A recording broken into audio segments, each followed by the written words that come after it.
Dark Souls is no stranger to challenge content. There are so many different challenges out there, whether it be one-hitting bosses, beating the game with certain restrictions. So I thought I would throw my hat in the ring with everyone else and try to come up with something of my own. This is going to be a progression locked account, very similar to the Professor Oak's challenge from Pokemon and chunk locked accounts from RuneScape, which means I have to complete every single thing within an area before I can progress, and then randomly roll for the next area to progress into. This means obtaining every single item and killing every single monster.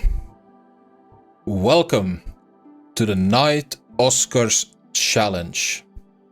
The game will be played completely offline, and there will be no glitches or skips.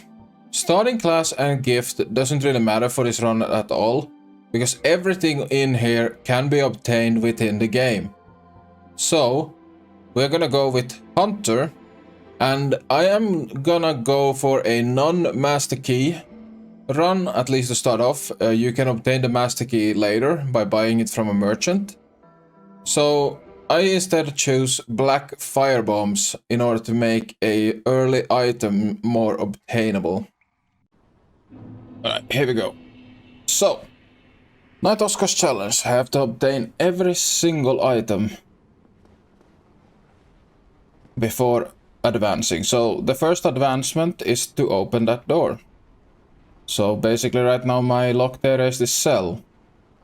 Let's check out what we have. So the stuff we get the straight sword hilt. I'm gonna remove the firebombs so I don't use them by accident. And we get the armor. Are we light rolling? Yep. Let's get the cell key in the middle. That's the only obtainable item in this cell, so it's time to progress. Now we have these hollows here as that are our first enemy, so I have to kill every single one of them once. But since these hollows are unarmed, they don't actually have any drops at all to farm.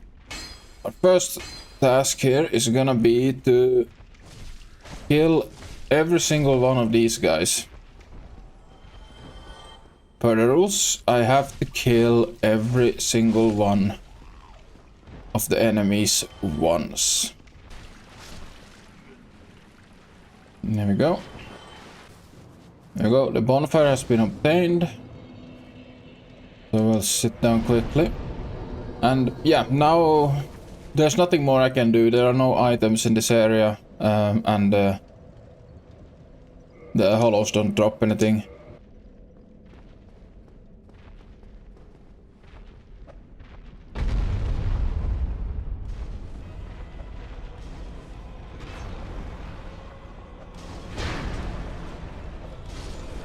Here we go. That gives us the Demon's Great Hammer.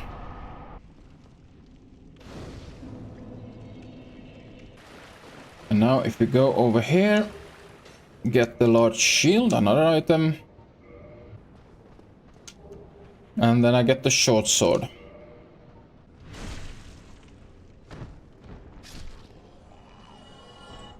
No luck. Okay. So, now we have a fog gate. This is a progression. I can't move on from this point, so because I have picked up every item from the ground, I've activated every bonfire, and I've killed every enemy once. But that hollow is a shortbow hollow, which means I have to farm out his 2% drop of his shortbow.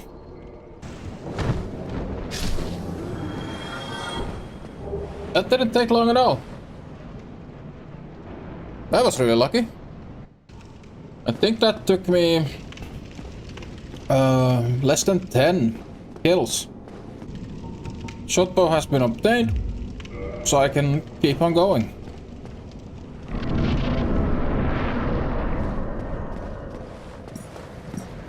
Let's see, so that item up there is unobtainable until we return here with the key. So we're gonna go up here, wait for this to open. Go. Now Oskar is an NPC, and he's the namesake of our little challenge here, because he's the one that sets us on our path. Then the fact is, he's an NPC, so I don't have to kill him. And now I have to farm out all of the hollows up here. So here we have a short sword hollow. So this guy has a 1 drop, but 2% drop that we need. Juntti here in editing. Why did I just do that? I completely invalidated the whole challenge right there by opening that door. I progressed without obtaining the drop from that. I didn't even think about it while playing. And now in the editing booth, I just noticed it happening, and I never even knew until now. Well, there were bound to be mistakes. That's just the nature of it. Luckily it wasn't a massive one. So we have 3 chances per run to get the broken straight sword from these guys. I technically don't have to kill this guy since I've already obtained the bow. But I might as well, since I have to go through him anyways to get to this guy. Now I think this guy probably drops a lot more. I'm gonna have to quickly check up his exact drop table. But he has a much bigger drop table than the rest. So I can't go any further here, because now there's a door right there. So that blocks us. I can't open that door before I have obtained everything in this area. I've obtained every single lootable item, so the only thing left is to farm out the drops. Oh, I got a humanity, I forgot. Okay. I got a humanity from killing the demon, so we're gonna use that right now. Can't reverse humanity, but the soft humanity increases our drop rate. There is the broken straight sword, already on the 2nd lap through. I checked up the drop table for the hollowed soldier. This soldier is the sword wielding variant.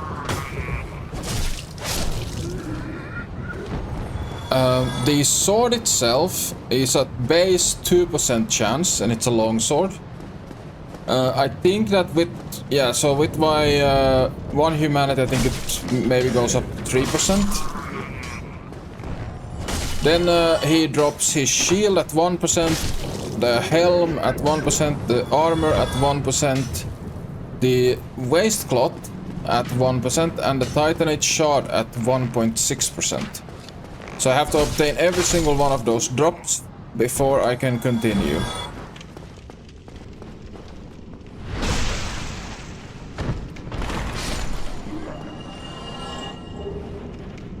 Yeah, it's the most common drop, but the longbow is mine. No, the longsword is mine. That there is the soldier shield, followed shortly by the helmet. Here is the waistcloth and the chest plate. And I truly wish I could have just gotten the titanite shard very quick after that, but it didn't quite turn out that way. I even ended up almost breaking some of the weapons going for this. I ended up going so dry. I got the armor at 13,000 souls collected, and I was way into the 40,000 souls when I finally obtained it.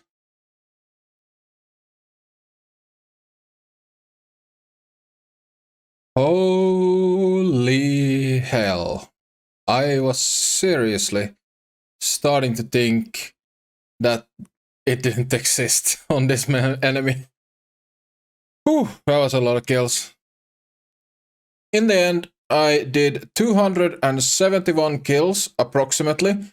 I calculated this based on the amount of souls obtained during the grind. And here you see the wiki stated drop rate of the items from this guy, and my actual rate, as I call it. The rate that I obtained the items in. And you can see there are quite a few differences. But this hollowed knight is ready to leave the asylum.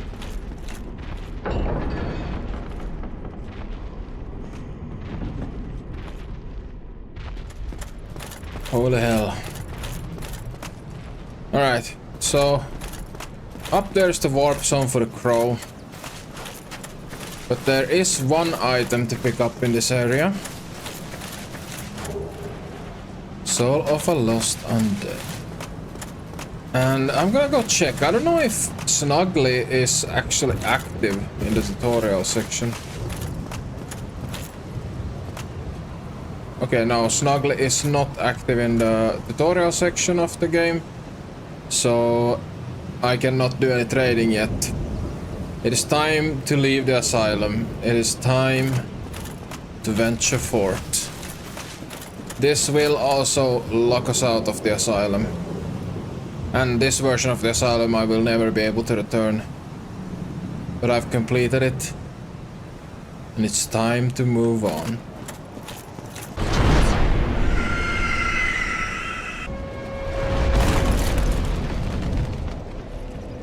Fire. Link. Shrine.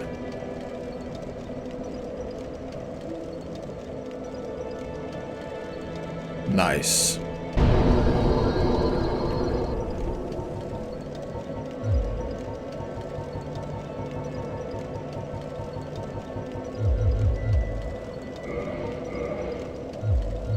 "34 strength. Let's see, can I wield a hammer with that?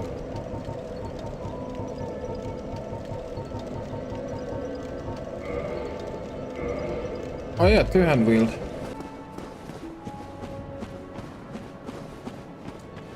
If we go down here, we will find a elevator. And I am actually gonna add this elevator to my unlock sheet, because it would unlock all of New London ruins, or like a big part of New London ruins. So that elevator is gonna be one of our rollable unlocks. So we are done going down this path.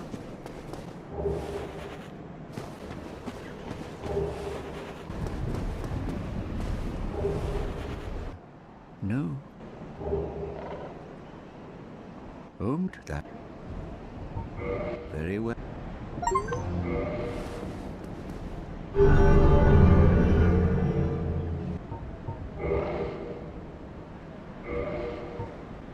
My companions, she is young. We are her defense. An undead mission, regrettably, but very well. Undead cleric. There we go. Okay, so I've done everything there. So here we have a couple of things I need to buy. I need to buy the Thorland Talisman. And then I should also buy all of these. So could have spent all of the souls I found up on that, but you know, hindsight is 2020. We're probably gonna be farming a lot of enemies anyway, so for all the drops I don't think souls is gonna be a problem. Well, here we have a soul of a lost undead. And if we drop down this elevator,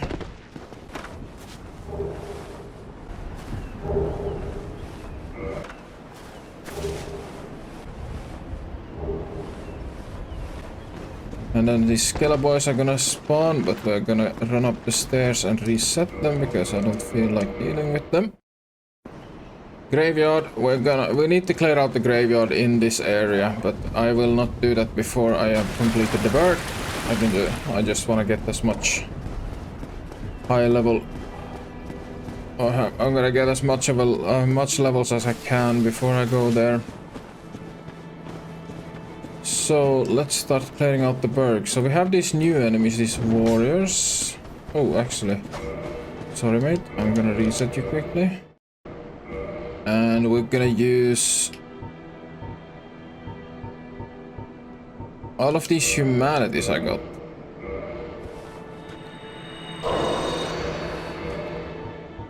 That increases our discovery rate.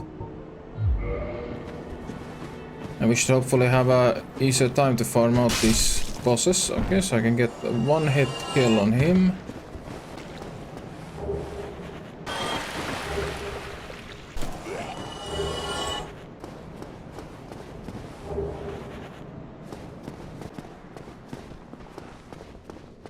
That's a fog wall, so that's another progression point that I can't cross. And I'm also not doing any skips or glitches, so I can't get down into lower Undead Burg from here.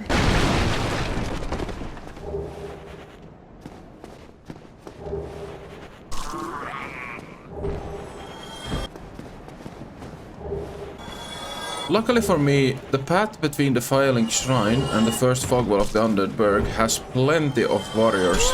So farming out this drop was fairly easy and it didn't take many runs at all. After that, I bought what I could from Petrus and continued on to the graveyard. Okay, so the first one dropped something. I know that these with the scimitar and the shield, they drop the scimitar and the shield.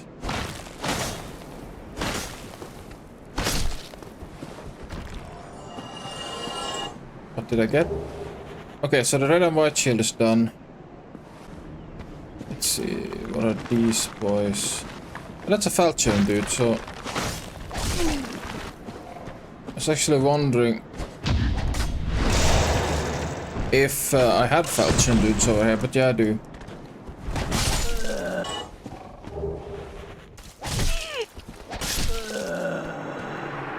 Apparently really bad at fighting skeletons. But that's no surprise.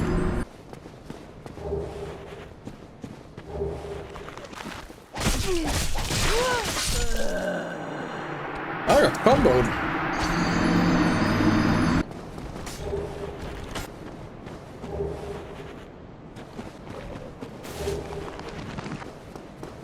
Alright, so the graveyard is cleared out of items. Just the mob drops left. So we'll keep on progressing down, see what we... I don't think there are any big skeletons before the next locked door.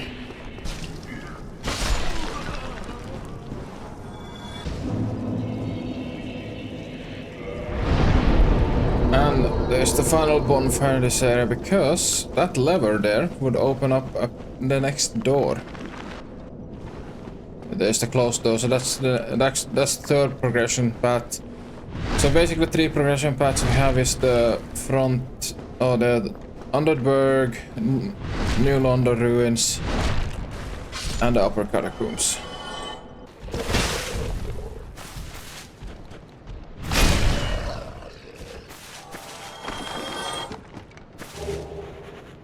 Murakumo. I'm loving this hammer. Now I only need the scimitar and the falchion.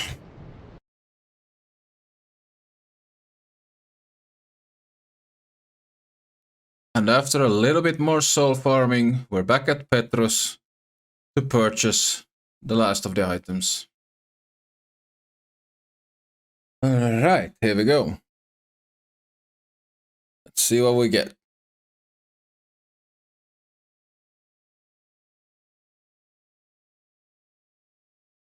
Oh no, it's gonna be the catacombs. I don't want the catacombs. Oh, I got the catacombs. I hate the catacombs. No! I think the enemies in the catacombs are generally very easy to kill. Like, there isn't anything extremely difficult down here. The only problem is the whole respawn mechanic with the necromancers. So, it's only really annoying until you have finished off all the necromancers. After taking down the necromancers, it was pretty much a case of whittling down the skeletons one by one until they all were dead, and avoiding dropping down the big hole to Vamos, and also the shortcut next to the Great Site, as these would bring me beyond the central fog wall in the catacombs.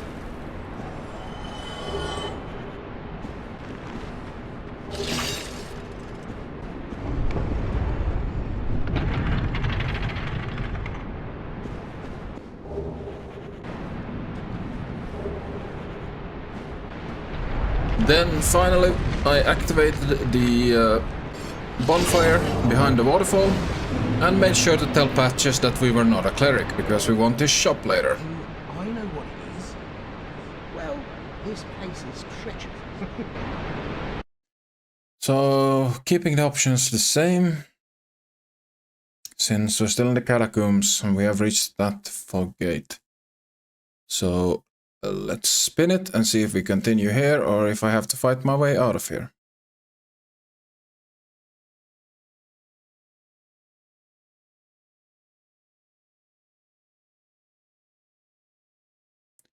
Oh, looks like it's gonna be New Londo. New Londo Ruins. Alright. The New Londo Ruins does contain 2 of the rarest drops in the game from the ghosts, but it does also give me access to my first blacksmith so I can upgrade stuff.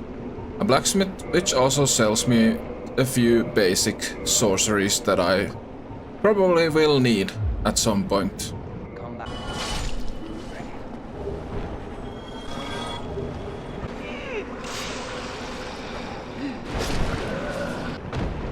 The Jagged Ghost Blade is fairly easy to obtain, as there are a lot of ghosts to kill for it in this area. However, that's not the same for the regular Ghost Blade, that only drops off the Screaming Banshees. And in this area that I have unlocked, there's only one single one, and of course it is right next to the fog gate. Right at the end. So every single time I wanna kill that ghost for the blade, I have to go through this room here that has like 7-8 ghosts in it. Eventually I do find a good way of getting past all of them and then just using Homeward Miracle to get back. But this one was annoying. Not as bad as the hollow soldier at the start in the asylum, but it took a while.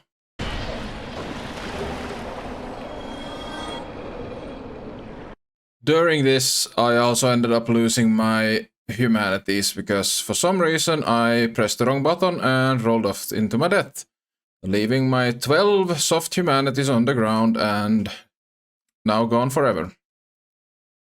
Can't afford that happening too much because there are many covenants in the game that require humanities. That Ghostblade took a while and I sacrificed some stuff for it. Namely, all those humanities.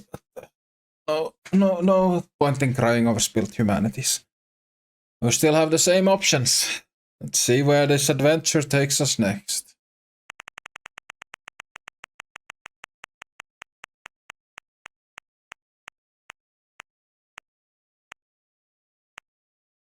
We're going to Underberg? No, we are going back down into the catacombs through the second half of the catacombs.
The catacombs can truly be a cruel mistress.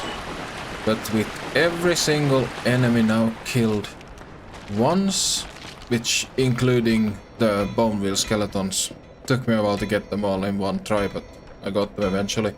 There was only one more drop. And that is the wheel shield from the bone wheel skeletons.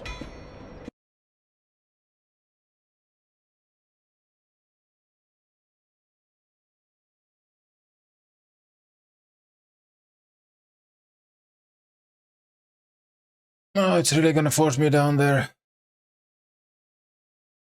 Oh, god damn it.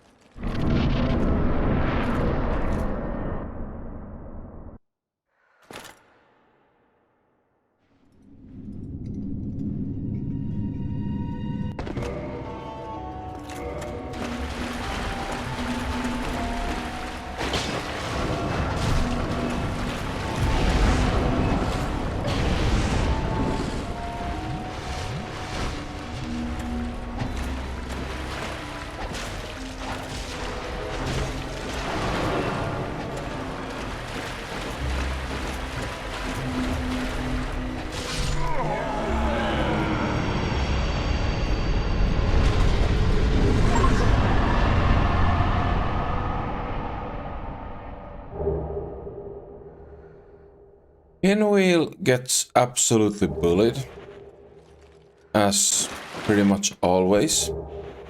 And that leads me into what is by far my least favorite area in the entirety of Dark Souls. Tomb of the Giants. I hate the light gimmick of this place more than anything. This is also the point where I started live streaming my progress over on my Twitch account. And I hadn't streamed in a while, so I was very nervous. The main challenges of this area is there's one of those skeleton dogs in one place.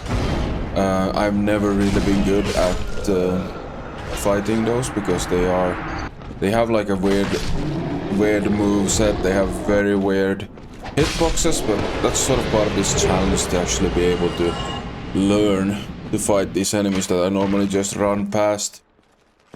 Then there is the big coffin in one area, where inside of the coffin is the large divine ember with like 7 massive skeletons in it.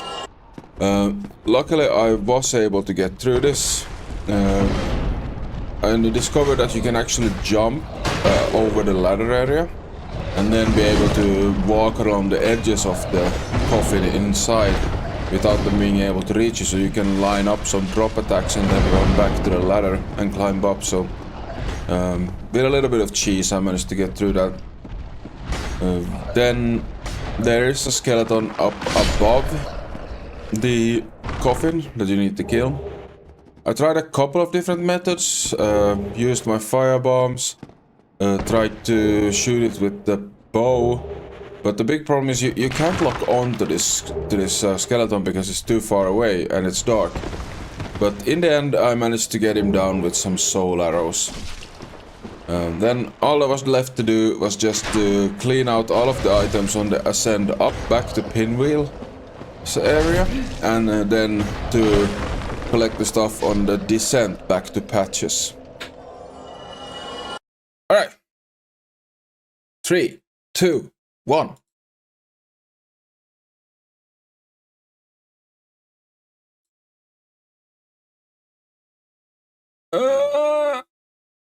Is it gonna be... It's gonna be the new Londo Ruins. Awesome.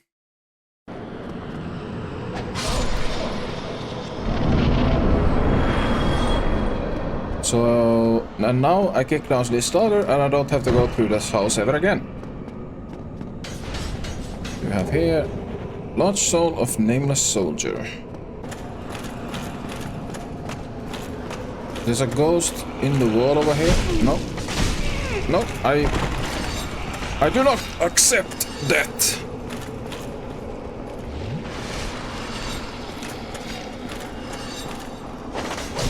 No.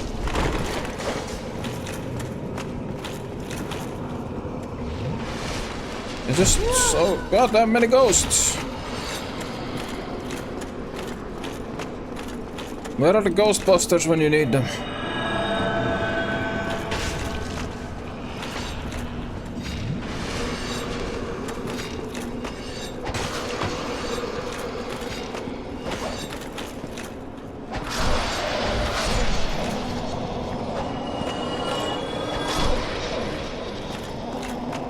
This goddamn house is infested. Here we have a curse bite ring.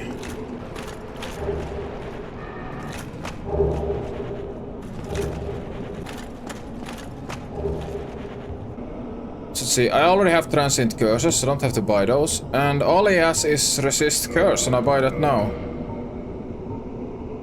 So I have now bought everything he has to sell. So I can now. Oh, you are no different from.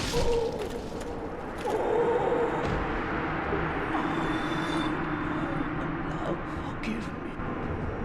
The lower new Londo is now rollable. So without further ado, where are we going next?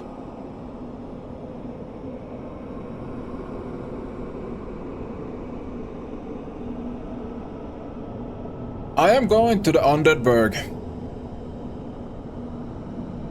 Perfect. Here we go. A progress point. And we are in part of Underberg where I need to complete.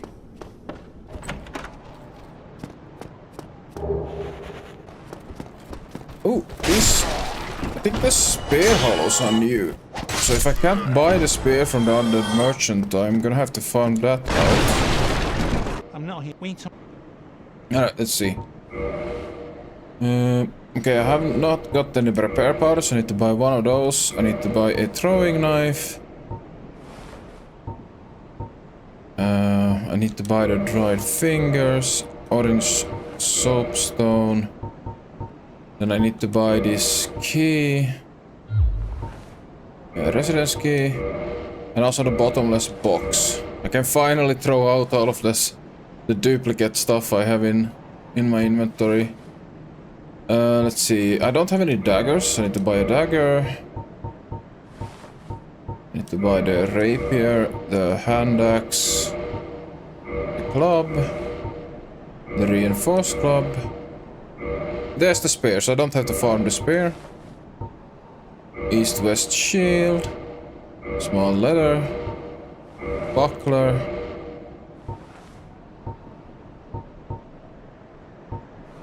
Also, yeah, I need to buy some more arrows, and I need to buy the chain set. The chain set. I think I have some soul items I can use. One, here we go. Leather shield, heater shield, warrior's round shield. That is every single of those, all of these. I think standard arrow. I already bought these from Vamos, but might as well refill. Then we buy the chain set. Which is my new best poise armor.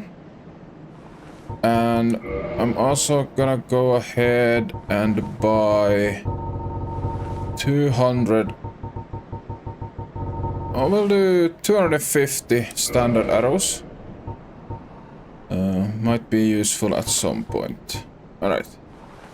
So yeah, if I would kill him, he would drop an Uchigatana, but that is actually available also from the Shiva of the East vendor, so I will let him live. He's not an enemy, so I don't have to kill him.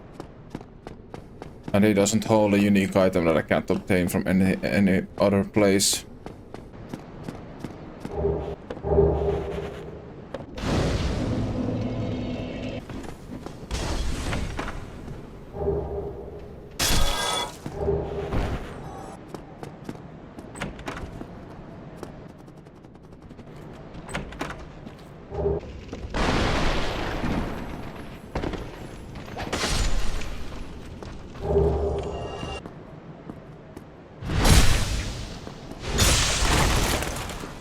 It was a lot of damage.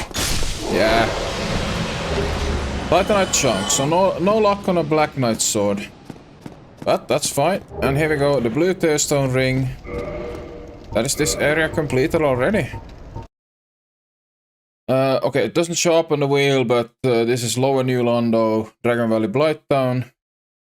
This is Tomb of the Giant, and we have the Taurus Demon, so let's see. Where are we going next?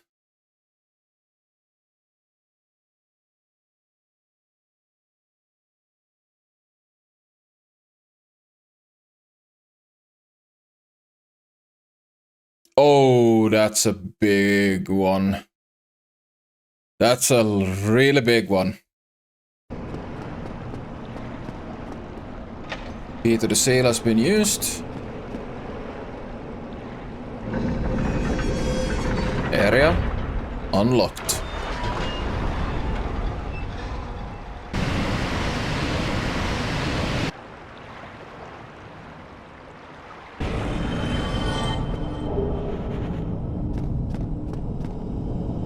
Oh, hold on. I forgot this fog gate here. Okay. Let's see, what ways do I have? I have many places in New Londo I can drop down to the other side of this. And yeah, there's an elevator in a house that I have access to, so technically this fog gate is just a shortcut, so I can actually go through it. It doesn't unlock a new area for me, I already have access to the area beyond the fog gate. Dark Raids are an enjoyable farm. Ooh, hold on, I just realized something. I'm actually gonna have to farm them for a slab. I don't have another way to get a slab, so...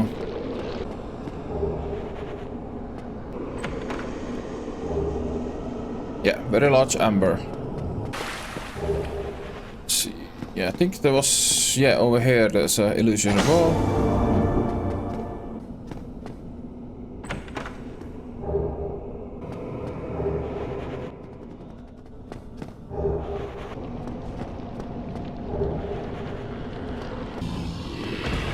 There we go. I think that's all the enemies here killed and all the ground items obtained. Okay, we have our first drop. And it's the Dark Hand. There's the first drop off the table, so now I just need the Titanite slab. Oh, I missed this. There's a box in the corner. 25 fate, 15 intelligence. That's enough for both the Sunlight Warriors and for Logan. So I can start working on... I think I'm probably gonna pump some endurance and vitality, since it might take a while before I get a good... Might take a while before I get a good... what are they called? Rings to reinforce that. Eventually, I got very tired of farming for the slab, so I decided to keep exploring the area that I'm in right now. So I decided to start working towards trying to obtain the Great Club down in Blighttown. With Vamos, I would be able to get it up to +5, and at the time I really thought that a +5 Great Club would be better than the +1 Gravelord sword I was using. Turned out to not be the case. I think you need to get the Great Club up to like +10. You need the big Ember to be able to do that with Andre. So that was sadly not gonna work out too well, but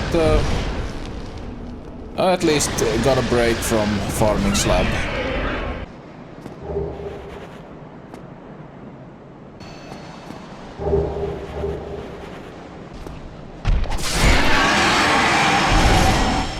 Yes, and if we check, I have, I'm also gonna treat this elevator here. This elevator here is gonna be a rollable one, mainly because otherwise I would have now unlocked like all the way to the undead parish, So I'd rather cut this. This is that's the only place where you can cut this massive area in half with anything that's interactable.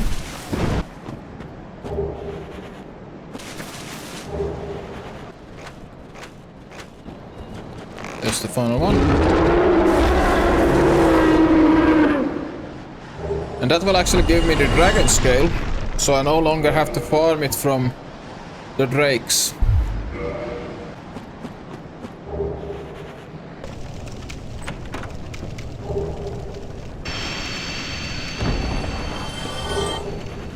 Long pie.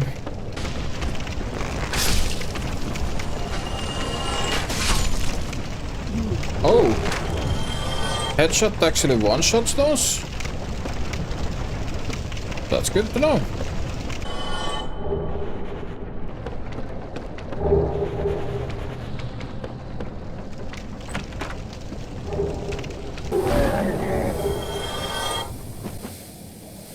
Large club and the pickaxe, yeah, I do have to get those, but I'm getting those later. Right now, I'm just gonna get the club and then... Apparently, I'm not gonna get the club because instead of roll, I just jumped straight into that rock.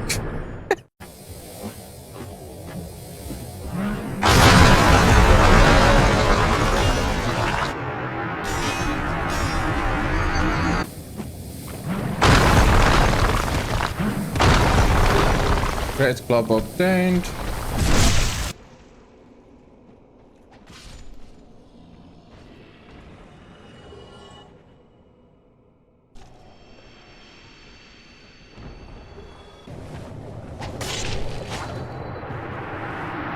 She's eventually gonna be maybe used for Quelaag, I don't know.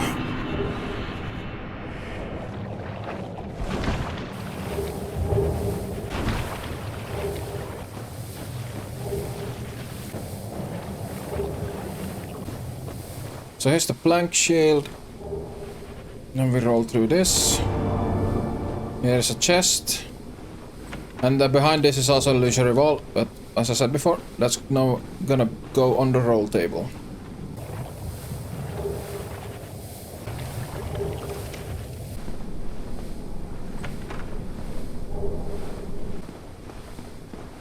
We're gonna set our respawn point here.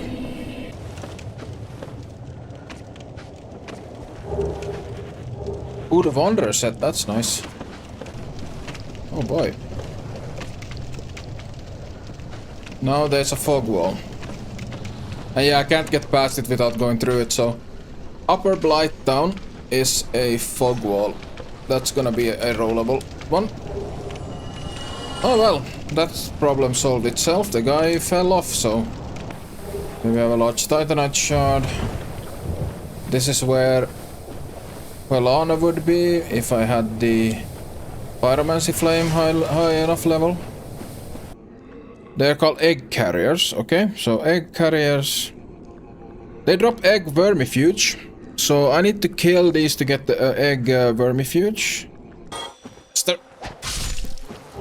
There we go, pickaxe! That is the drop table completed for a giant. So I only need to get the egg vermifuge.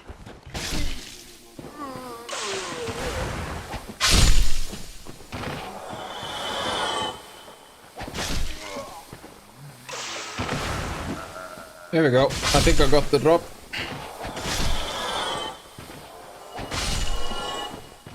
Yes, got it. No point in wasting any time. Let's see where we're going.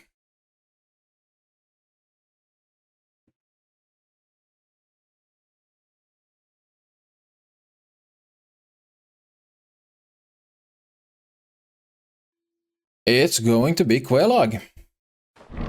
Time to try Quelaag.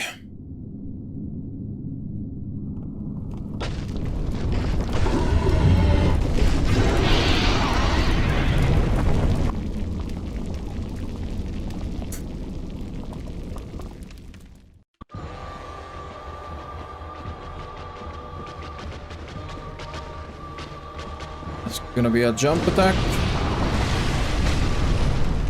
Okay, damage is pretty okay, actually.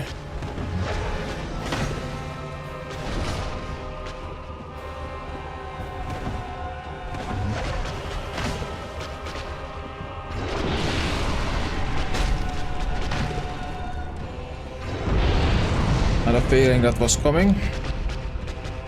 Normally you can see that by the body going down on her. Damn it. There he is. I need her to get out of that fire.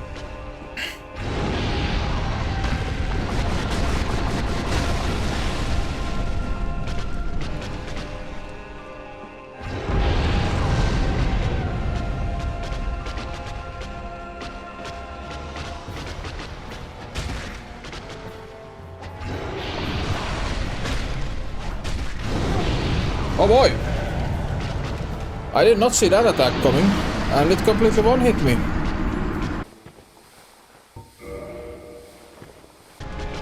There comes the explosion. Mildred seems to be caught up there. Well, I guess it's a one-on-one with Quelaag on increased health.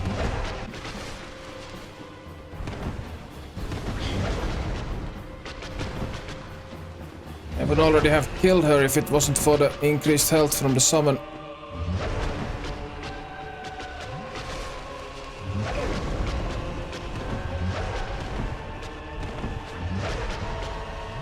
Okay, one more flask. Explosion incoming.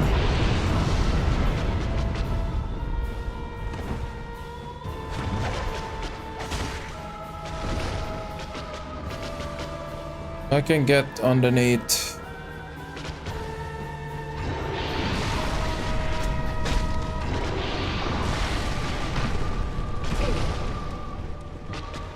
There's the explosion.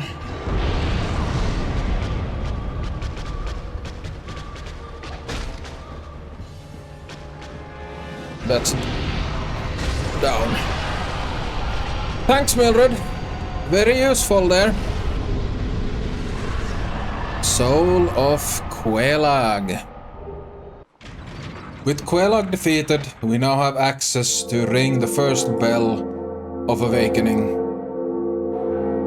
But also, it gives me access to the early demon ruins and the Chaos Servant Covenant, which is no small grind.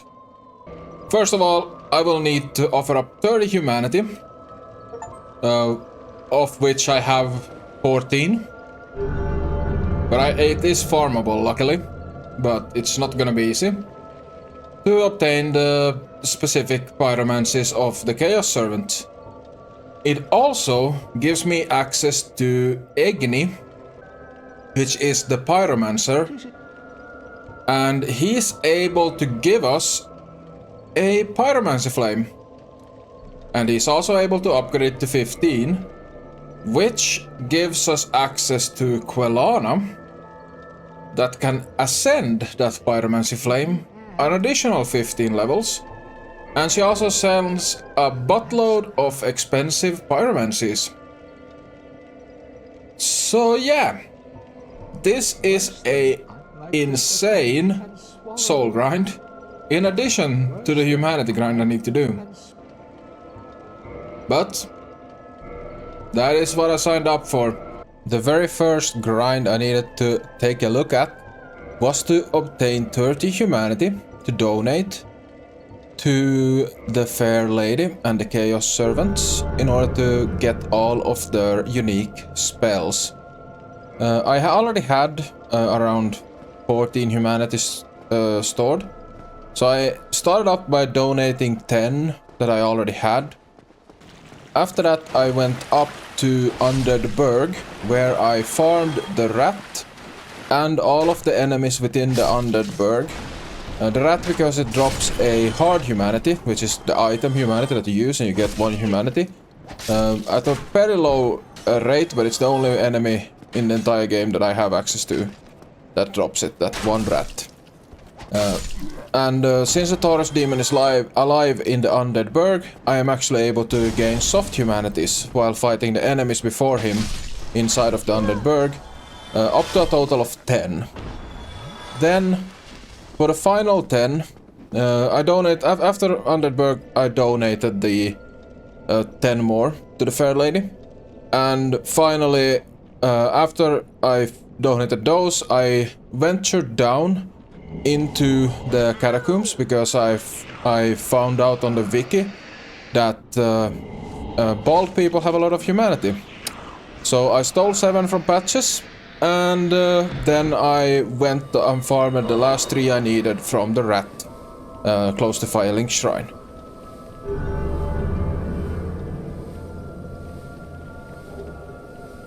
Chaos Storm. I am done.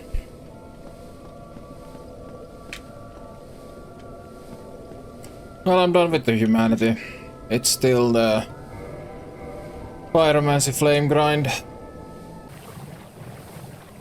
In order to max out the Pyromancy Flame, which is a Ascended Pyromancy Flame plus 5, I needed to first get it to the normal one to plus 10 with Engie, so I could finally see Quelana back in the swamp area. Yes, of course, very well. And then with Quelana, Are you prepared to max it out to a plus 5 and buy every single one of her spells. I calculated this to be around 300,000 souls. And my best farming method is Dark Rates. The Dark Rate Knights can be found down in the New London ruins, my closest bonfire being Firelink Shrine, so this definitely become a homeward teleport type of grind. They drop 1,200 souls per kill, and there are a total of 11 down there. That means I can obtain 13,200 souls per farm run. That should make the whole grind just under 25 farm runs or 250 kills. So I got to grinding.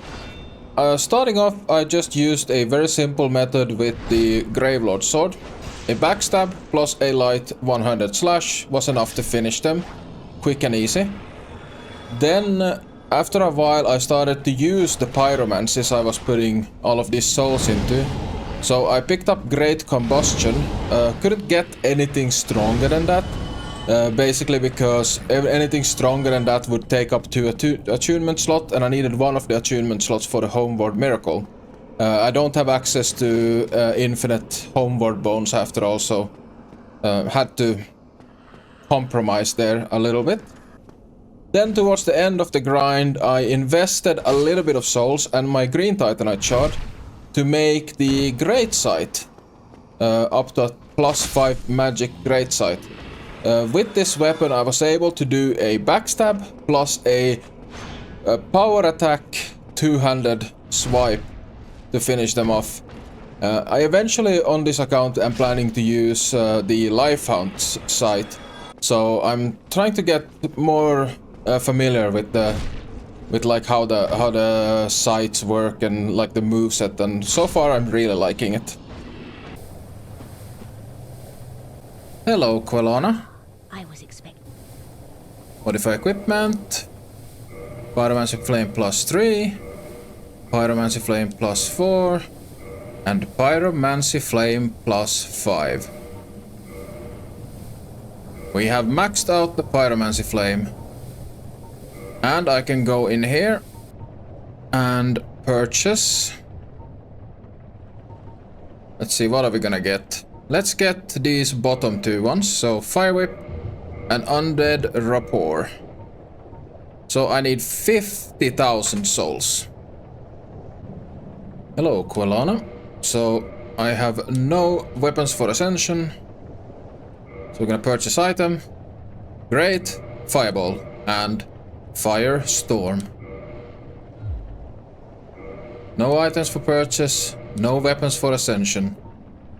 Let's talk. I have a favor to ask. I had my Yeah, that is the Quelana quest. But do not keep me waiting.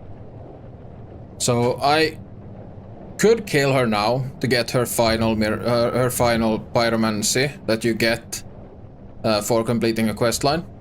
But I am gonna go the questline path. We're gonna try to be a little bit of a, I guess, gentlewoman.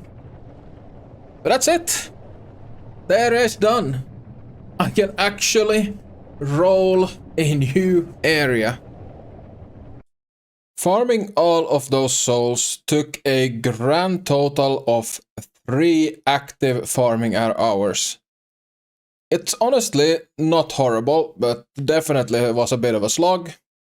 So it was very appreciated for the guys that came out to the stream and kept me moving forward.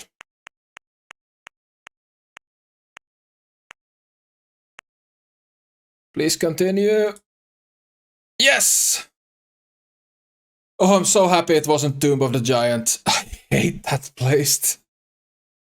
We're gonna kill the Taurus demon. Here we are.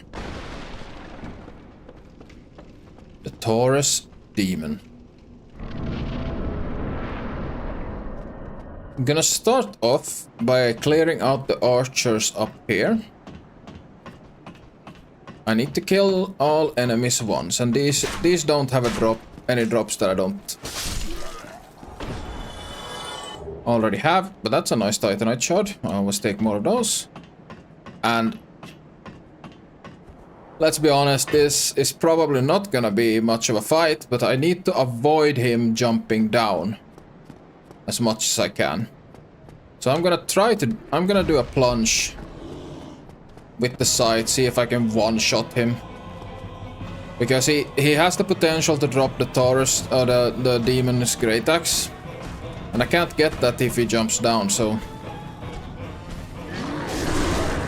Oh yeah, I one-shot him.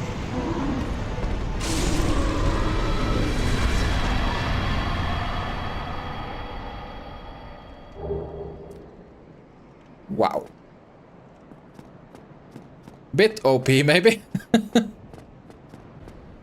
Now, with the Taurus demon, I have also unlocked more area aside from the boss arena. I've unlocked the whole of Dragon Bridge and the first half of the Undead Parish. The only unique drop in this entire area is the tail weapon from the Hellkite.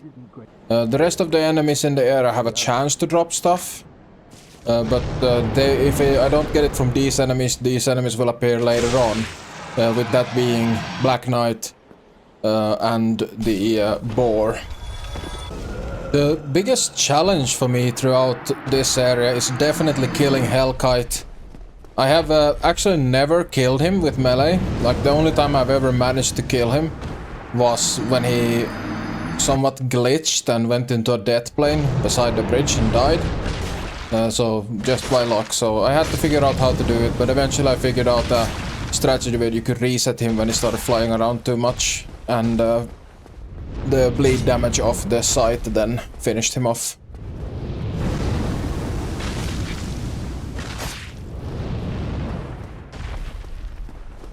Okay, he's doing his fire bullshit now. So I'm just gonna go down here and wait for him to fly up. That was the sound of him returning to his perch, so now I just have to wait for him to come down again.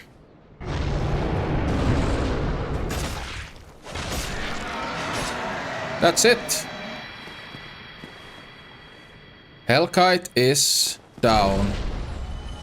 When he was down, I went and joined the Warriors of Sunlight Covenant to get their first miracle. Sadly, I am not able to max out and get the other miracle you can get from this Covenant, or I guess there's one in New Game Plus too, but we're not counting that one, because I am not able to farm the Sunlight medals required for it. Now, all that was left to do was just to kill all the enemies and obtain all of the items in the area.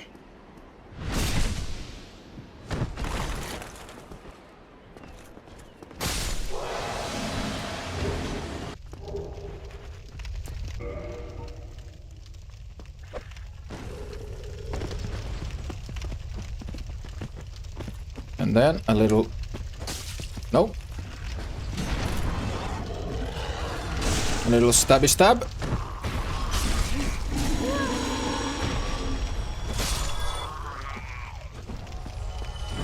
And we get the boar helm. That's a nice one. There's a Mr. Key. That will allow us to free Lautrec.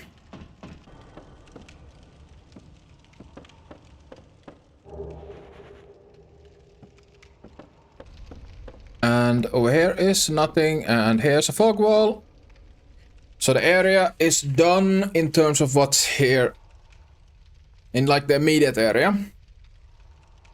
I can't progress any further without going through a fog wall. At this point, I actually thought that Ria of Thorolund shows up after you defeat the Taurus demon. But I went back to Firelink, she was nowhere to be found. And when I looked her up, I realized it was actually the Capra demon you have to kill for Ria to appear. So, we are ready to roll.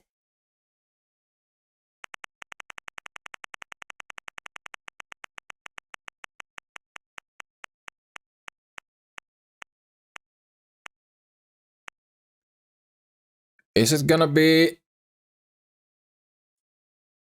Upper Blighttown? It was so close to being that massive area, but we are gonna be clearing out Upper Blighttown. This area that I have rolled is the area in between the fog wall in the middle of Blighttown and the door to the depths, or at the end of the depths, that you need the key from Gaping Dragon to open. This entire area has one new enemy, which are these mutant fish-like creatures, which do not have any drops that I haven't already obtained in earlier areas. So this is just a matter of going through the entirety of this area and completing everything. That meaning killing every enemy once and obtaining all of the ground items. Luckily, I actually know this area quite well. I know where all the items are and I know how to get to them. It was a few months ago I went through Blighttown very carefully, trying to map everything in my head, since I was doing bingo races with Pico Fighter. If you want to watch those bingo races, they are up on Pico Fighter's channel. I'll put a link to them in below. But yeah, I took some time to learn Blighttown, so this area is not bad at all. It's quite easy. That was quite close, but we got it. Yeah, the way is you go down here. I'm gonna heal. So you fall, you jump down, oh no, it's not safe, and then you slide down to this lower section. Where you're faced with this rickety old bridge. Oh, where did... I missed those dogs. Okay, I'm actually happy that they showed up now then. I have no idea where they were. I completely missed them. Right out here. And that is the final item. That's every enemy killed, every item obtained in all of Blighttown. I am happy with pretty much everything except for Tomb of the Giants.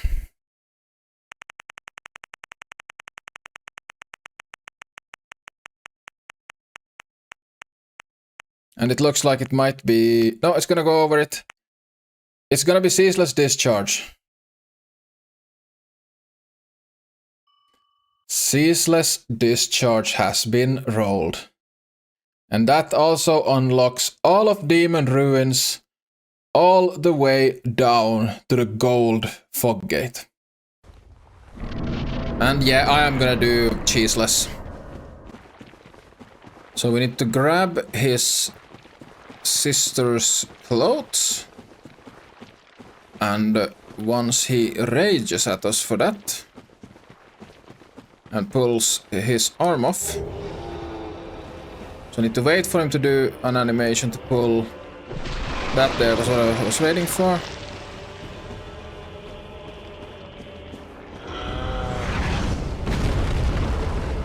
now I should be, after dodging that first attack, I should be clear to run all the way to the end.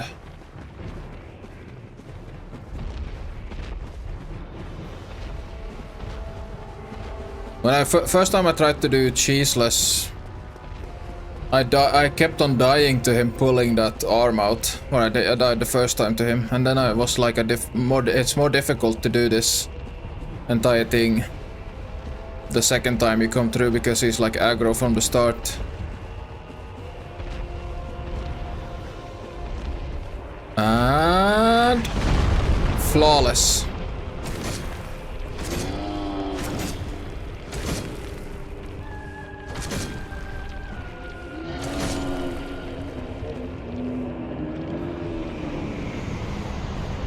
Bye bye.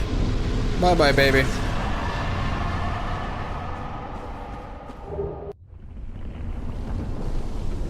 And with that, the lava goes down, and we have unlocked passage.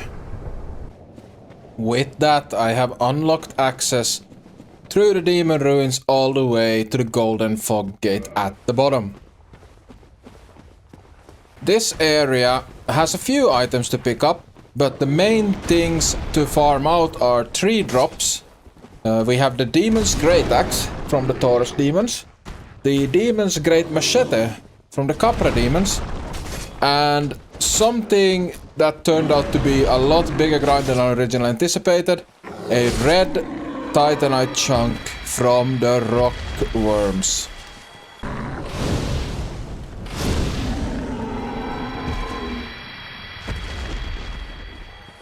Oh, is that it already? Demon's Great Axe. That was 3 kills. I then tried to grab the items that are out in the lava. There are like 2 of them in the area. But no matter what I tried a few different methods with like jumping, rolling, different weights, different equipment. But I was just never able to grab it before I died. So I'm gonna have to push this item and the other one that is also in lava to after I get the orange shard ring from the centipede demon. That is after all the intended way.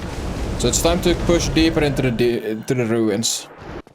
I then pushed past the Capra demon onto the path with humanity active, fully expecting Kirk to invade, only to then discover that Kirk only invades here once the Lord Vessel has been placed. So that was a waste of humanity.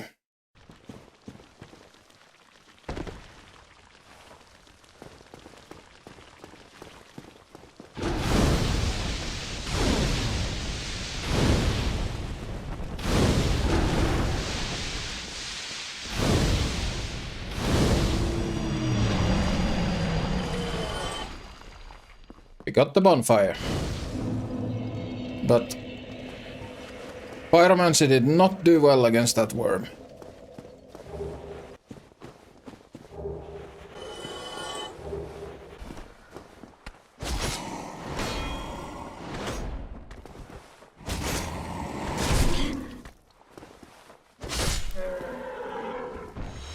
Apparently I need to relearn how to fight these guys. Oh, I don't have to... The Demon Great Machete. Now I just have to kill them all.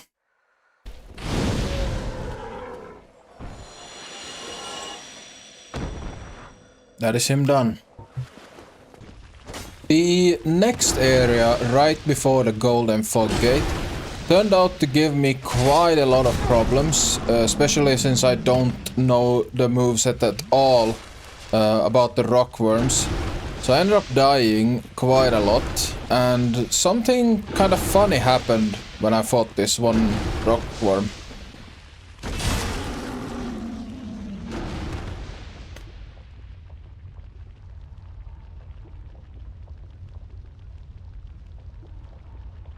Ha!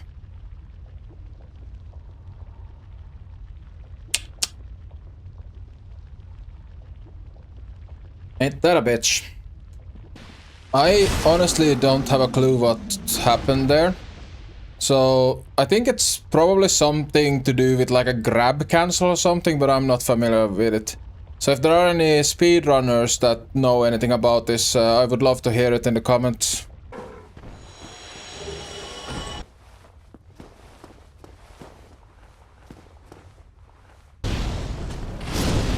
Oh! I almost fell off there. But that's all the demons except for the worms.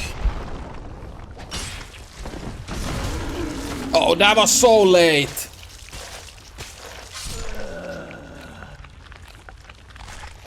That was so late, come on.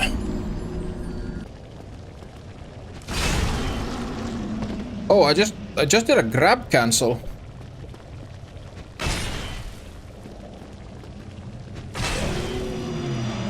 It like teleported me as I got grabbed and then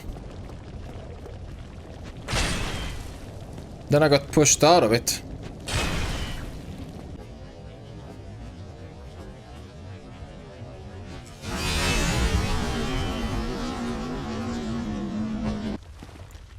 I started farming out these worms over here before the ember. There's like 4 of them in one spot, so I thought that was a great place to start farming. From the first kills of them, I did get a few green titanite shards. But after that I got nothing. It completely stopped dropping anything. So I started researching it online to what the drop rate is, because the green titanite shards are like a 25% drop or something, and the red titanite chunk should be around 5%. Then I found a bunch of people talking about these guys and how it seems like they don't drop anything after their first. So some people said that they can only drop on the first kill. Some people are saying that the drop rate significantly decreases after the first kill. So with that in mind, I started just try to farm. Then later, Pikku Fighter showed up in the chat and said that it seems that these hanging ones are not able to drop the red chunk at all, and the only one that can drop the red chunk is the one close to the fog gate. This had been data mined by the YouTuber Illusory Wall.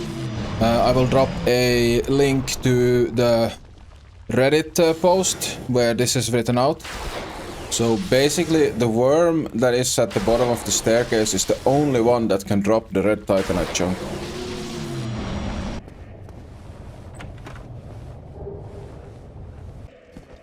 Now, I got a request to clarify the rules a little bit. So let's go quickly through them. I'll put them on the screen for you so you know exactly what rules I am holding myself to. So first rule, the game is played offline, so no online items are required to be obtained. I have to stay within my unlocked areas, so I'm not allowed to leave outside of the areas I have rolled to unlock. I have to kill every enemy in the unlocked area at least once. NPCs are excluded, but I am allowed to kill NPCs as I see fit. I will, however, prioritize questlines. Number 4. Obtain every obtainable item within the unlocked area. And if an item was already obtained in a previous area, it does not have to be obtained again. So, if I get like a large soul of nameless soldier in one area, I don't have to obtain it in the next area, but I will still pick it up because it's useful. The same with like, if I buy the spear of the undead merchant, I don't have to obtain the spear from the drops of the undead hollows. So, that should hopefully clarify all the rules. Let's get back to the grind. And grind I did.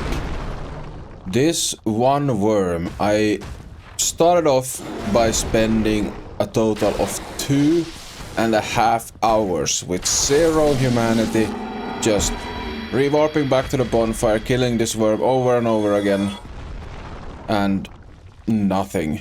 After 2.5 hours I decided, okay, I have the rats up in the undead parish, so I went back there, I grinded out 10 humanity, and then went back down. I then spent a further 1.5 hours on grinding with 10 humanity. So that is at the discovery rate 210. And still nothing. I spent a lot of time looking on the wiki. Is there something I'm missing? And I just have to go back to that rule that people said, and that also is stated on the wiki, that these creatures do not drop anything past the first kill. So you only have a chance to get the item on the very first kill. I know there are sources saying that the drop rate is just very, very low. But it's so hard to say. So I decided I'll give it 1 more hour at discovery rate 210. And if I do not receive it, I will just call it there. And that is exactly what I did. I grinded for another hour and nothing. So a total of 5 hours was spent grinding 2.5 with 0 humanity and 2.5 with 10 humanity. And I'm just gonna have to say that I don't think these guys drop it. If I am happy to be proved wrong, like if someone can prove to me that these guys do drop it after the first kill, I would be more than happy to go back and grind it out. Right now, I'm just gonna have to assume that they don't do.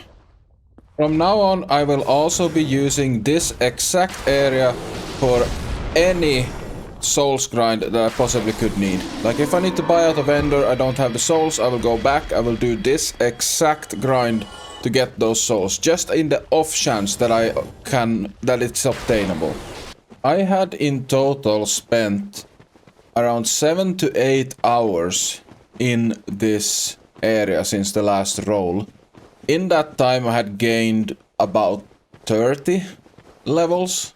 So I thought that I would give the lava items in the beginning of the Demon Ruins a chance, since my resistances were quite a bit higher now. Alright. Yes! The Chaos Flame Ember.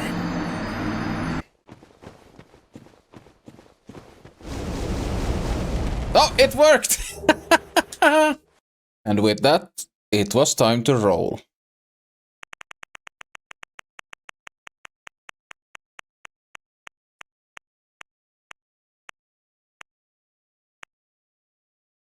Oh no. Oh no, I don't like that place. Well, I guess that's punishment for not being able to get that one drop.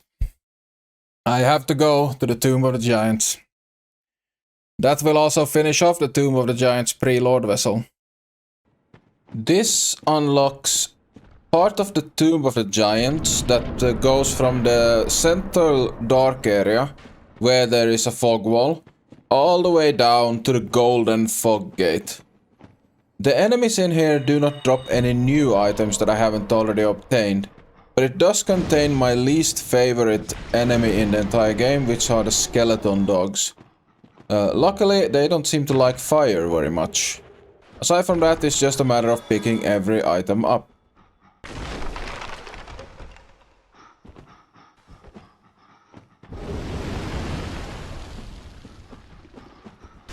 But the silver serpent ring has been obtained. Oh, white titanite chunk. Nice. And we take this last bone tower. There we go. Okay, so this path is done. So now it's just those sniveling dogs. So we will jump over here.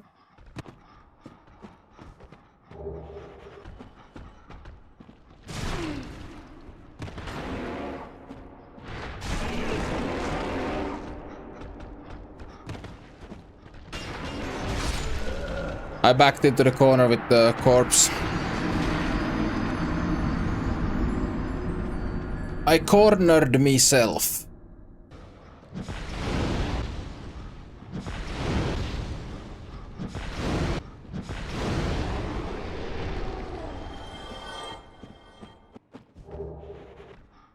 And now we might get invaded. This wall I cannot pass. Sealed by the Great Lord's power. And if I go all the way down here, there's nothing here.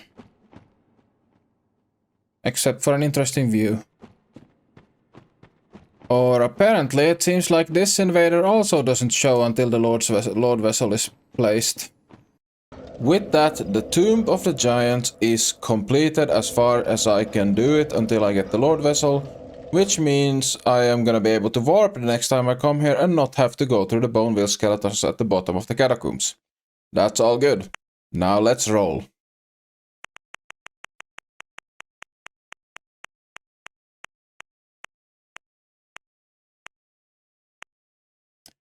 It looks like it's gonna be that big parish and woods section. That is a lot of area. A lot of area. We are gonna be starting in the undead parish. And this area stretches all the way into the Forbidden Woods, down the basing to the Hydra Lake, down all the way to the Dragon Valley. In the interest of not burning completely out and running all over the place, I decided to grind these areas out all for themselves. So we're gonna jump into the Undead Parish first. Yeah, here is our progression point that we rolled, so we can go through here now. And let's start clearing out the parish. Down here we have a gate we can actually open, because we just came from the other side of it. And there's the basement key, which means we can actually put lower under the berg on the roll table. There's a halberd, that's a good weapon.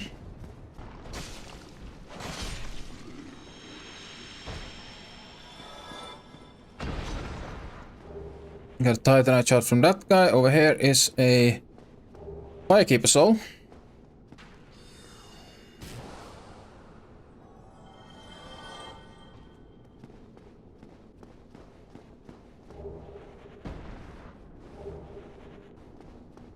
It's just a tiny cell, you can even talk to him through it, so... Oh wait, he's not here. Has he moved to Firelink? At what point did I have time to move to Firelink? I'm also gonna pick up the asylum key on top of the building here, because it's basically part of Firelink, that whole place, and then once I roll the asylum, then I can use the crow's nest, so the crow's nest is gonna be the rollable part. There's the asylum key. Let's go check. Wait, what?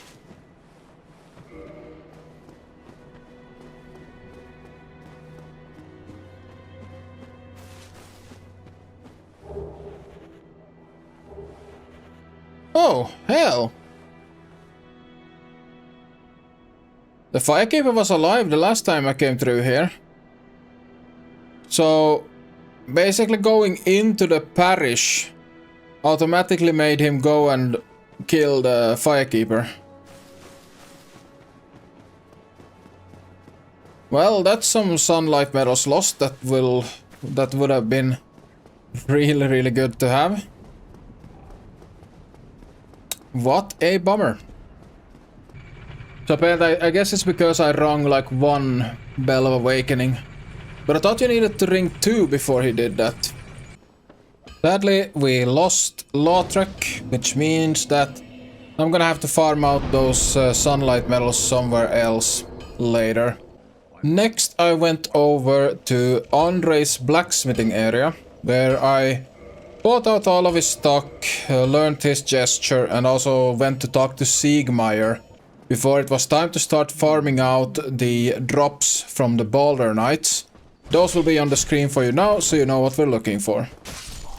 Luckily, the rapier and the buckler was actually buyable, so I don't have to farm those out. 2 drops to start off, let's see. There's the leggings. A ball of leggings have been obtained, and a titanite shard.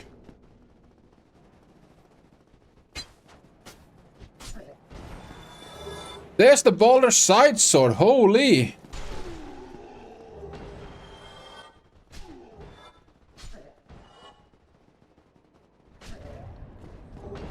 There's the boulder helm!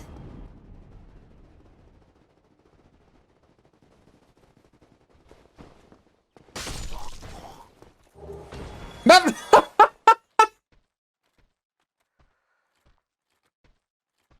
You cannot write it! That is 2 runs on stream.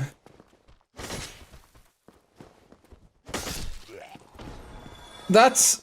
wow. That is the boulder set.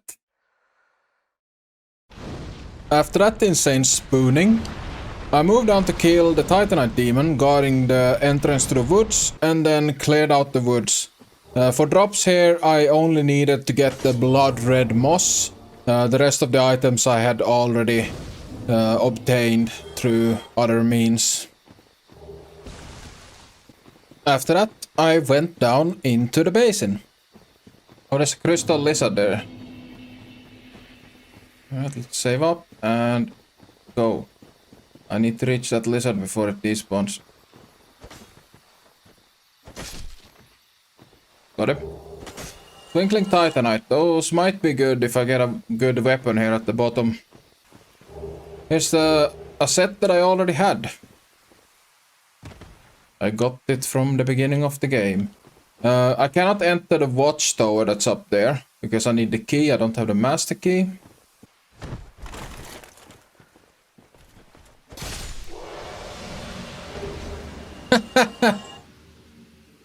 Ain't it typical? The Black Knight's halberd.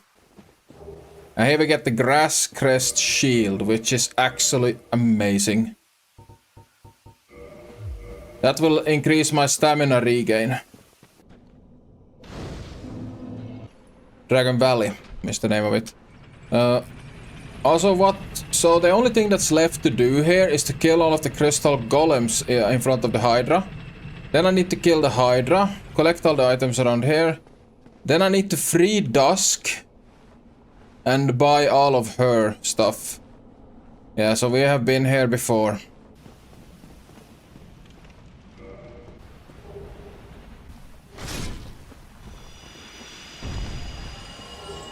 Blue Titanite chunk. Gonna collect this knight set that is down here.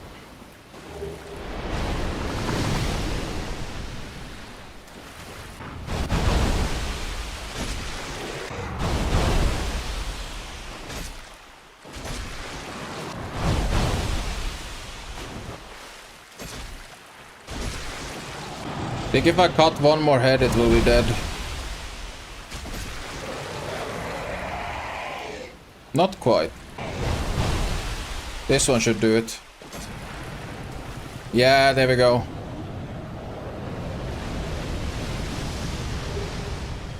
I get the dragon scale and the dusk crown ring. Time to go and free Dusk. And I am not gonna use the Great Chaos Fireball on the golem. Because it leaves lava on the ground and I don't want that to hit Dusk. Boy's got some good range. But that should be it. And there is Dusk. Now I need to make sure I don't say no to her because then she will not appear again. So, if assistance to thee? Absolutely.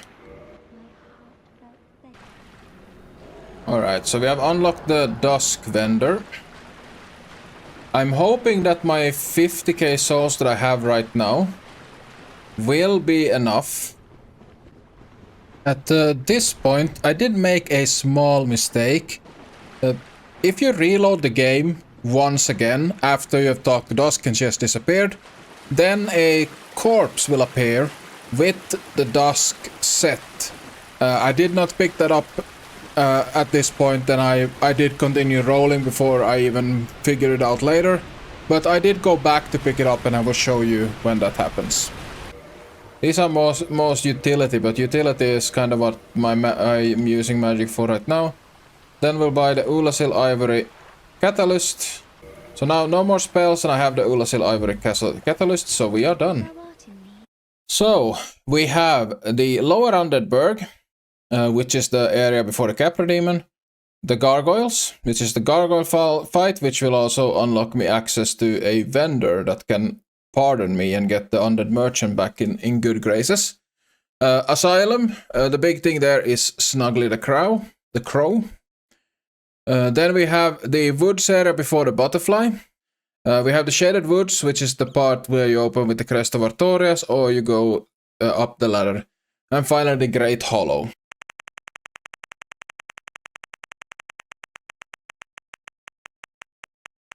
We are going to the Shaded Woods. The Darkroot Garden can either be reached by climbing up the ladder from the Hydra Basin or by using the Crest of Artorias to open the door. In here we will have to kill all of the enemies, which is a bunch of demonic shrubbery, the roly-poly really annoying cats, and the mushroom people. And in addition to that, the Forest Hunter Covenant is here, which I will have to kill before joining, and then I will also gain access to a new vendor.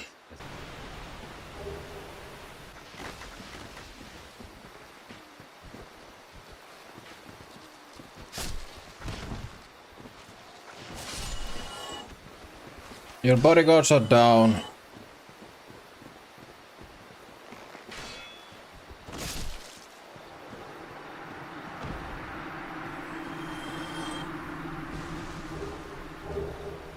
Black Bow of Ferris hat? I guess you're supposed to get those? Since this challenge is being played offline, I have absolutely no way of leveling up the Forest Hunter Covenant, because the only way to do it is through PvP, and that's not available to us. But we still have to buy all of Shiva's stuff. There's the Eastern set. That's a good heavy set.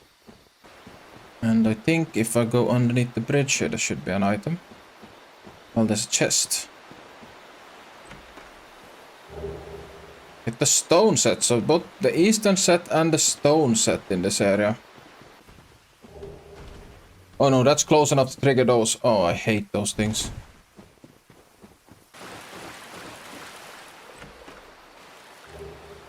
It's the Enchanted Ember. There's a cat over there. Okay, cat has decided that we're gonna fight.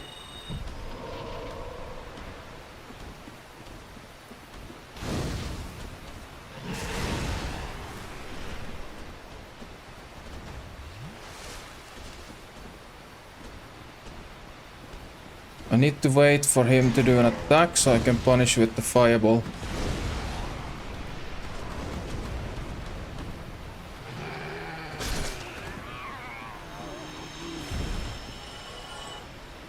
Oh no, there's two more of them. Oh, why? What have I done?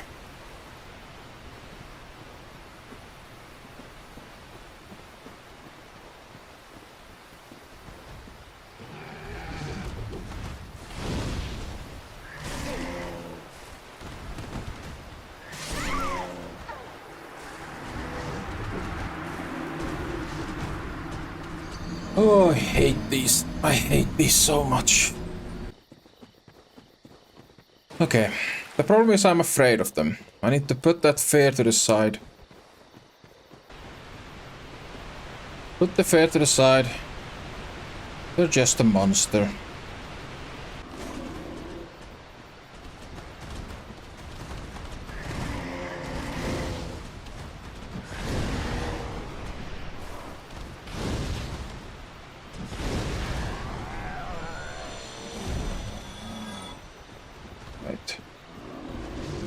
Doesn't seem like the other guy, the first guy, respawned at all. Indeed, those cats do not respawn and have no drops, so it was time to head down to Blighttown, which is the only place where you can buy stuff from Shiva. And he has some weapons. So we're gonna get the Flambirch. I can farm the stone greatsword. I don't have to farm it now since he sells it. And I have to buy it now. The Shoyatel, the Uchigatana, the washing pole, the claw, and there's a demon's spear. I think a lot of these are farmable things that I don't have to farm later on. Demon spear, so that means I don't have to farm the flying demons in Anor Londo later either. The Eastwood Ring. With the vendor completed, I decided to run down to the Fair Lady to get my Estus flask enhanced a little bit. And after that we were ready to roll. Time to roll.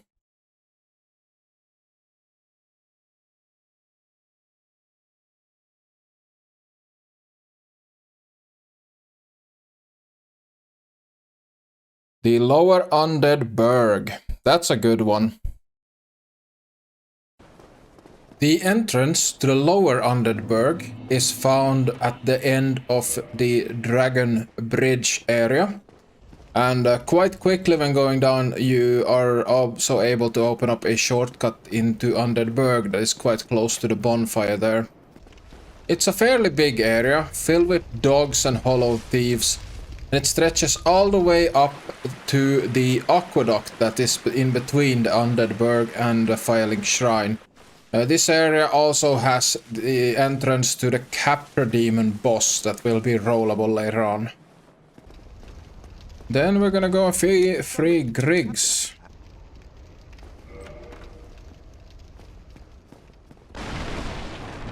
Brilliant. Thanks to you. We get the sorceress set. Oh, hello. I have my... Besides...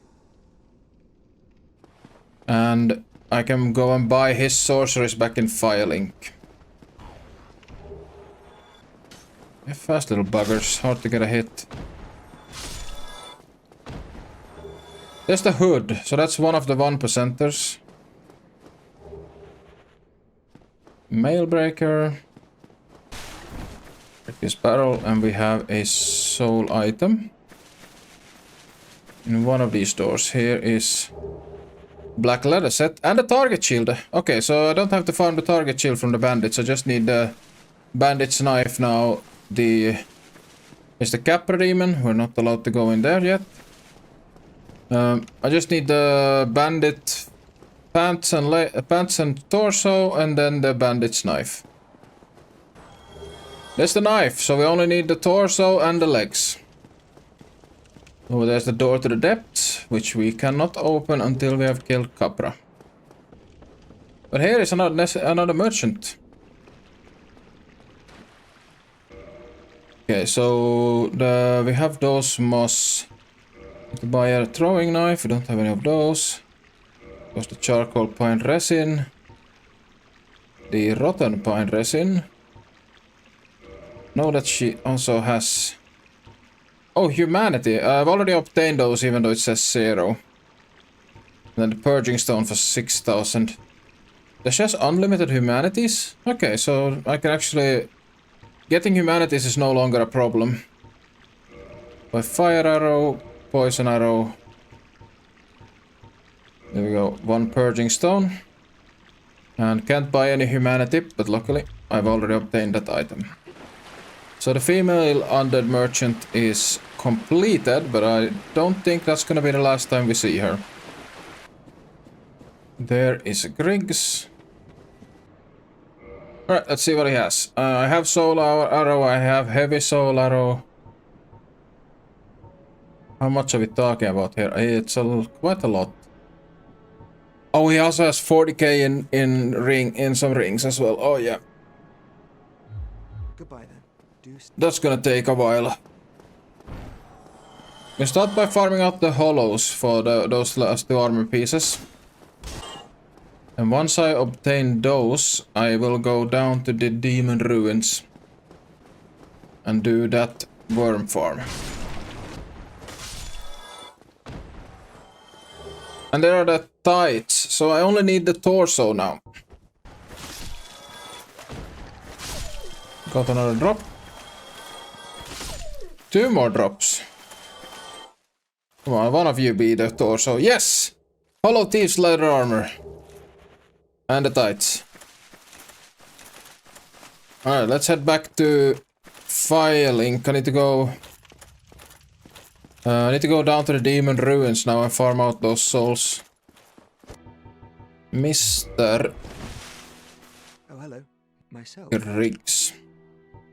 Let's buy out your cheap stuff. I'm gonna buy the soul arrows, even though I already have bought them at one point.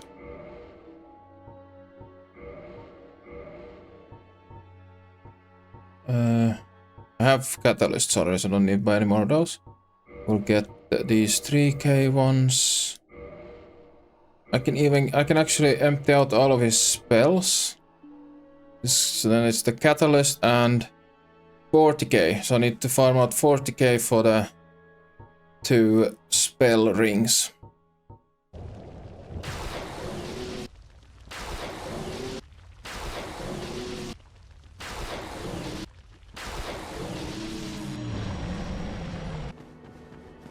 Alright, Griggs.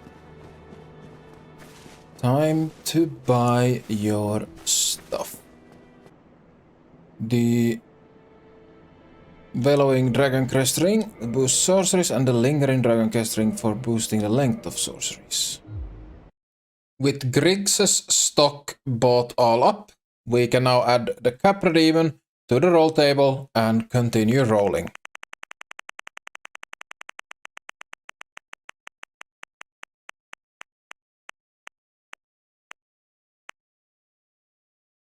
We are not gonna be rolling a boss, we are headed down into the Great Hollow.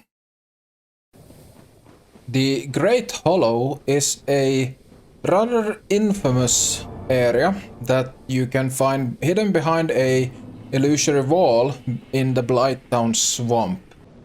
It is absolutely filled with death by gravity, basilisks, and just so many crystal lizards. On the way there through Blighttown, I decided to kill Shiva's bodyguard ninja, because he has a unique ring that you can't really get from anywhere else. He's an NPC, so it was not required for completing an area, but I still wanted it.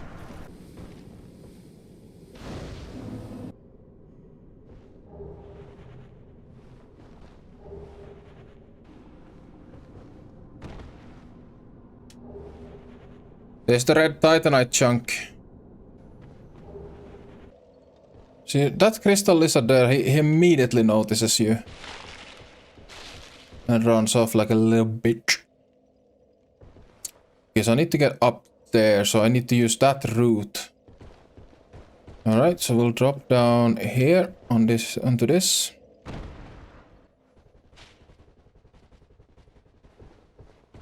Then we go down here. Let's try to reset the game, see if this crystal lizard appears here again. He did. That's 1 lizard down. Don't wanna be cursed. I can heal it, but I don't wanna be. Okay, there's an Eye of Death. How many of those do I have now? 7, and I need 10, so I only need 3 more of those drops. Oh, I thought he despawned. Twinkling red titanite and a chunk. That's good to see. And I need to get down to that item there. So we drop here. Perfect aim. Then we have that item there. Might be the last one in this like upper section. Okay, I might have messed up by going here. Let's see, can I... Oh, I survived the drop. Interesting.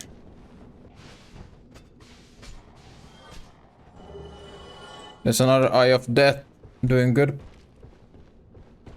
Getting a little bit lucky with the Eyes of Death, but should not ever complain about getting lucky. But I'm sure it's gonna come back to bite me. I'm gonna get that item a little bit later. I wanna clear out everything like above the first floor area. Go all the way around.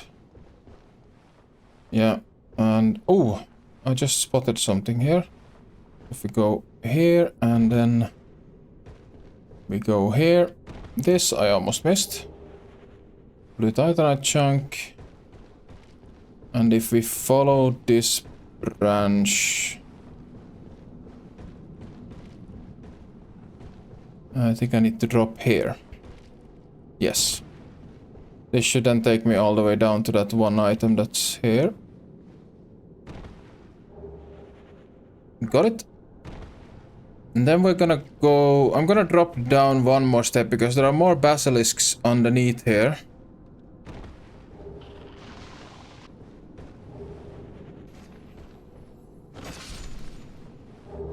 Okay, I have 3 now.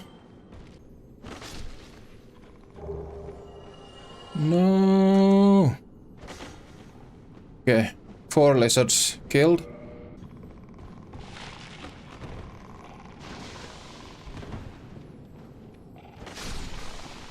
Got it. That's 5. Oh, there is one. Come on, I can catch it. No! Damn it!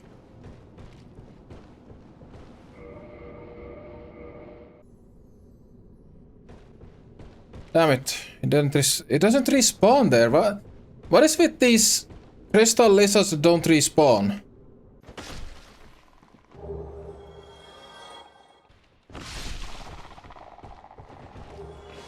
Is that... Oh, please! Yes! That's the last eye of death. Oh yeah, there's one.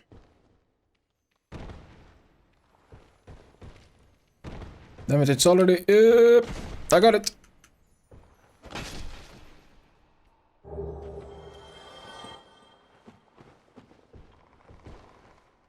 That is now 7.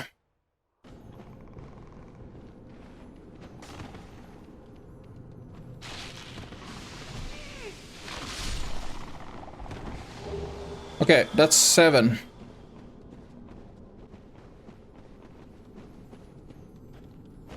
There we go. That's number 9.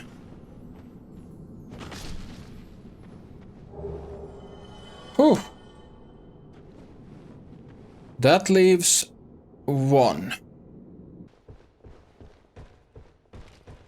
I just have a feeling it's this one that's here.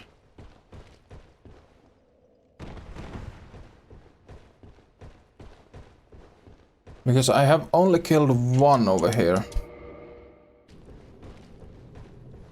Yes. Please don't bug out to them. No. Tight area. Yes! It's done. I got the lizards. That's all 10 lizards. So now I need to go and collect all of the items that are below the center area. Ash Lake. I think there's a fog gate before you go into Ash Lake, so that's gonna go on the roll table. And then I need to kill all of the mushroom people once. What if I just walk off here? Oh, there we go. Got it.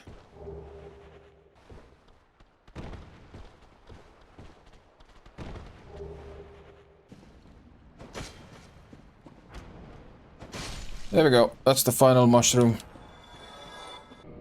With that, all I had to do was go and turn in the Eyes of Death to the Gravelord Covenant in order to obtain their final miracle.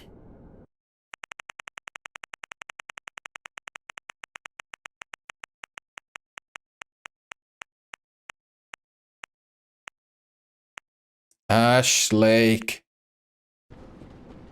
Ash Lake is the area that comes underneath the Great Hollow. It's a fairly big area, it's very unique in its looks, and it is also another dead end area, as in there are no more areas after this area. Ash Lake is rarely visited on a casual playthrough, especially before you obtain the Lord Vessel, as it is a very long run to get back up the Great Hollow. The area has two interesting features. It features a Hydra and a Covenant, the Ancient Dragon Covenant. The Covenant is gonna be the biggest grind here, as I will need to obtain 30 dragon scales.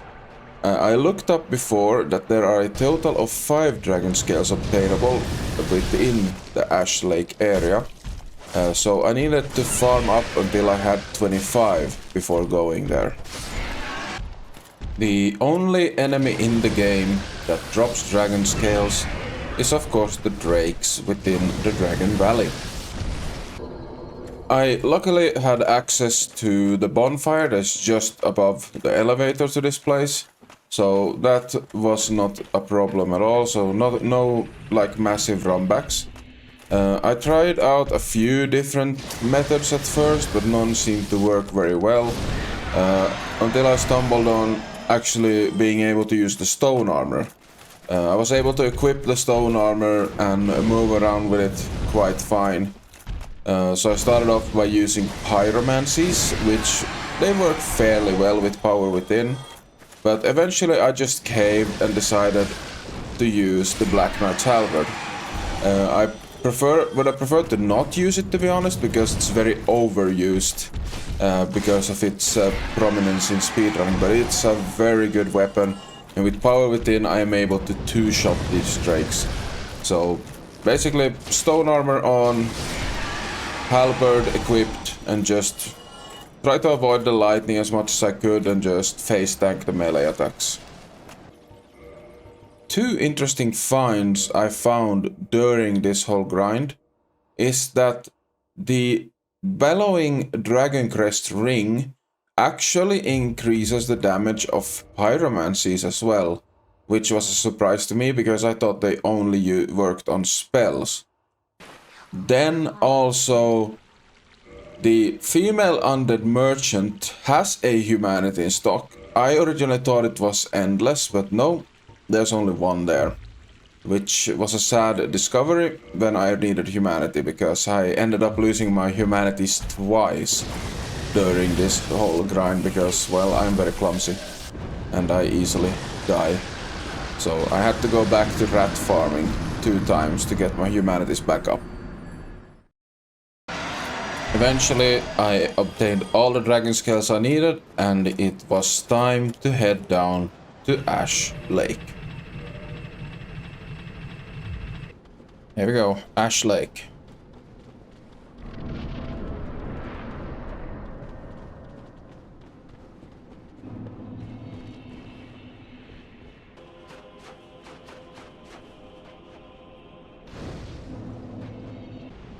Over here we have a dragon scale.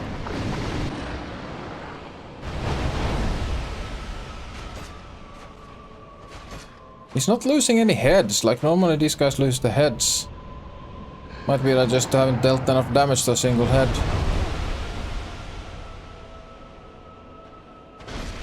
Oh, there goes a head. And this is not Hercules, so the heads don't grow back.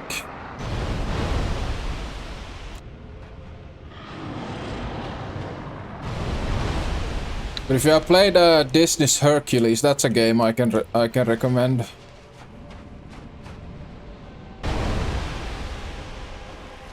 I'm probably gonna die here.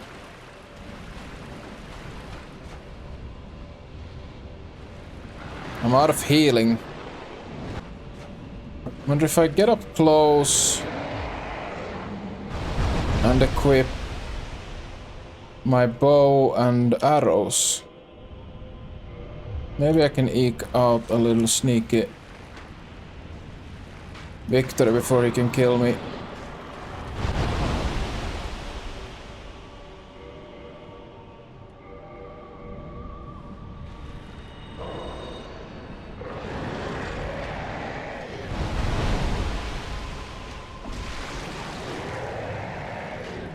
Not doing a lot of damage, like 50 or 60 damage per shot, but...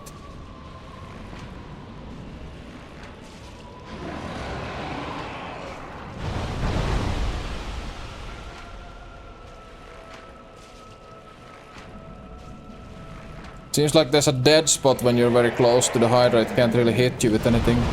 I say as it hits me.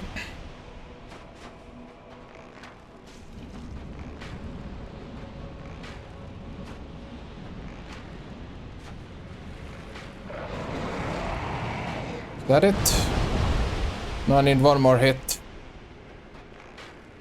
That's it. Hydra down.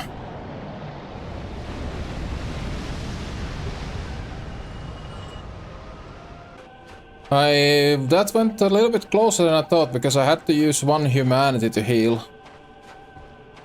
Oh, here is another dragon scale. I think with those I'm now up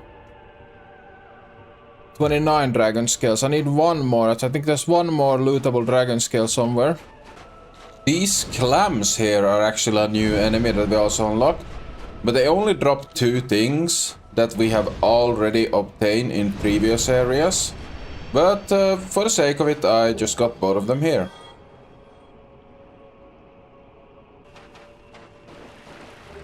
There's the final dragon scale.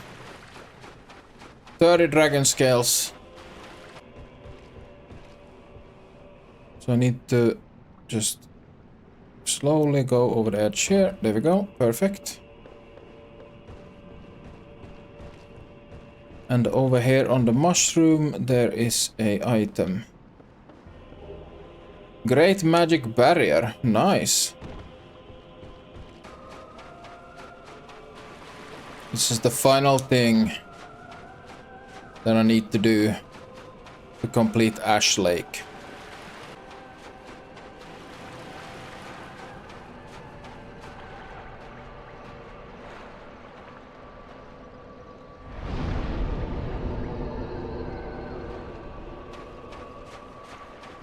There he is. Pray to the everlasting dragons. Enter Covenant.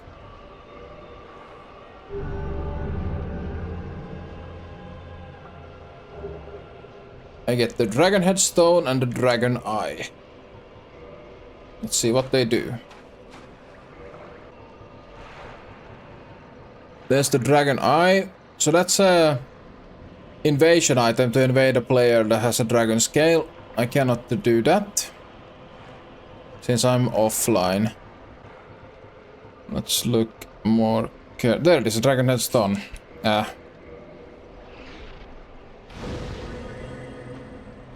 And that gives us a dragon's head. Maybe I need to use the item again.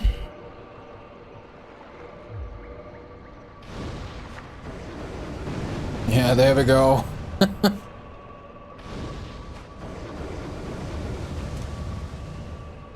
I have no idea how good damage this does to anything, but it looks cool as hell. Alright, we got more items to give to the guy. Offer Dragon Scale. We have 30, but we're gonna start with 10.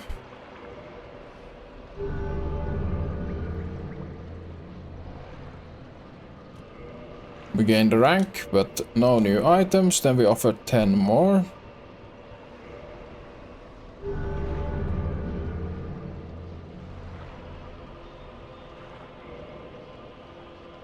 And the last 10, this should gain me an item.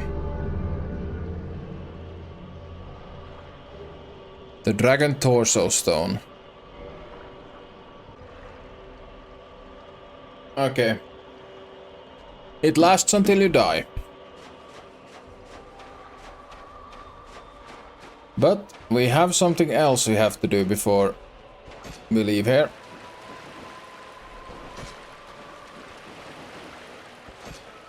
We need this guy's tail. The Dragon Greatsword. And he actually just lets you cut it off. He doesn't even try to fight. He knows his fate.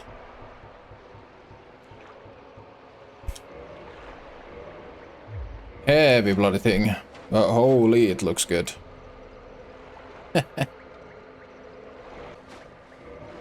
Okay, I have to remove my armor. Then we do the dragon torso. There we go, now we're a full-on dragon.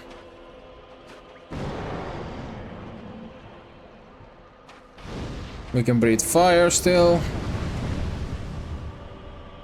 And repel enemies with roars. Actually pretty nice. And the perfect look right here to roll the next area. Where are we going next?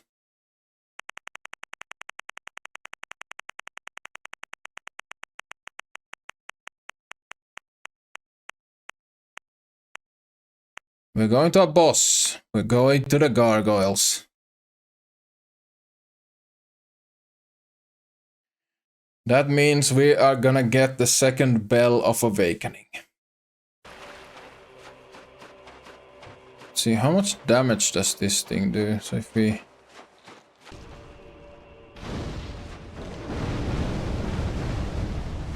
Whoa, that's bad.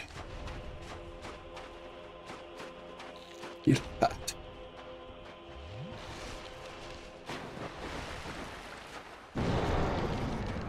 That just staggers. Wow.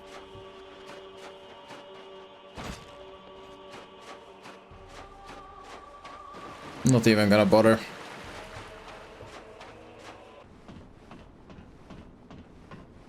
So we go up here. We do not have a Lautrec. No surprise there. But up here we should have a summon sign for our good boy Solaire. The question is just, will Solaire kill the gargoyles before I get a chance to cut the tail? It's not impossible at all.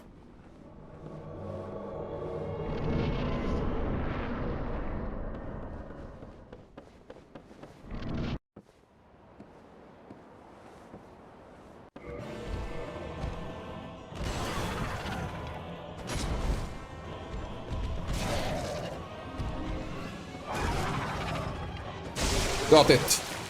Got the tail axe. The first gargoyle is down before the second one has even touched the ground.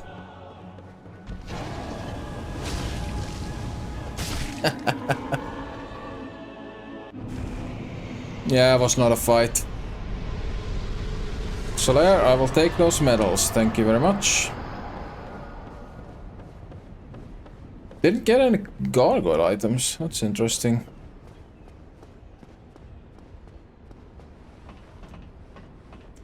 With that, we are free to ring the second bell of awakening. With that, we can ding the second dong, and the gates of Sen's Fortress are open to us.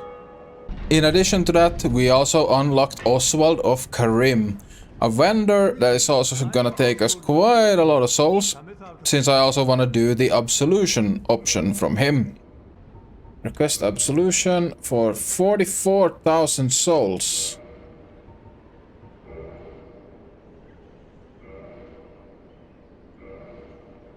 We have purging.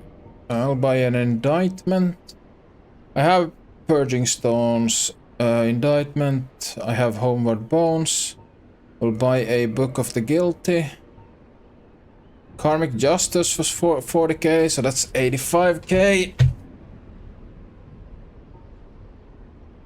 Got this talisman. We'll buy that.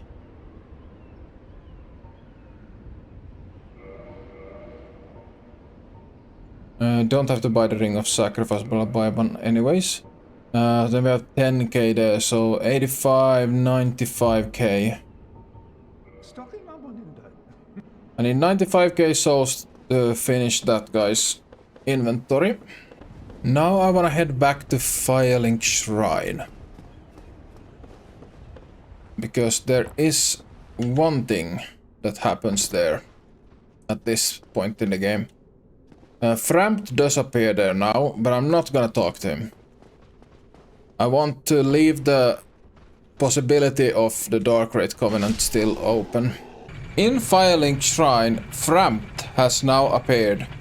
If you talk to him, he will take you to the Firelink altar, tell you what you need to do in order to success Lord Gwyn. But this interaction, talking to him, makes it so that you cannot talk to Koth down at the end of the Four Kings boss fight. I will only talk to Frampt if I obtain the Lord Vessel before killing the Four Kings. There is, however, a little bit of story development with our boy sitting over here. He doesn't like the stench of Frampt and decides that he's gonna go off and do something about it. Did he now leave? Oh yeah, now he left, okay. So now we can go down into New Londo ruins. And if we head over here... There he is. He has gone hollow.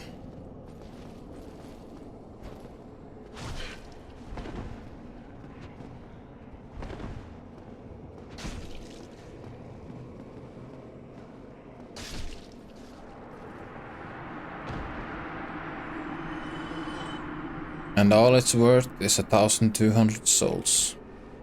With that, it was time to clear out Sen's Fortress to use whatever souls I obtain here at Oswald's store. The only grind item I needed to get was the Man-Serpent Sword. The rest of the stuff in here is just killing enemies and obtaining ground items. Soul of a Brave Warrior.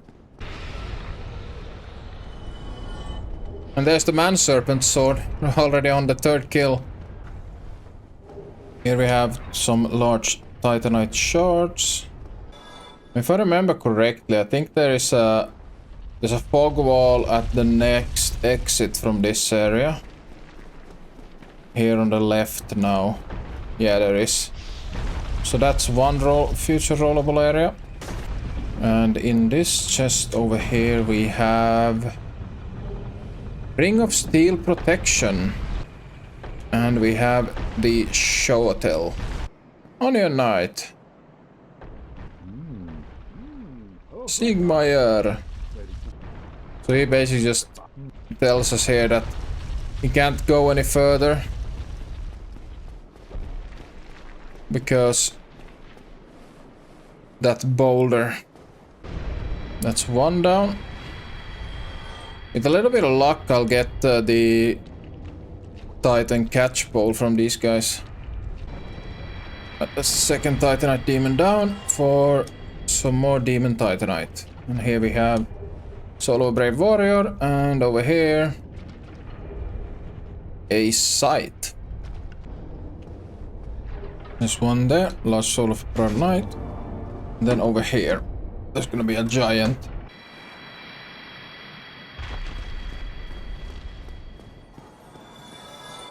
And I don't think there are any items up here. It's just the Titanite chunk you get off him. That's a bit too far away there. Damn it!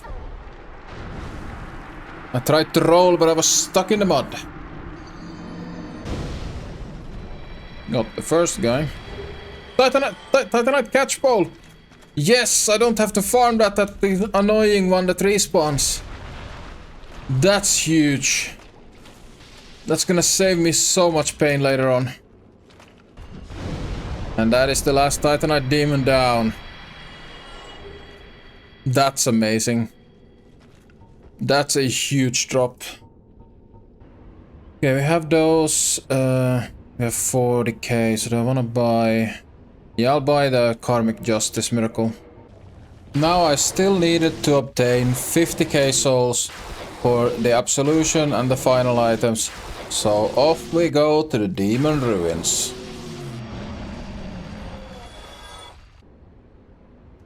Request Absolution.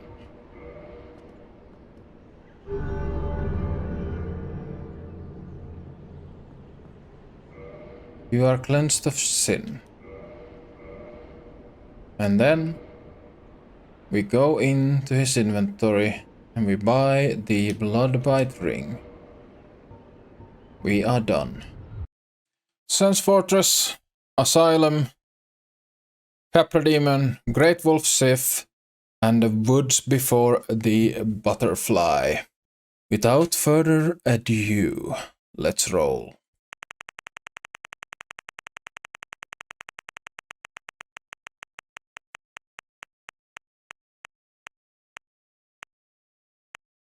Is it gonna be Capra? It's gonna be Capra Demon. So that is killing the Capra Demon and also doing at least the first section of Ria of Thorolund's quest. That means I have to go back into the Tomb of the Giants for one final time. In between my streams, I had been mixing around with settings to try and get the video quality up because I felt like the bitrate was fairly down.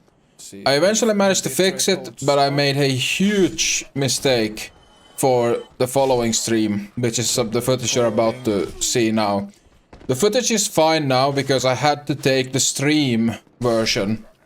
The local recording got absolutely destroyed. It's unusable.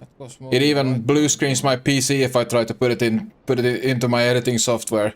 So I have to scrap that. So for this next few areas, you are gonna be hearing my live commentary in like a low volume behind my voiceovers, just because it wasn't savable, the local recording, and when you take down the stream footage, all of the audio is on one track, so I can't eliminate my live comments like I normally do. So just bear with me for a little bit. The stream quality is still good, but there's gonna be a little bit of imbalance with the audio. Been too long since I played, apparently.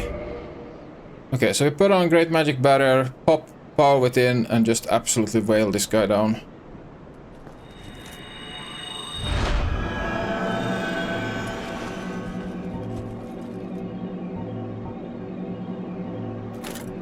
Okay, you can't stack Magic Barrier with Power Within.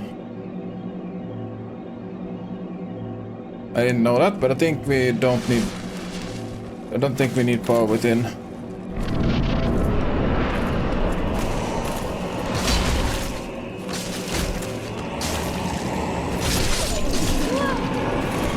Yeah. I didn't have to worry one bit.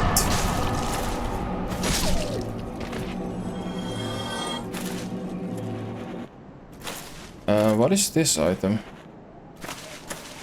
Oh, it's a... That's a homeward bone. I have the maximum amount, so can't pick up anymore.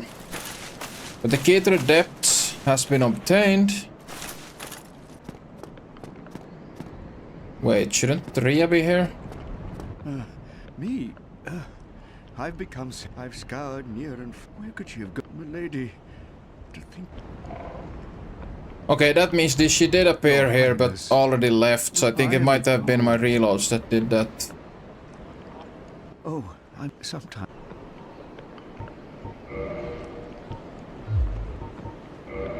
So I have to go down into the catacombs, or actually even further. I am gonna save my warp point at this bonfire. And now we are not gonna rest at another bonfire before we're ready to leave. Alright, so here we have Ria. No hollow, thank goodness. Please be careful. They were once brave. Who would let such heavens? You're no hollow. Thank good, please. They were who heaven. Alright, so we talked to her. Now we need to take care of her mates.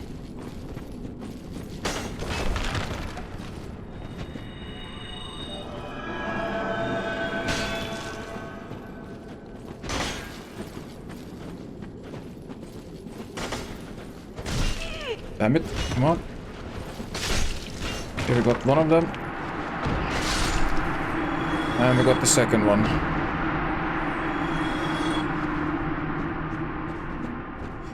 A bit of a shame. You can get quite a bit of humanity from those two. You banished those two. It pains me to think of the trouble my failing. I am certain that both Vince and Nico thank you so very here. I get replenishment. I am certain that thank you. I am certain. Alright. Now we can homeward.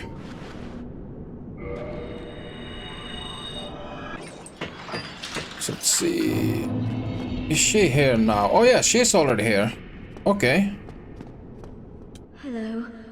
I am deeply indebted. It was not within. I cannot thank you in case you have not heard. I only wish there was someone, but I am inexperienced. If that could be of any. Alright, let's see what you have. I would be most. May we discuss? Prayer gesture. Divine blessing. I don't have one from before, so I need to buy that. Oh boy, this is a bit of a situation here. So the ones I need to buy is the magic barrier, the wrath of the gods, and the great heal. I guess we'll start off by buying. I can use all of these, so we'll buy the wrath of the gods and the magic barrier. That then leaves us with only great heal to be purchased. Since I was only missing 10,000 souls, I decided to not run down to Demon Ruins for this one because it seems a bit pointless with so little souls. So I just farmed it out in the local area. Now, Ria holds an item that is a ivory talisman, but she also holds a pendant. So, the only way I can get both of these is if I allow Petrus to kill her, so I can loot the pendant, and then kill Petrus for the ivory talisman. And Petrus will only kill Ria once I have now, from this point, beaten 2 more bosses. So we are done with this area and we can continue on with rolling. Yeah, let's see what we get. It is going to be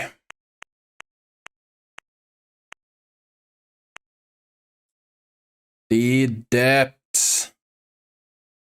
Nice. That's gonna get me access to Laurentius. That's gonna get me the large ember.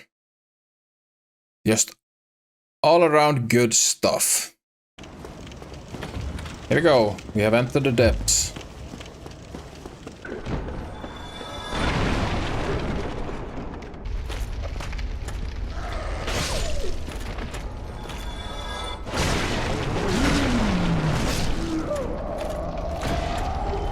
Here we got the sack, and here is the best item in the entire area, the large ember.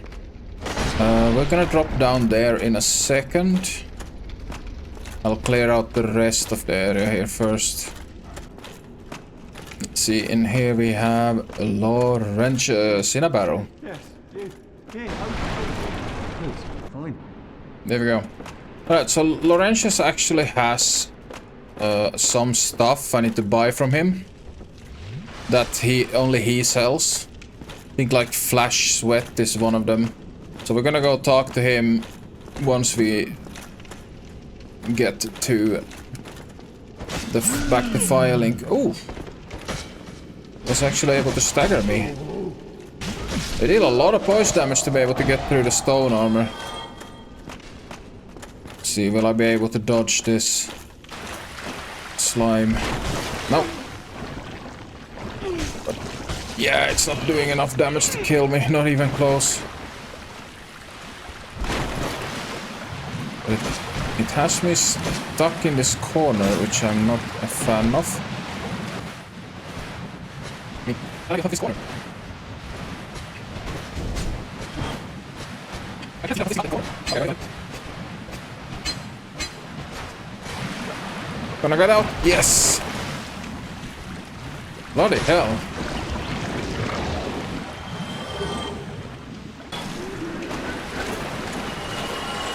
Okay, that's all of the enemies here, so I'm gonna go do the drop down. I wanna go get the key for that cellar door there. So I have to leave the depth anyways. Let's see, how much will a plunge attack with power within do to this guy? Probably gonna absolutely wreck his stuff. That's almost 2000 damage. Pretty decent. This soul here. And I think if I go over here, this should be the key. Yeah, there is the sewage chamber key. And now if we stick to the left here, we can slide right past this hole. And we can run up to the bonfire and make ourselves human. We've got the great axe. So here's one drop down. That means if I go that way, I can get behind this fog wall that's gonna be here. But this fog wall is not gonna be rollable because yeah, I can reach both the sides of it very easily. A large titanite shard. This place is just full of rats and you gotta love it. So good for humanity grinds. And there's where we also just were, so here's the big chamber. So now we only need to clear out the lower sec. Oh wait, has that... Oh, when I rung the bell of awakening, this vendor that's normally here went up to Firelink. I would have needed to complete his inventory a little bit earlier. Oh well, we're just gonna have to do it now. I didn't think about that actually. Heavy crossbow. Here he is. Come on down, Kirk.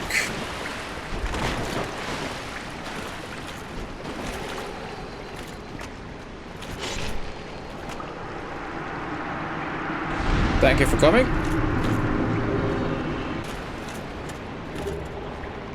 Let's see if we can resist getting cursed.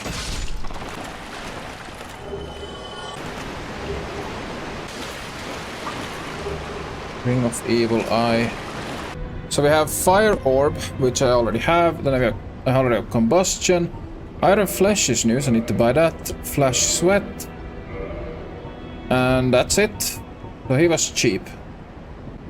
With that, I told Laurentius where to find the Chaos Flame and left to the next vendor. Hello there.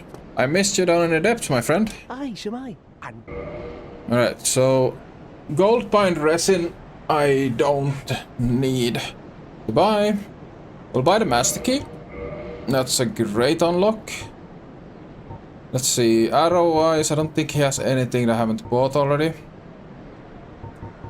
Oh no, this is gonna be some grinding right here. Okay, let's buy the helmet. Just 7,000, so might as well buy the crystal greatsword.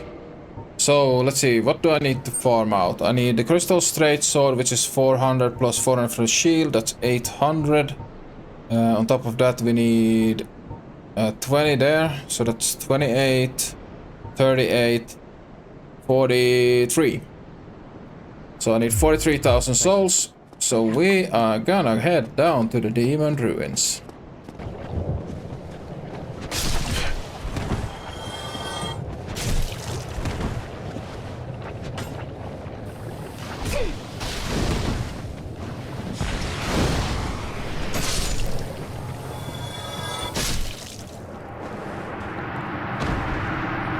Goodbye, my friend.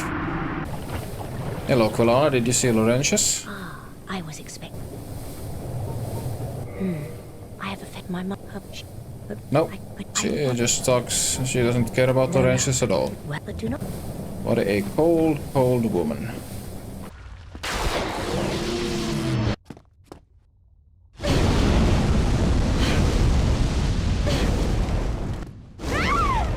Oh, you can actually get hit 4 times by that? I learned something new there.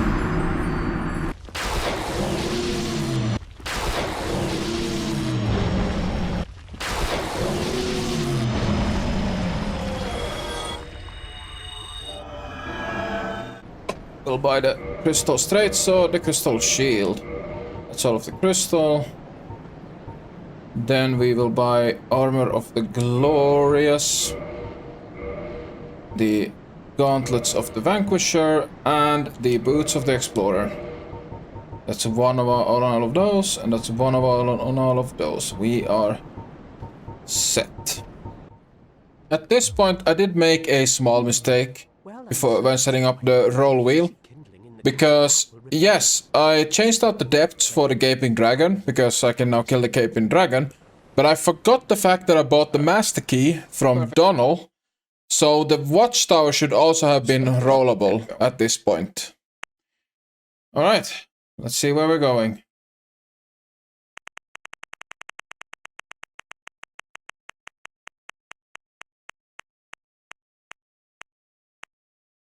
Oh, it's gonna be safe. Oh. Great Wolf Sith. The 4 kings are going to be rollable. I had absolutely decimated the gargoyles and Capra before this, so I went into this fight with a lot of confidence. We'll just use the Chloranthy Ring for the regen.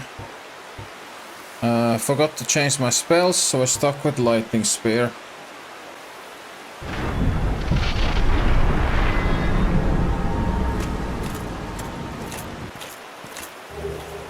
The Hornet Ring. What did the Hornet Ring do? Boosts critical attacks. And now the question is, how hard is Sif gonna hit?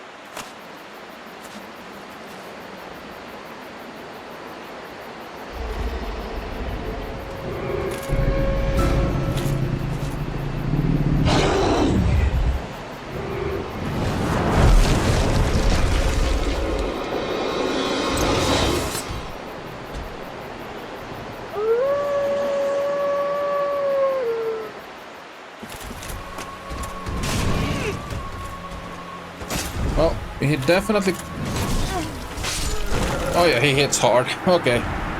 So yeah, there's no tanking that.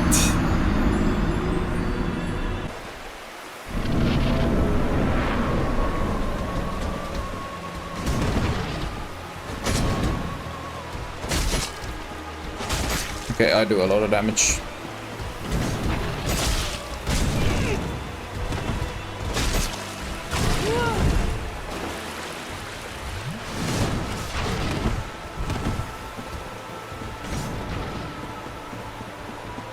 See if we can get...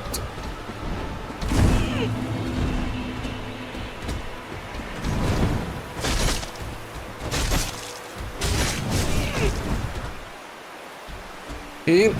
Damn it! I should have dodged. Okay, man, you need to dodge and then heal. Think Dark Souls 2. Use windows of opportunity to attack, to heal. No panic chugging.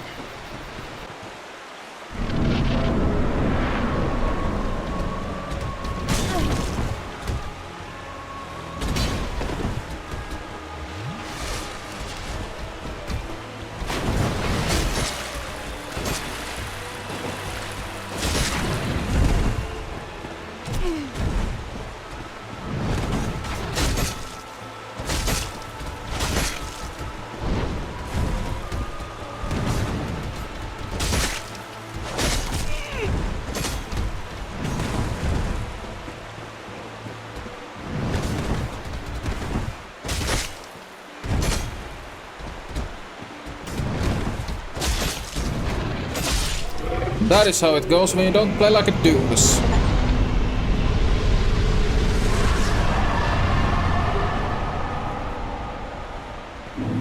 Covenant of Artorias. has been obtained. Yes, we're gonna give him the large ember. Metafy equipment, and then we'll do the revert at the magic side, and then revert at the great side +5. And we're gonna do great side +6. Reinforced weapon, great side +7. Then a great side +8, great side +9, and finally a great side +10.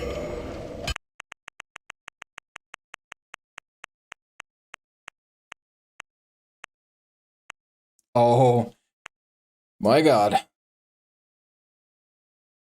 The 4 kings.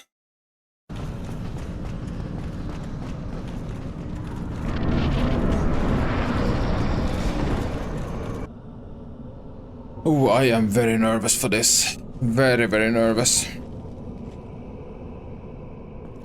Let's do it.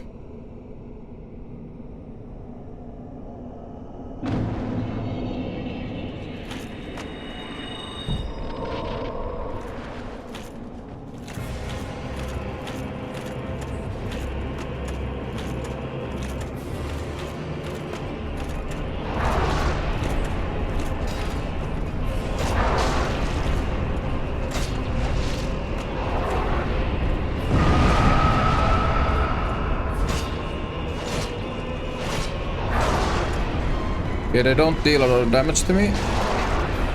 At least with that, but I think the grab attack will still be painful.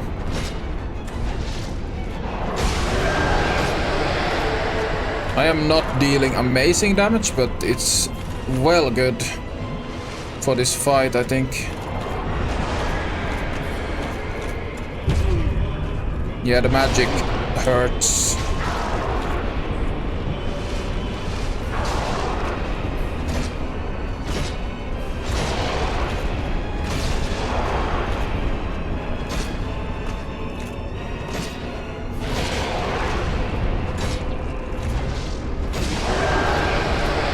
It's 2 down.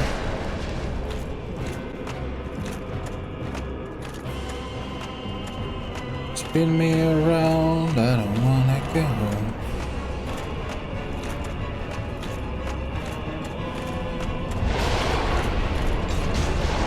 Okay, this guy hurts.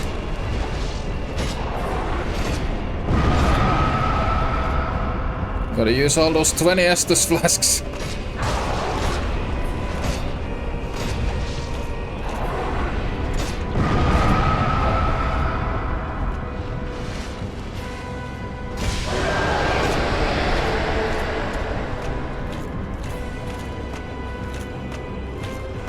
I'm definitely killing them faster than they can respawn.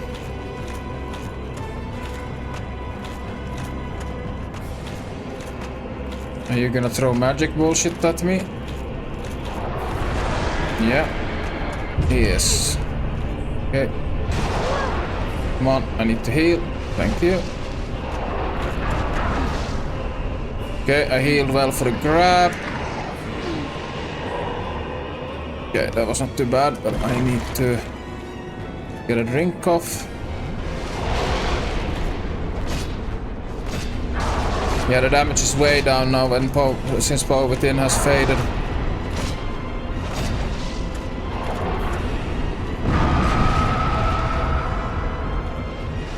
Okay, another king just spawned in.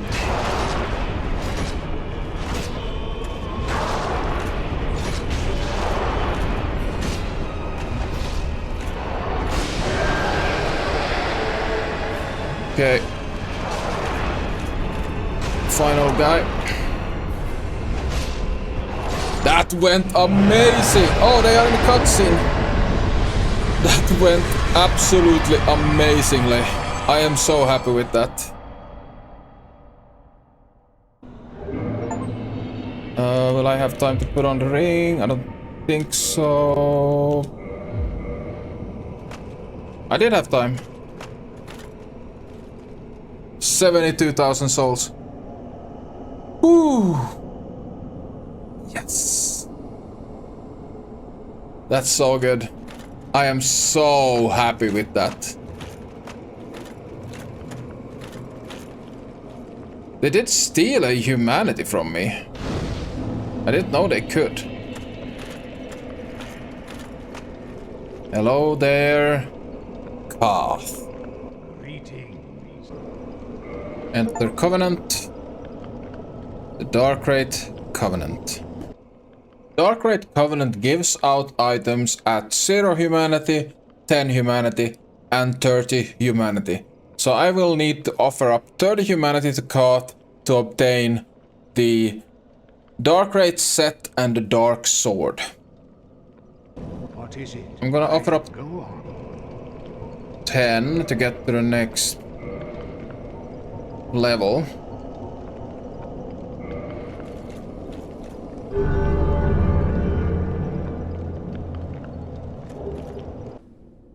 But I think Ria is now gonna be gone.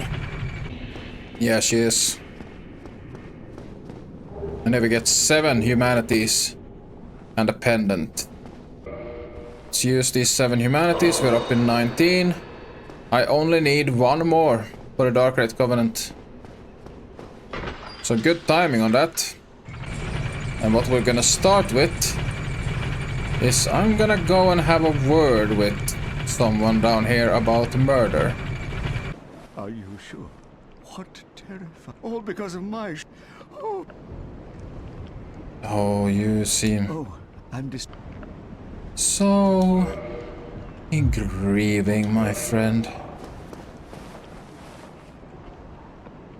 Say goodbye. By the lords! You damn fool! Enough of you! Feel the wrath of the gods!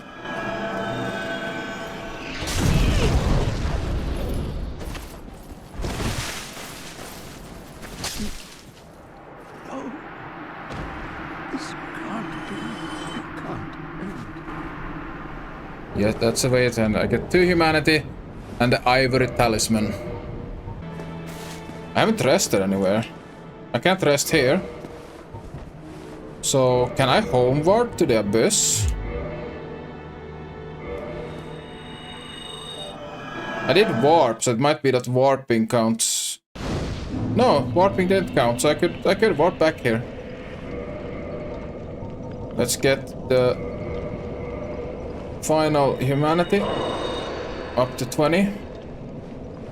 What is it? I am. Go on. Offer humanity. 20.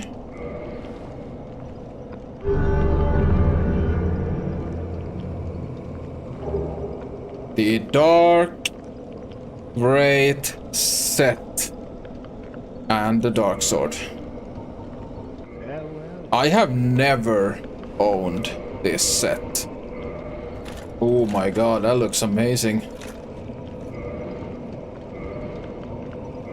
And the Dark Sword?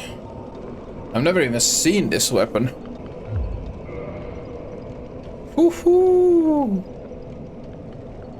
Oh boy. Oh yes. It is time to roll.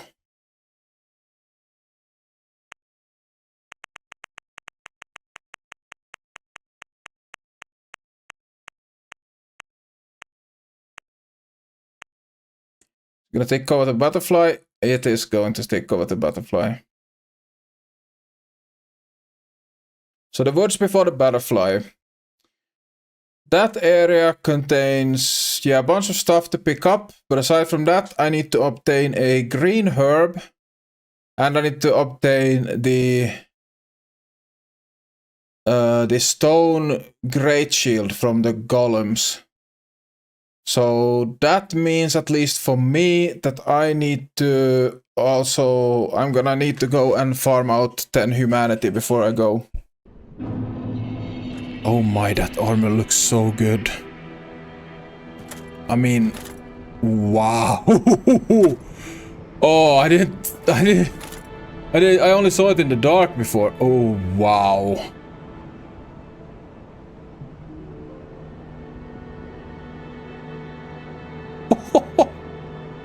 Look at the sheet!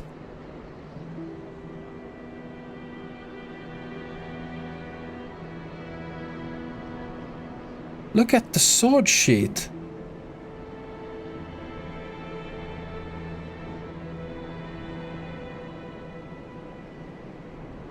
I'm not taking this off. I don't care that I'm medium rolling. I'm not taking this off. This is amazing. It is time to go pay a visit to some golems in a forest. And I need to obtain their shield. In order to obtain their shield, I first need to obtain some humanities to make this grind more bearable. There we grab his 5 humanities.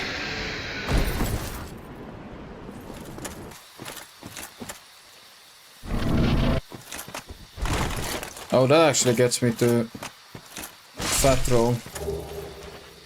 Partisan. Should be elite knight. It's good.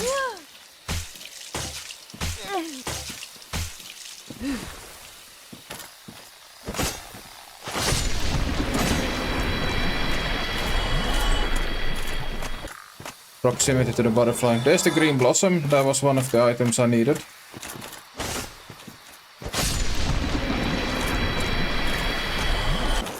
Back here we have a soul item. Alright, no giant drops on the first run through. There's the wolf ring. Isn't that poise?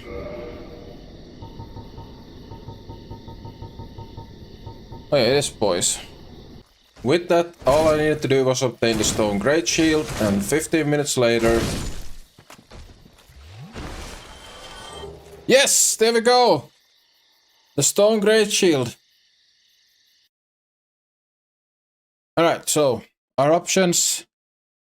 We have 2 bosses, Gaping Dragon and Moonlight Butterfly. Then we have the upper, or I guess, yeah, upper Sense Fortress.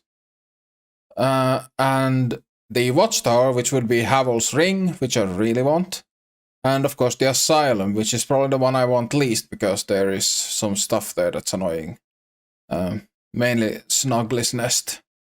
Let's see, let's roll, see what we get. Hoping for Watchtower.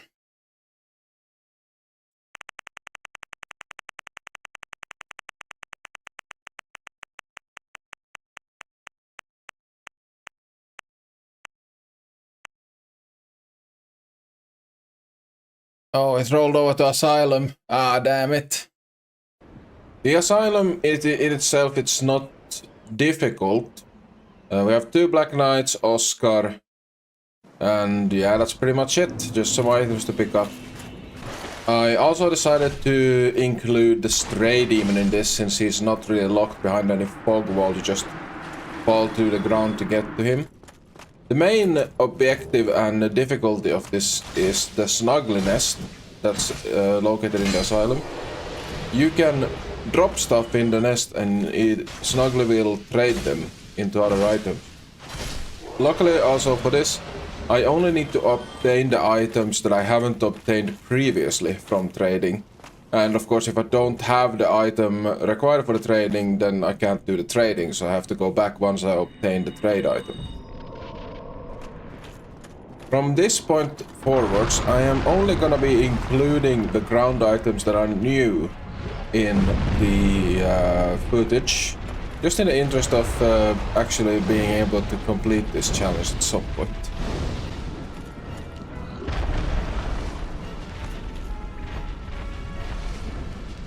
It did land on me there.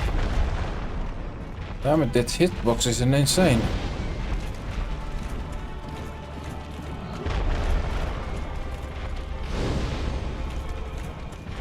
That's the explodey stuff. Let's put a fire in his ass.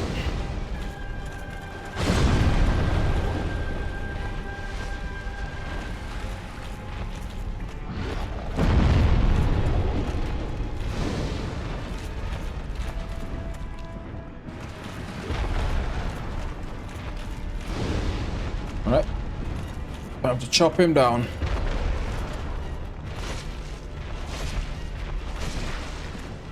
Oh, that was a bleed. Beautiful damage. Good night, sweet prince.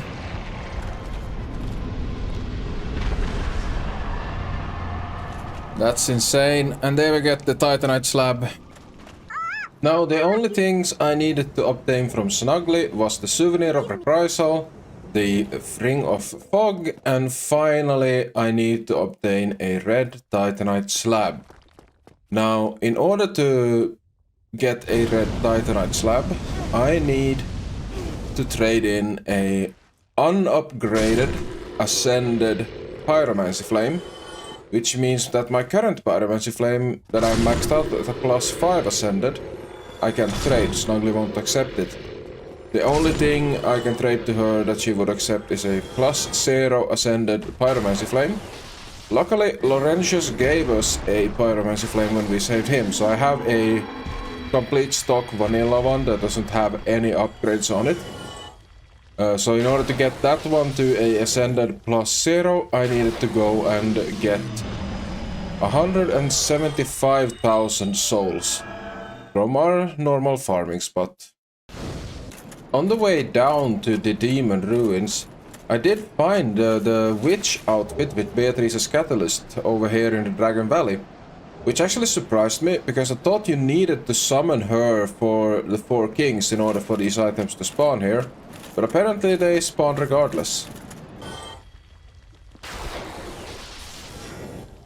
We have the 175k. So it's time to head out to Quelana to upgrade.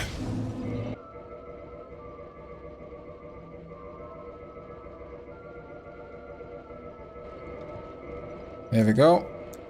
Pyromancy Flame +15.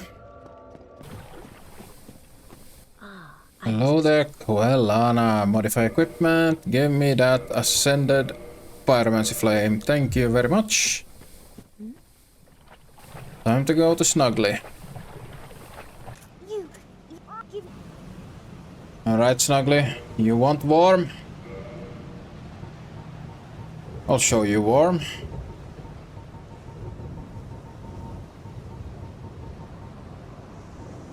Ascended Pyromancy Flame.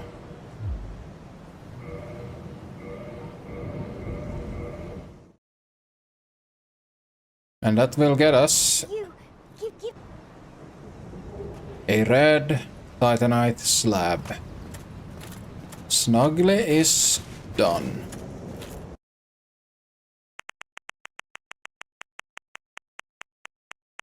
Watchtower is what I would like. I'm not gonna get Watchtower. Looks like it's gonna be Moonlight Butterfly.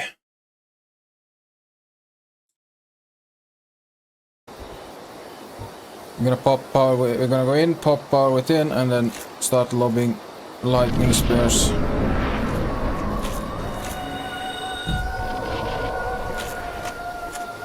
This should obliterate it. If I can hit. That's 500 right there. That's gonna take 4 lightning spears. And it's down.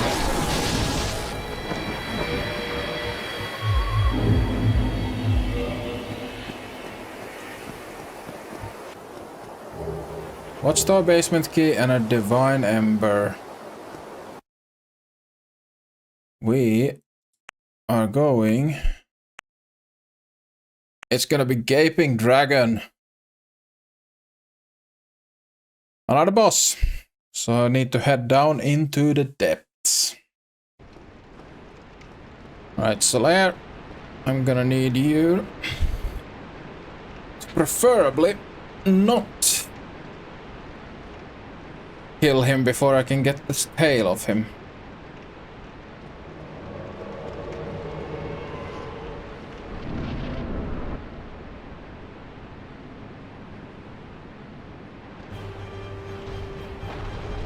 Come on, you oversized lizard.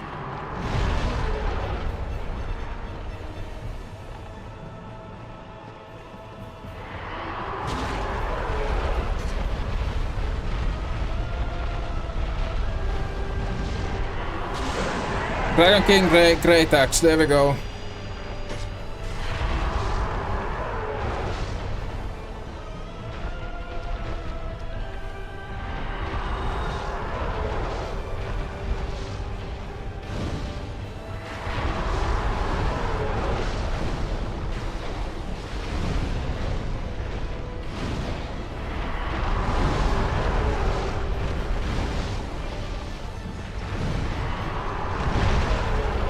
And that's gonna be gaping down.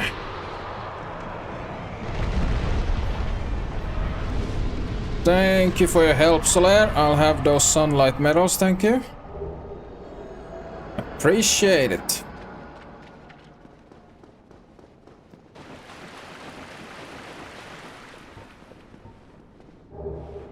There's the hard letter set. And one final thing to do before rolling the next area. We open this door. Because, as I said, we've already completed the other side. Perfect. So we only have Sense Fortress or the Watchtower. So it's a 50-50 coin toss. I'm hoping for Watchtower. I'm probably not gonna get it though. We'll see.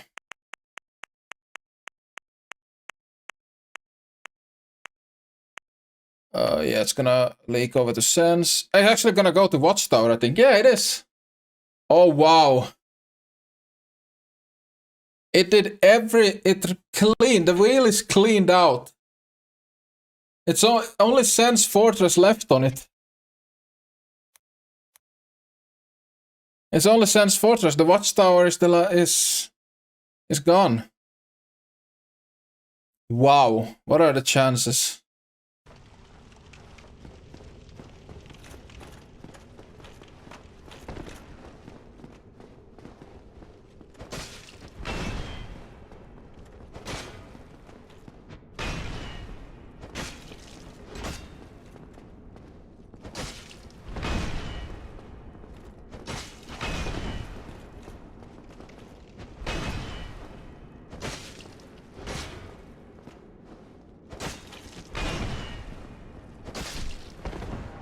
Pavel is down.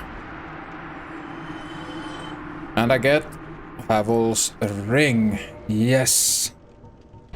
With the wheel being absolutely exhausted, I now have no branching paths before I reach the middle of Honor Londo. So it now turns into a 100% progression thing. But there are definitely a few very expensive vendors along the way. Probably just a soul item.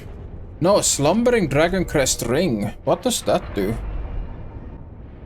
Wearer produce no sound whatsoever. I mean, if you want to do stealth, that's good. Here in this part of Sense Fortress, I will also find Master Logan. Luckily, I don't have to buy out his entire stock. I just have to buy out the spells that are unique to him. As I think once he moves into the Duke's archives, then I need to complete his stock. But at this point, I only need to buy the unique spells.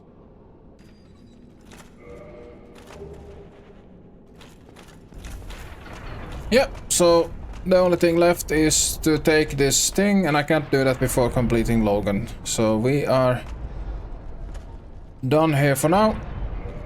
So if you look at this, the soul arrows, I already have those from previous merchants, so I can buy this homing soul mass, and then I'll buy the soul spear. Everything else I already have, so we can continue exploring Sense. Yeah, here we go. Here's the progression.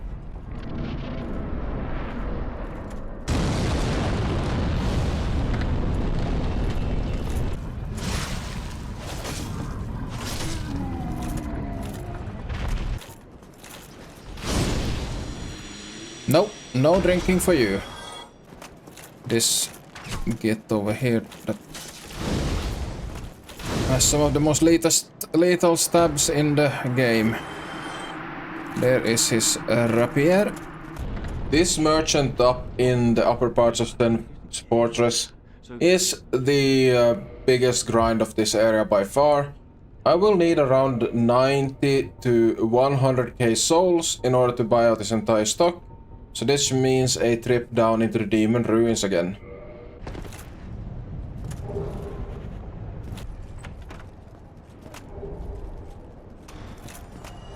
Cage key, we're gonna need that for the elevator.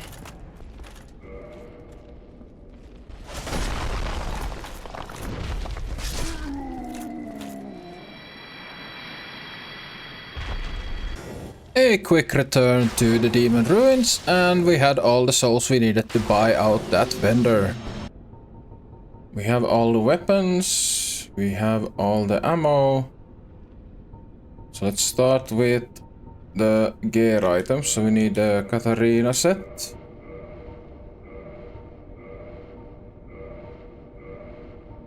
Then the steel set.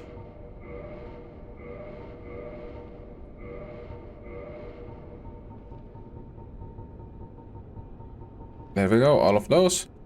And finally the Thunder Stoneplate ring and the Spell Stoneplate ring. That is everything gotten. With no other progression spots available, we went straight on to the golem.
Seems to be very resistant to this damage I'm putting out.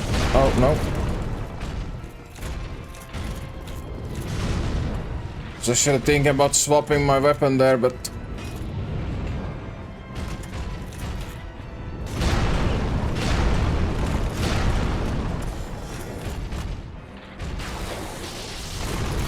Okay, that does pretty good damage.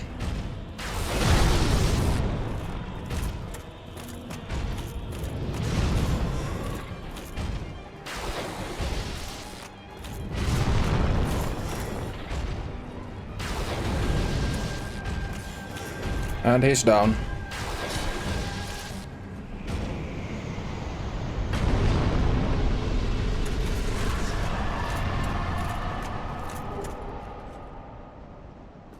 The golem went down, but before we can lay our eyes on the beauty of Anor Londo, I needed to go back to Firelink to buy out some stuff from Donald.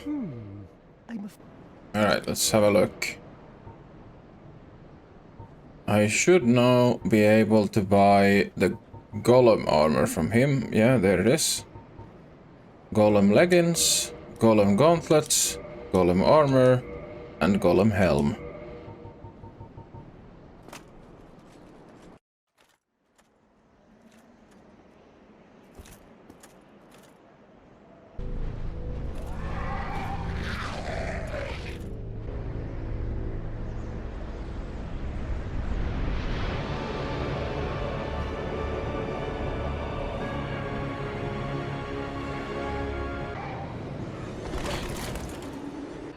Upon arriving in Anor Londo, I am immediately faced with the very first grind, and that is to obtain the halberd and the shield from these sentinels.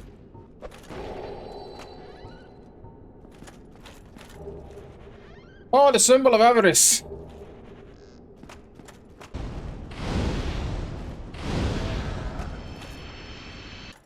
Symbol of avarice is nice, but it doesn't stack with the gold serpent ring.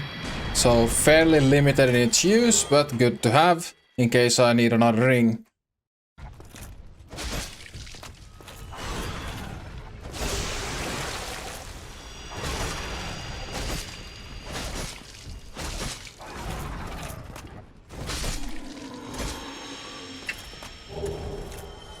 Shield and helm from the gargoyle. I think I already have the halberd.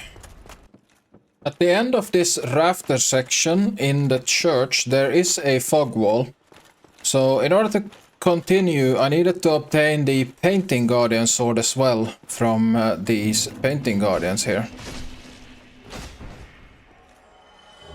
There it is, painting guardian sword, already on the second run through. I'm loving 410 discovery. For this elevator, I've decided to have it 100% unlocked, so I can access all levels of the elevator.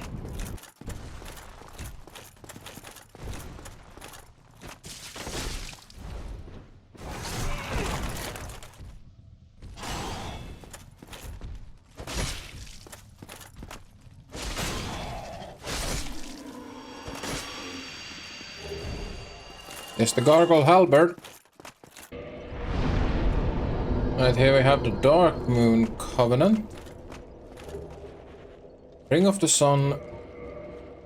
Sun's firstborn. What does that do? Boosts miracles. Okay, nice. Let's put on the Dark Moon Seance ring and go and unlock this Covenant. So it's gonna be up to the roll wheel if I kill Gwendolyn before completing the Covenant or not, because I don't have access to Souvenirs of Reprisal farming right now. Join the Covenant. Got the Dark Moon Blade Covenant ring and the Blue Eye Orb. Very well.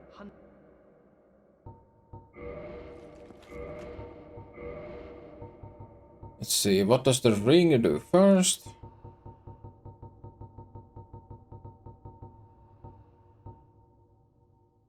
Answers summonings, okay.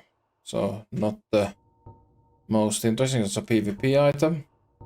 And if we look at the blue orb, invade the world of a guilty player. Alright. So the Souvenirs of Reprisal are farmable in the painted world. So I think the next time we roll, we're gonna have the painted world, Dark Sun Gwendolyn, and Upper Honor Londo on the roll table. If I roll Dark Sun Gwendolyn, then the Covenant will not be completable. Here in the corner we have the Black Iron set, if I remember correctly. Yep. And on the chandelier here in the middle, Great Magic Weapon. Next I had to fight my way up onto the balcony of the Honor Londo Palace. So on the way there are a bunch of demons and some more of those sentinels, but nothing drops anything that I haven't already obtained since I bought the demon spear from Shiva. But I did make one mistake once I got up to the top, because I saw the Silver Knight archers, and I assumed then that these Silver Knight archers, they must drop the Silver Straight Sword and the Silver Knight shield. However, they do not. If I even for a second read a little bit more on the wiki, I would have seen that they only drop the Dragon Slayer arrows. So I spent at least an hour. I killed these guys around 30 times, didn't see any drops, and then I reread the wiki, and Pikku shouted it out in the Discord that no, they don't drop it. So I have to just knock that down to being stupid. However, the souls will at least be useful going forward.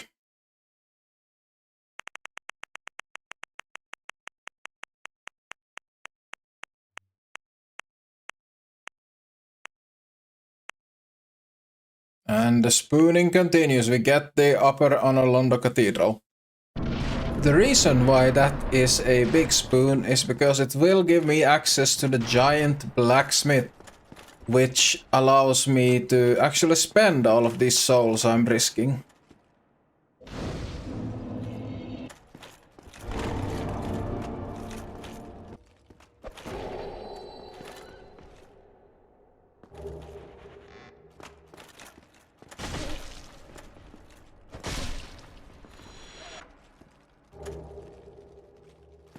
And here we have all of Havel's stuff.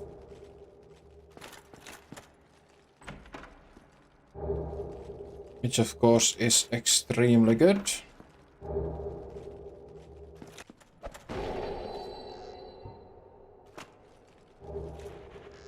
Gold coin.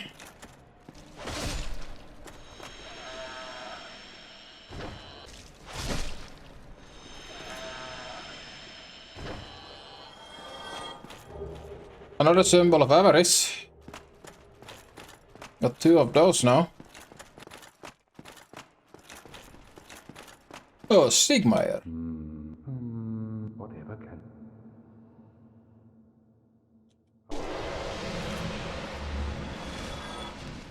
I almost traded with that guy.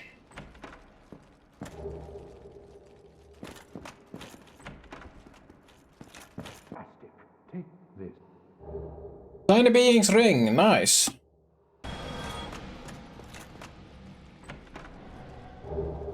It's the Silver Knight set.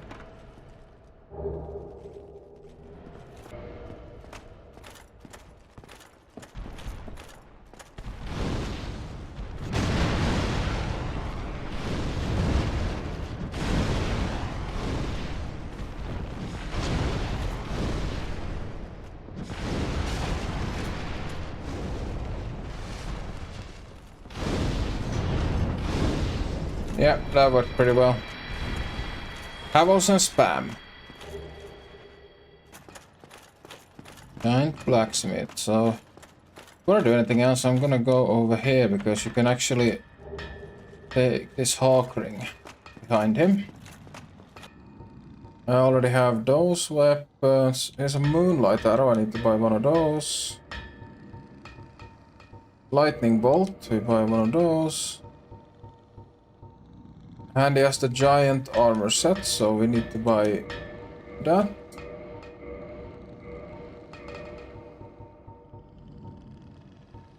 Okay, I need to do some calculations here. Lots of math later.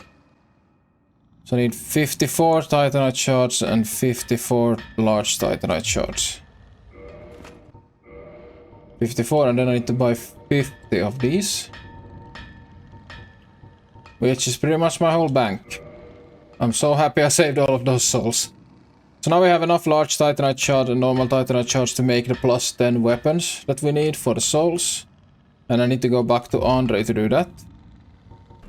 Now, before heading back to Andre, I first had to deal with a filthy traitor and farm out the Silver Knight gear.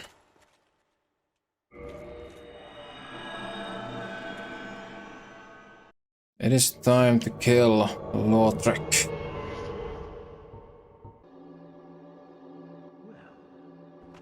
Look at you. I thought you were wiser. It is a terrible pity. Like a moth flittering towards. Here we go. Don't you agree? Okay, I wanted to get that before going back because I can return the Firekeeper. Now I need to make sure not to use that Firekeeper soul.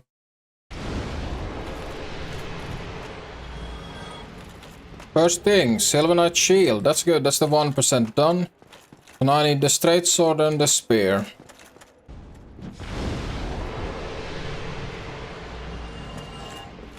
Oh, I got something. Silver Knight straight sword. Nice. Only missing the spear now.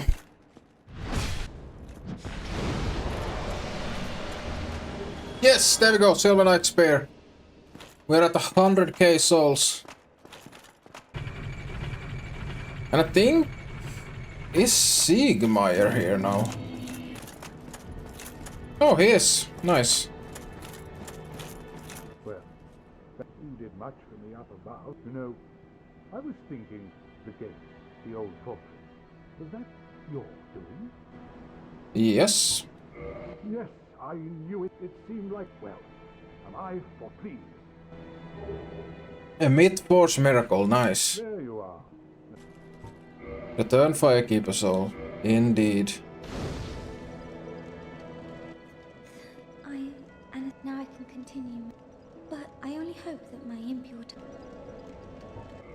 Forgive me, I am impure. Please, leave. I wish not.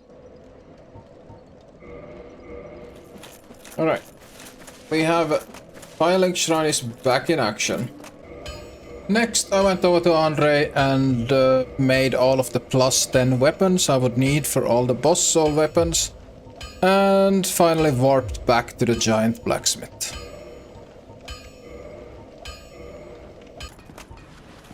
Hello there, my blacksmith friend. I would like some god weapons.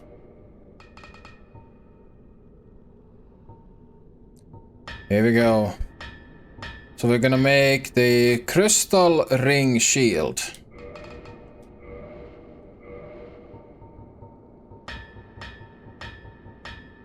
Then the dragon bone fist. The chaos blade. And the great sword of Artorias.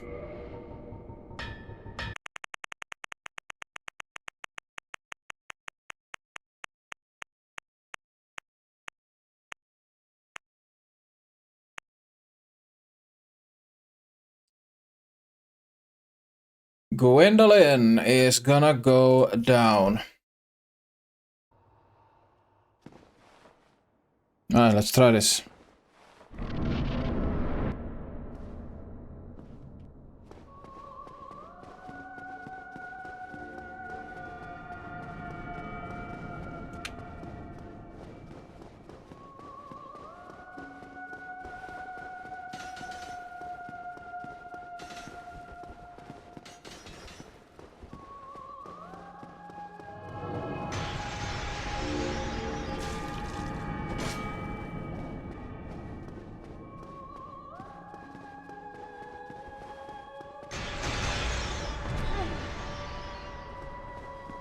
Still not nice to be hit by, that's for sure.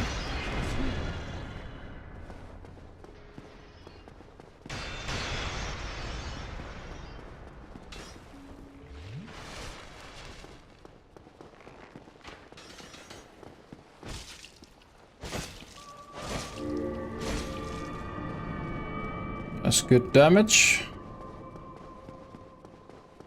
Bow, thank you, Gwyn.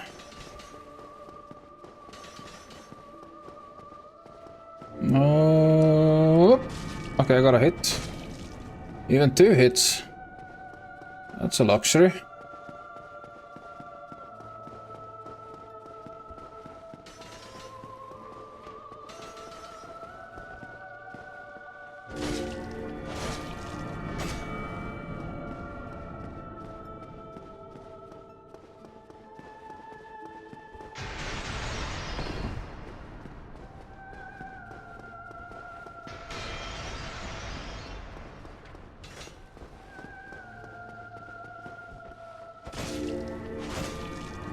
There we go. Oh, heretic, swathed in dark. Soul of Gwendolyn. This now gives me actually 2 grinds I need to do. Because I need to go... Oh, not the grinds, but I need to go and make the god weapon. Or the soul... I need to go and make the soul weapon. And I need to go to Domo in Firelink Shrine and purchase the Gwendolyn armor. This is Sunlight Blade Miracle. And in here... the brass set. Alright, let's modify equipment and we're gonna take the composite bow to make the Dark Moon Bow. Nice. Can I buy... Hold on, can you buy absolution for the firekeeper here? Or will she always attack? I'm gonna try it out. Alright, Oswald, let's get that absolution. 46,000 souls. Yeah, I think this will clear me with the firekeeper so I can keep that that bonfire alive. Alright, my friend. Let's see. So we have now the moonlight robes with the crown of the dark sun. All those souls are starting to run out. Now that is complete. Alright, moment of truth. Will this firekeeper be mad at me? Or did the absolution work? Oh yeah. So it was you, was it? How dare you produce a blade upon a deity? Okay, yeah, so it didn't work. Oh well, good night. You ain't gonna end shit, bitch. The Painted World and Ornstein and Smo. Let's see.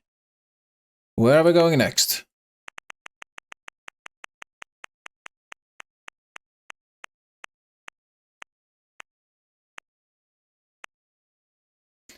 It's gonna be the Painted World, so Ornstein and Smo is gonna be automatic after that, because Painted World is a dead end.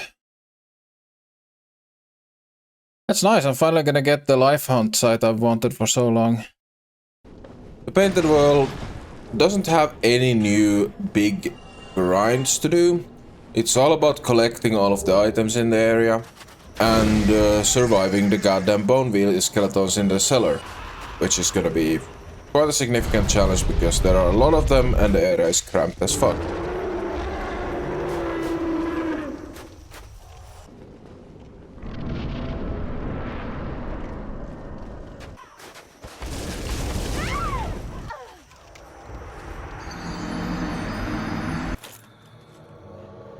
Oh, King Jeremiah. You know, I've met some kings before you. Although they didn't have as nice a crown. Okay, he seems to be somewhat fire resistant. But it don't matter to me. Notched whip. And there's acid surge. There's fire surge. Annex key, nice. That's the tunnels cleared out, so it's only the main open area left.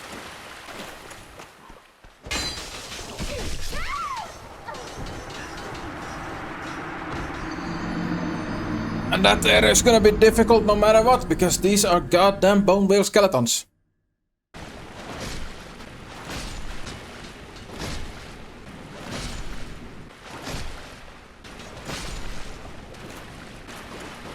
Okay, so I've killed all of the bone wheel skeletons once now, so let's...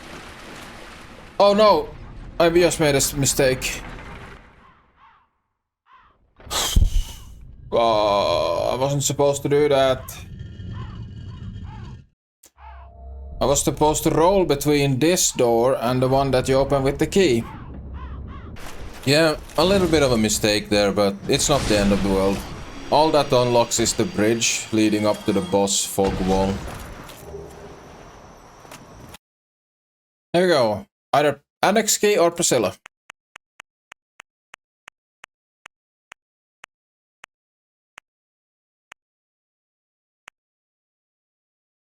And it's gonna be Annex key.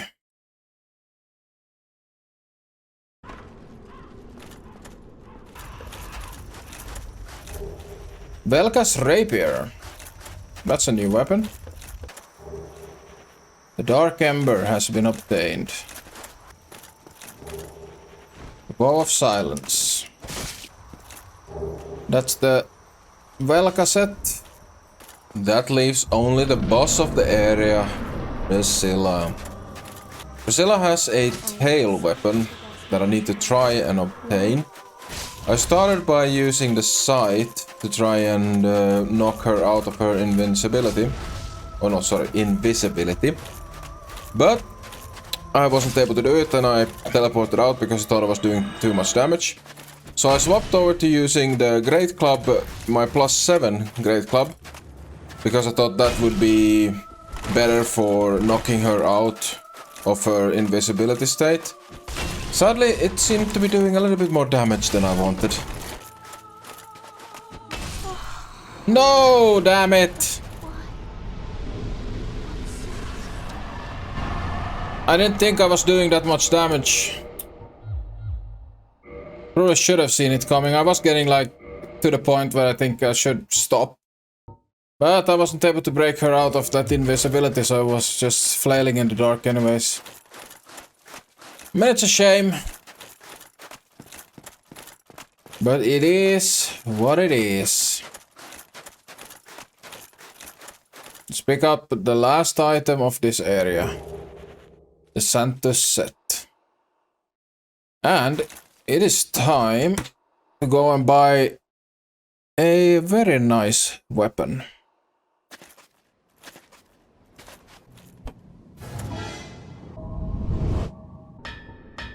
The Great Sight +10 plus Soul of Priscilla gives me the Life Hunt Sight. And we're gonna use Demon Titanite to bring it all the way up to +5. And it was time for what many consider to be the very best boss in all of Dark Souls.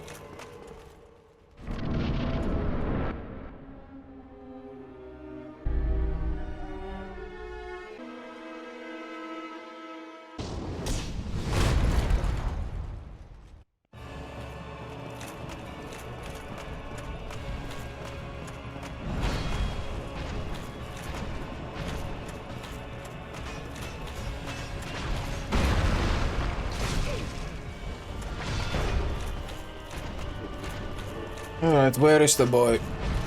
Oh, he might be getting blocked by golems.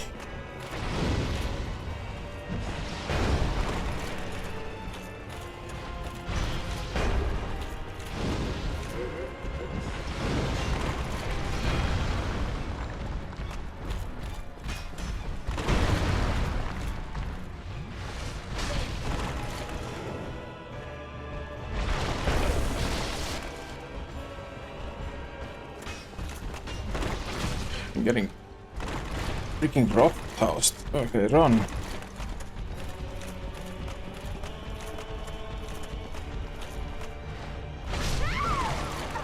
Nope. That didn't work.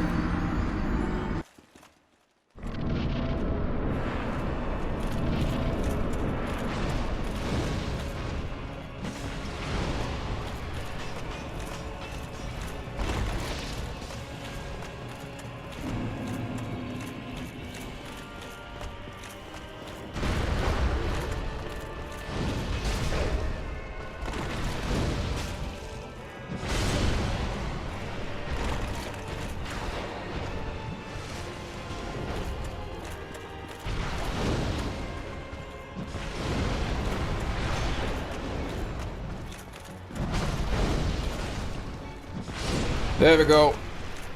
Thank you, Solar.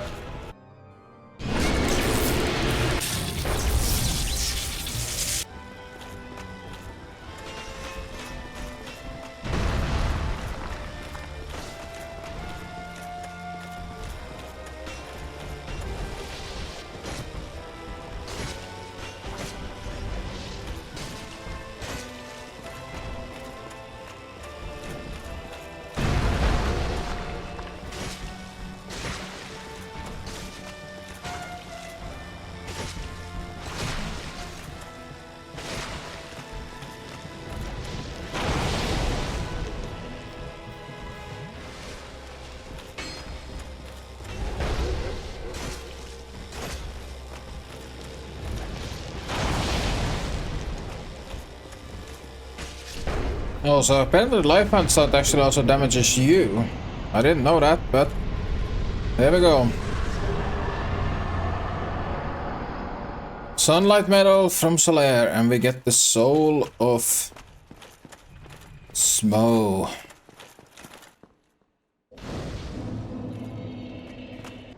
Now, before we could open the door and get our big chest reward, I had to go back to Firelink Shrine and buy Smo's armor from Dommel. In addition to that, I also needed to obtain the boss weapon for Smo.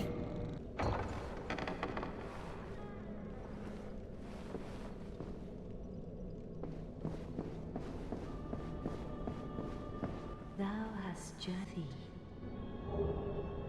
The Lord Vessel. And beseech. Return the Princess Guard.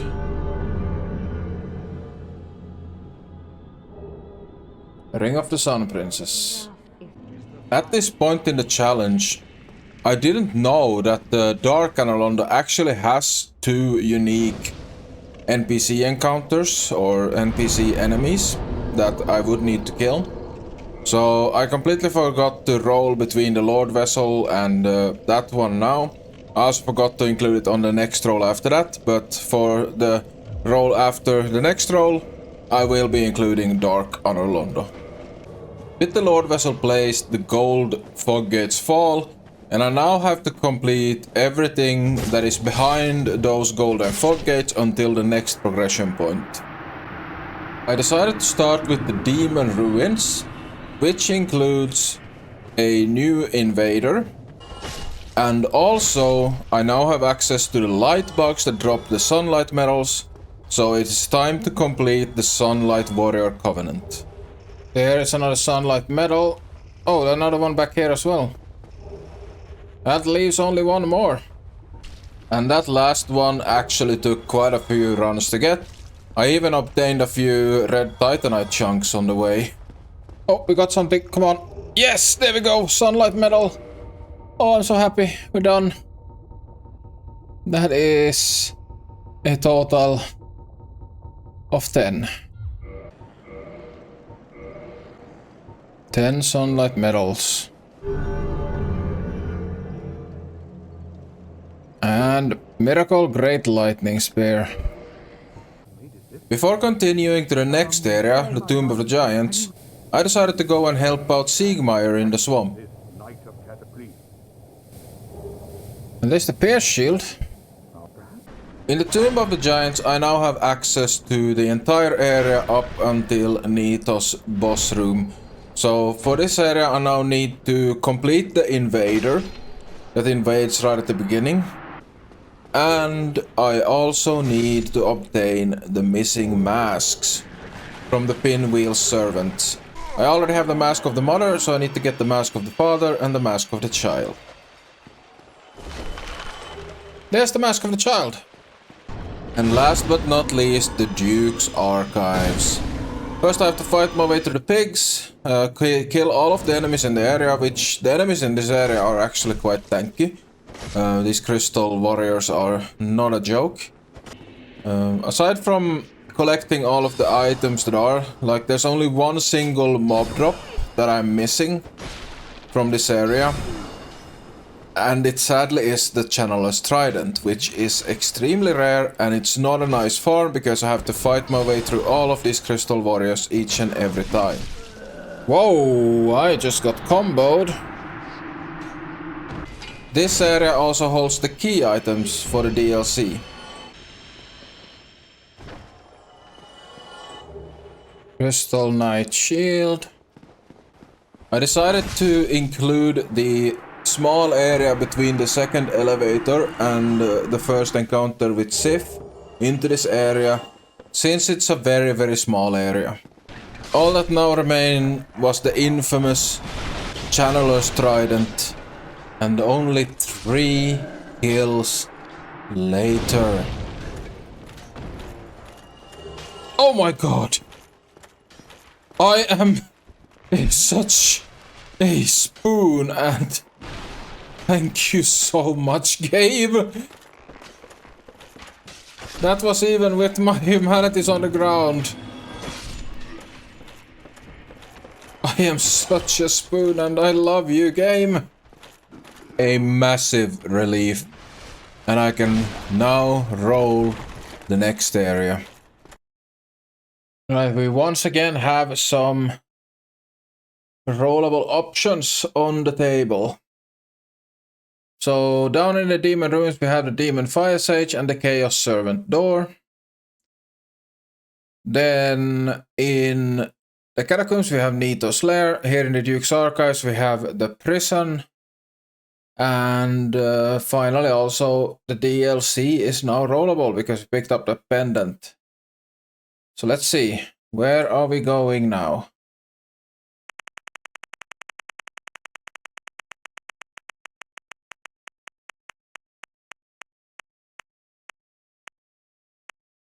Is it gonna be? Yeah, it's gonna be DLC.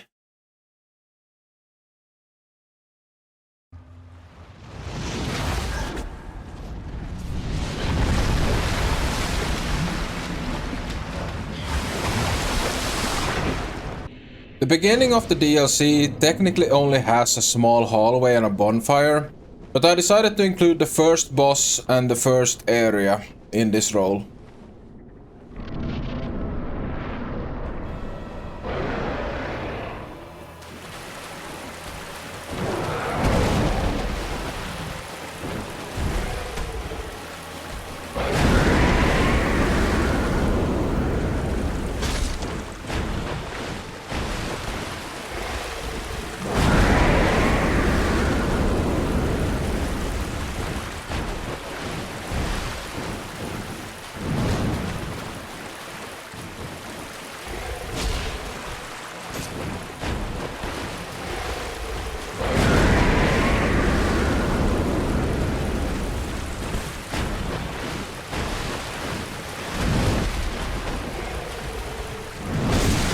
There we go, tail obtained.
Oh, damn it.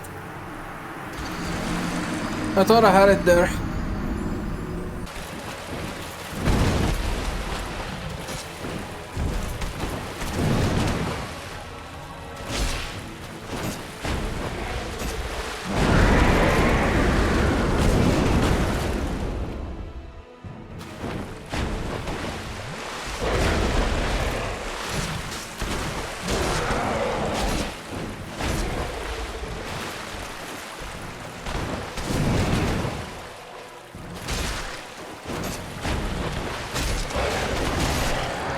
Beautiful bleed right there.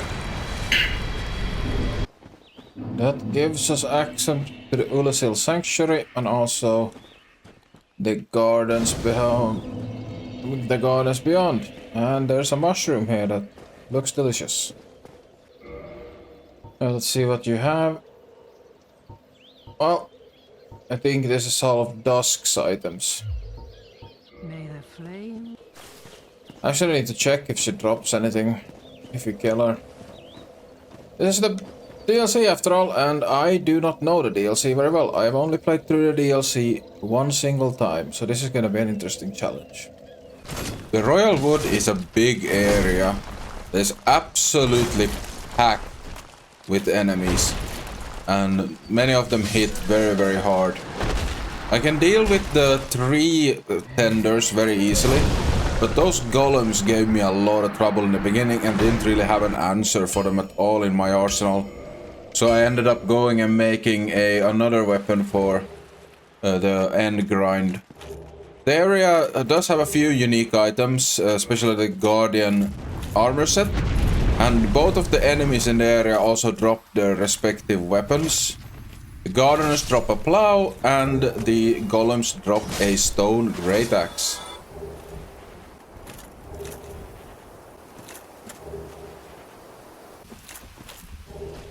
There's the Guardian armor.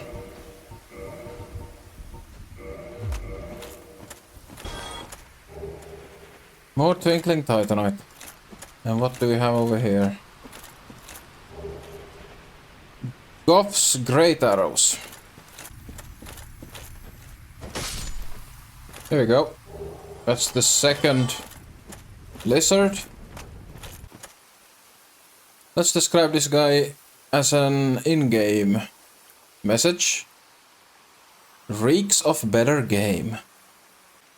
There you go. Alright, let's see. So we have, what does he have? A bunch of moss. Lloyd's talismans. I already have those, but let's buy 3. I've already obtained them previously, I mean. Is that... Oh, that seems like an infinite humanity source, but it costs 10,000 apiece. That's amazing. Let's buy a bunch of homebound bones with our souls here. And in the ammo section, nothing new. So it doesn't sell anything new, but infinite humanity, even though they're expensive, that's gonna become very useful. Oh wait, Calamit's arena is not closed off.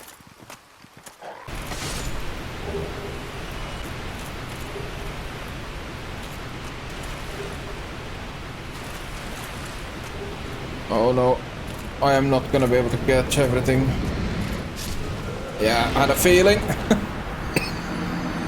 That's why we have the ring. So the chest over there and the other item is gonna be left for after Calamit's boss fight. So Calamite goes on the...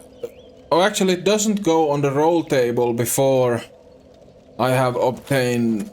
Before Glove has shot it down, because I can't beat it. I know it's possible to beat, but I can't.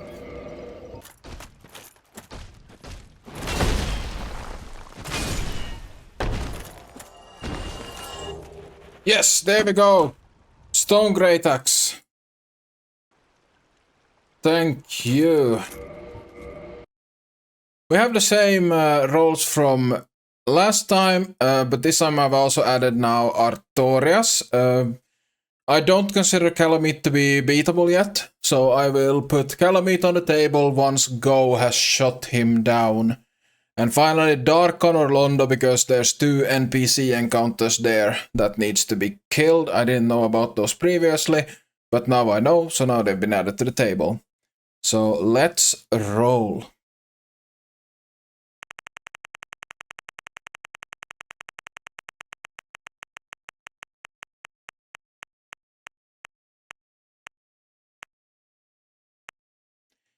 The Demon Fire Sage in the Demon Ruins.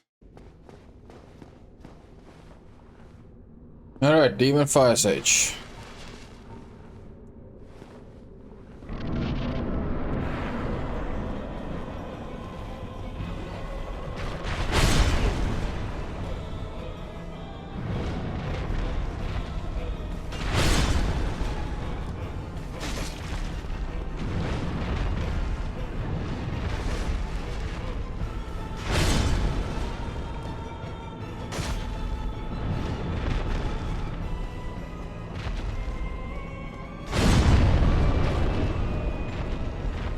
Come on, get out of the corner, mate.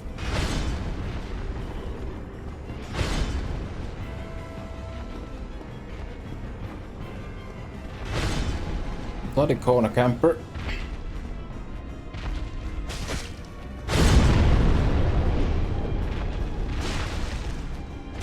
And very weak to bleed, apparently.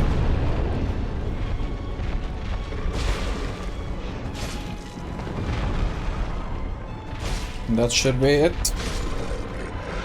I got 2 good bleeds there. That was insanely good.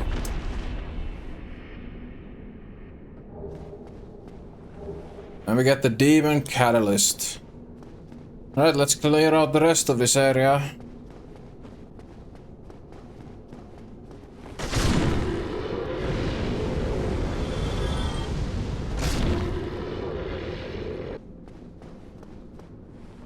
Got this elevator and that leads down. Let's unlock this elevator because it leads back to the Door of Chaos. I'm very happy to have this shortcut. Doesn't take forever to run through the demon ruins anymore. Here's a bonfire. And here is Centipede Demon, so that is that area already done. That was a quick and easy one. The roll table is exactly the same, just replace Demon Fire Sage with the Centipede Demon.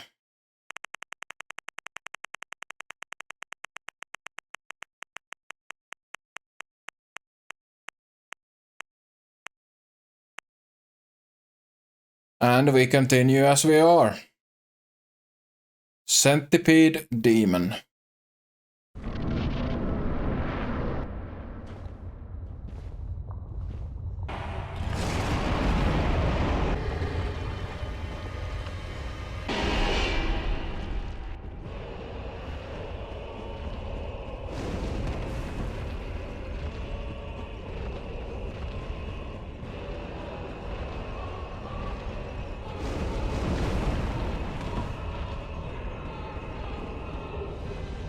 Green Titanite shard. Alright, Centipede.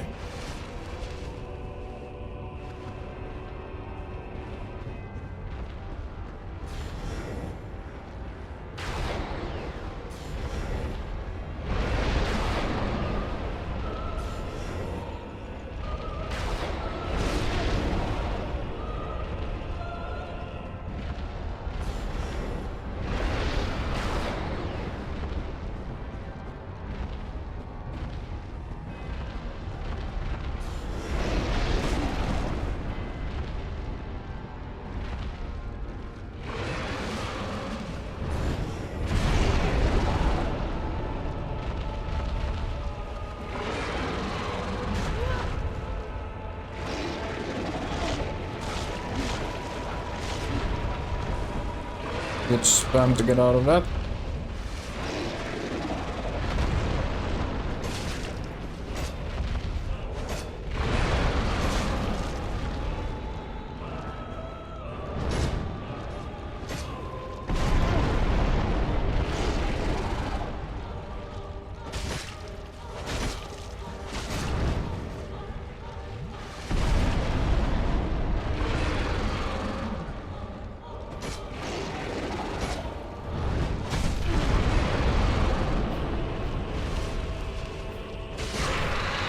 There we go, Centipede Demon down.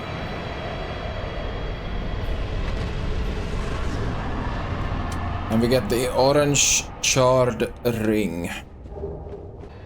The Centipede Demon also comes attached with Lost Isolith, which is a fairly huge area.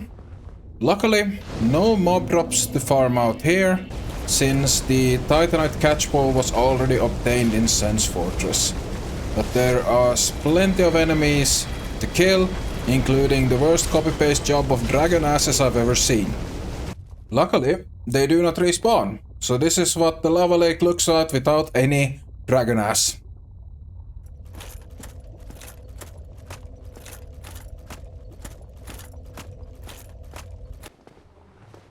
Okay, let's take down this witch before Kirk gets here.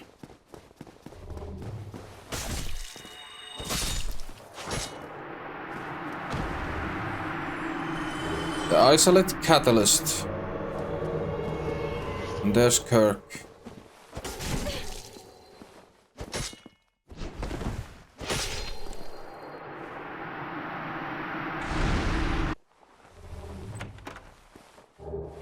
Pyromancy Chaos Fire Whip. Nice. After completing the upper section of Lost Isolate, I continue down to the sewers to help out Siegmeyer and collect a slab. Come on! Over here and perish, foul creatures! I am Siegmeyer of Katarina, and you shall feel my wrath! You go, man.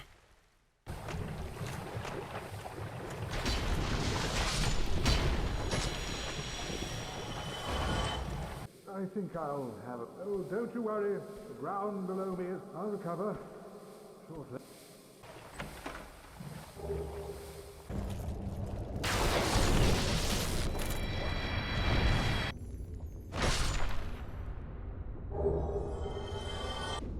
Guys.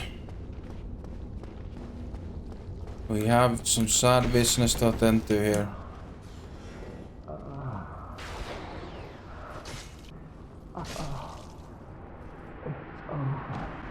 And so ends Solaire of Astora. Dark. Humanity.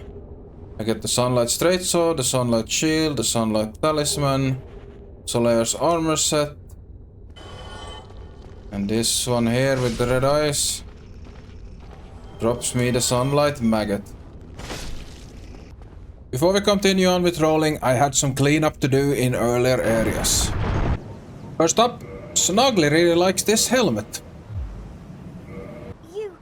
give... Old Witch's Ring. And first we can pick up the Thorn set, which is Kirk's set since we completed his invasions. And if we put on the Old Witch's Ring... Quaylag, my dear sister. Quaylag, what is it? Quaylag, I am afraid it may be too late. I am so sorry, dear sister. I'll be fine. I have you, dear sister. But promise me that you will take care of yourself. There we go. A very sad dialogue. And here is the updated roll table. All I did was replace the Centipede Demon with the Bed of Chaos. It's time to roll.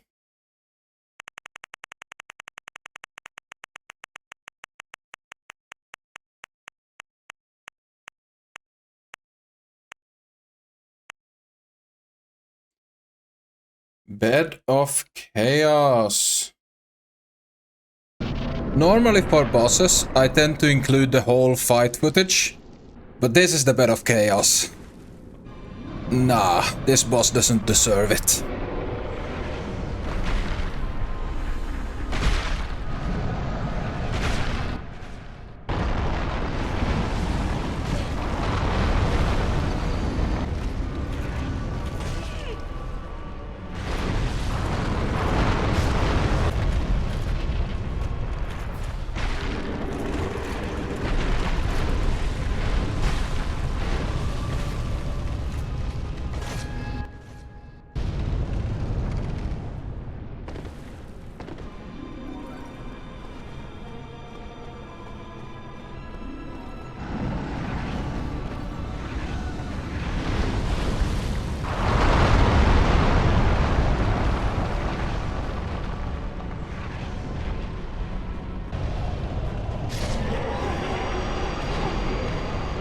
There we go.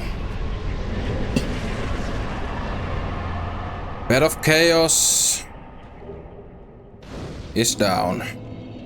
With the Bed of Chaos down, I decided it was time to wipe out all of the Chaos Witches. That's all pyromancies as well. There is but fool. I can do nothing more. You can do something more for me. Farewell, my mother.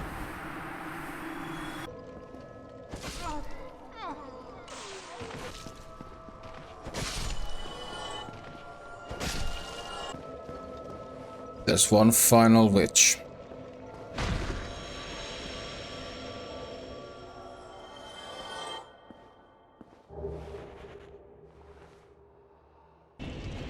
Filing altar. Let's offer the bed of chaos a soul. Alright, so with that we are done with the demon ruins and everything around that area. What we have left is Nito, Duke's Archives, progressing the DLC with Artorias, and killing the NPCs in Dark Honor Londo. Where are we going next?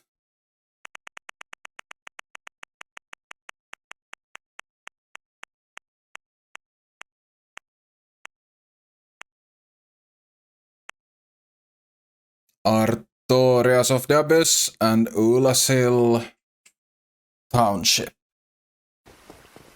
Alright, let's have a look at Artorias, see how difficult he is. I've only fought this boss once.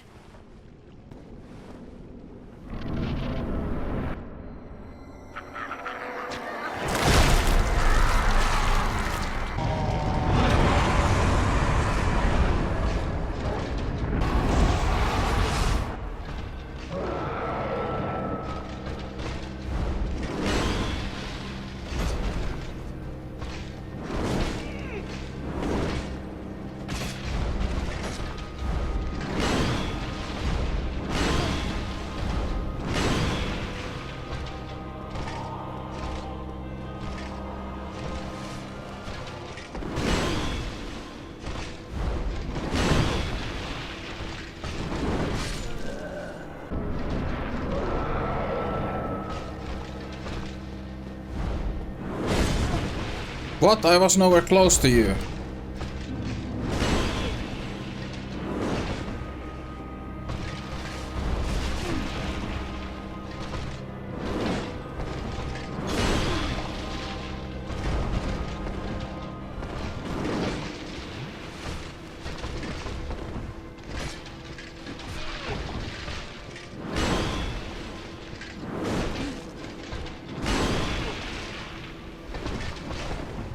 What is with my sensor? Why am I rolling forwards when I'm pressing right?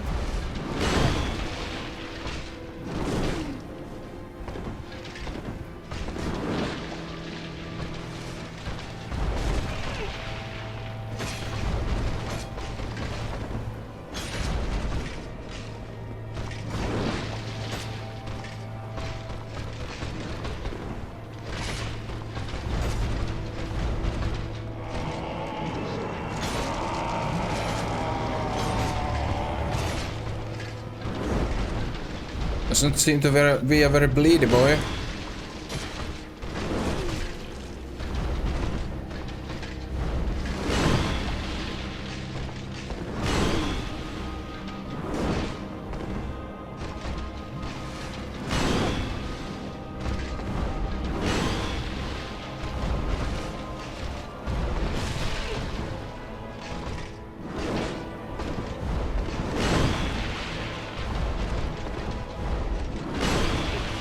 Damn it. Seeing as Artorias didn't seem to wanna bleed whatsoever, I settled over to Pyromancy for the next attempt.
This should be it.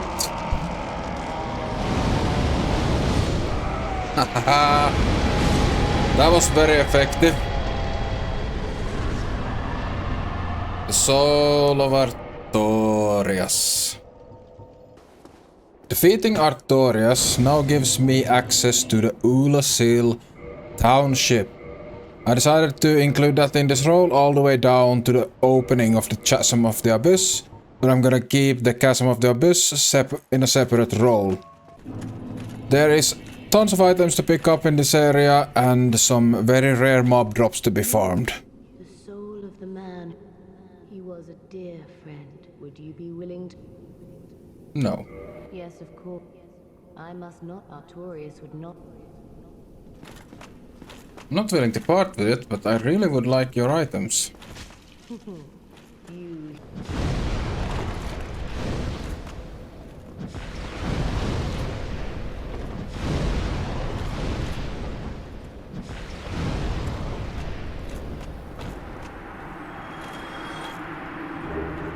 The Dark Silver Tracer and the Gold Tracer. And I also get the Porcelain Mask, Lord's Blade Robe, Lord's Blade Gloves, and the Lord's Blade Waist Cloth.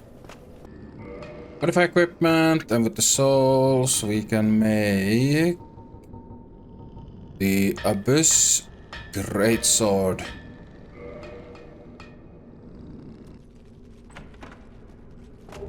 Dark Orb, nice, I know that's good.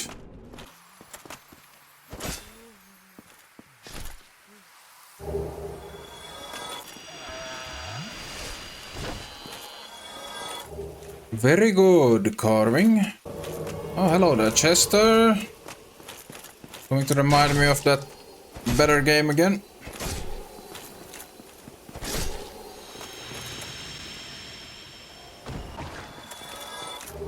Bloated head, that's one of the rare ones. Now I just need the bloated sorcerer's head.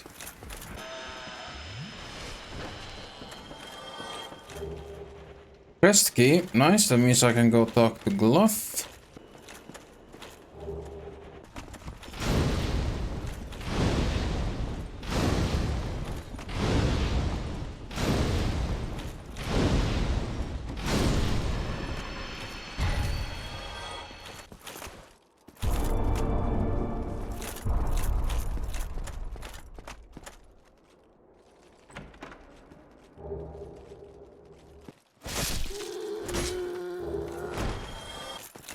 So I'm gonna open this instead of having it rollable. So then I can just add Calameet's boss fight to the roll table instead. Let's buy the carving and then the hello and the thank you.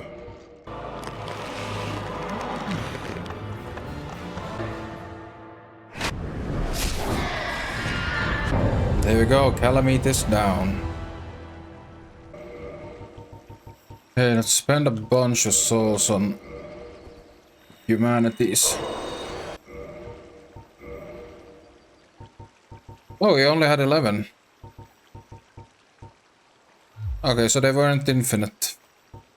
By this point I had now cleared out all of Ulasil Township, and there was one single thing remaining, and that was the 2 different drops from the sorceresses. The first one being the bloated sorceress's head and the Ulasil Catalyst at a 0.5% drop chance. Yes, Ulasil Catalyst! Before rolling the next area, I need to do a little bit of cleanup of a character that I had completely forgotten about.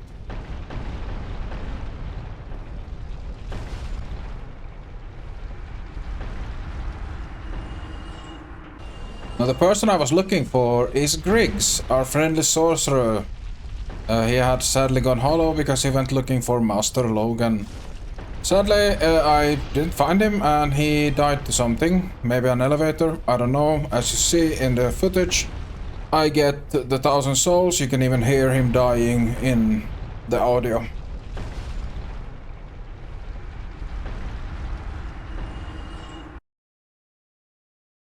Alright, time to see where we're headed next.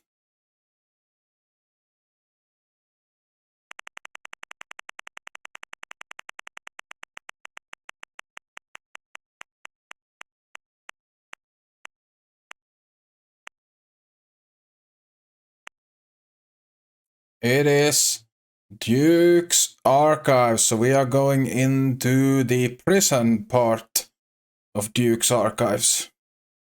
Just a quick heads up, I was quite a bit under the weather while I recorded this Duke's Archives section, so the voice is pretty shot. See, we have the Red Ring of Sacrifice. Now we head in.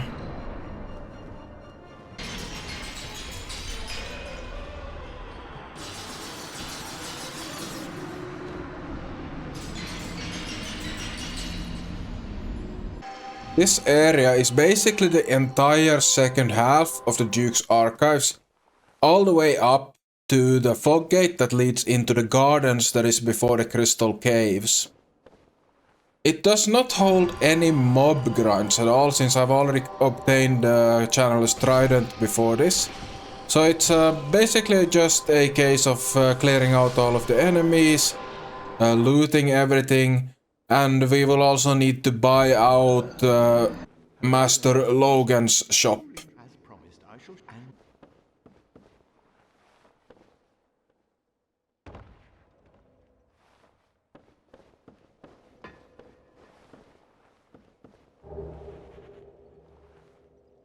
Maiden set with a white seance ring.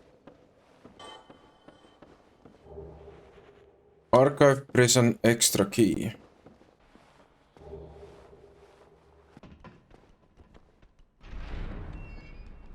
Here we go, we can open this key because everything before this is completed.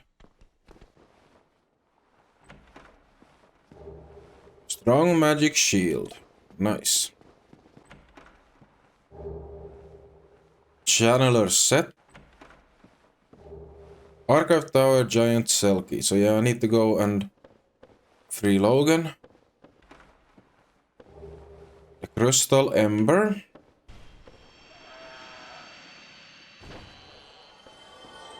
And the mimic enchanted falchion. With that, all that was left was to free Logan, grind out the souls I needed for his store, and buy out all of his spells, so that his questline continues after we defeat Seath. Here we go, so we have the Chasm of the Abyss in the DLC, Nito's Lair, that's a boss, Calamite is a boss, Crystal Cave is all the way up to Seath's door, and then Dark Londo is 2 NPCs. Let's go.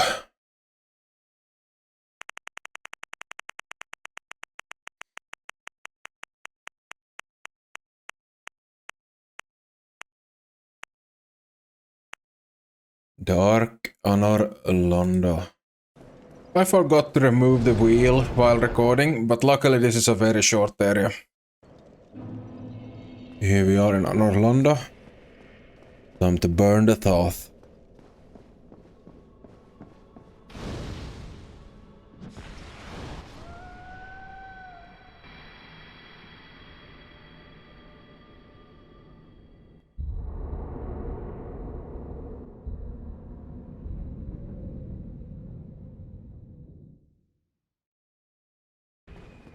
No need to make that any longer than it needs to be. Should be right. There they are.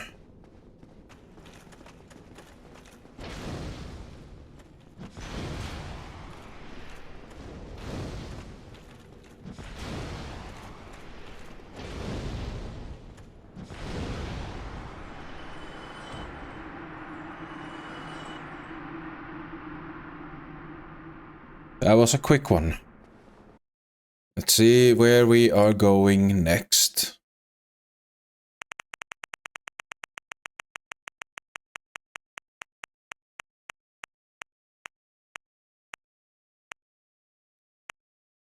Chasm, or is it Nito? It is Nito's lair. So that means we're gonna kill Nito and we are gonna finish off Patch's storyline.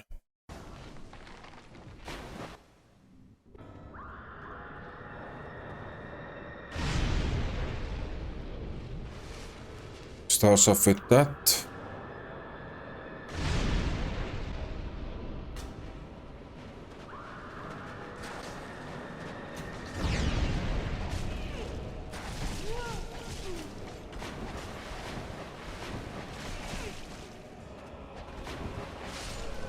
Damn it, I got absolutely corner camped. We're just gonna poise up. Because fuck those skeletons.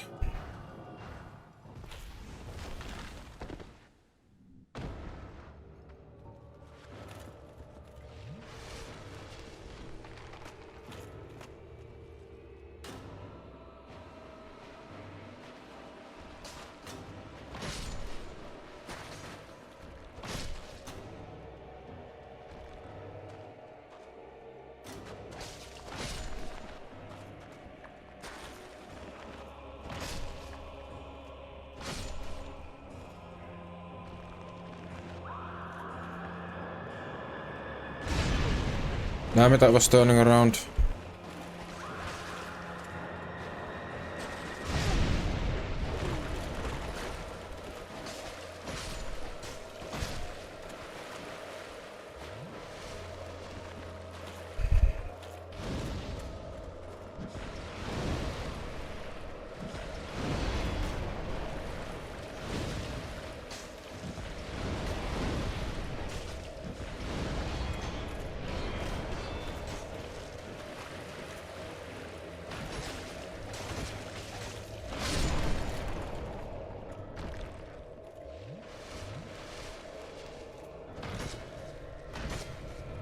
Yeah, sorry.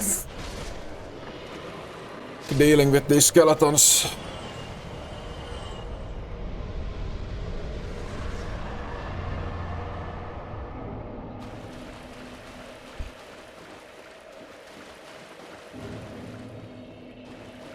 It's the Lord's Soul, and since I did all of Leroy's stuff in here, we have the Paladin set. Alright, time to go and complete patches. Alright. Eyes of Death are done. Is there anything here? Yes, Humanities, then... Twin Humanities, but I've already obtained that previously. Heal and Great Heal Excerpt, already have those. Crescent Tax is new, we'll pick that up. And the Canvas Talisman. He sells the Mask and the Cleric set.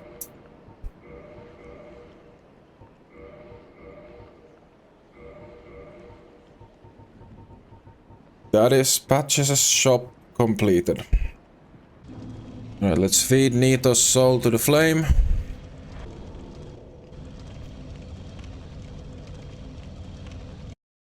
It's getting smaller and smaller. We have one boss on the table, 2 areas. Both of those areas are the final ones before a boss. We are approaching the end very quickly. Time to roll.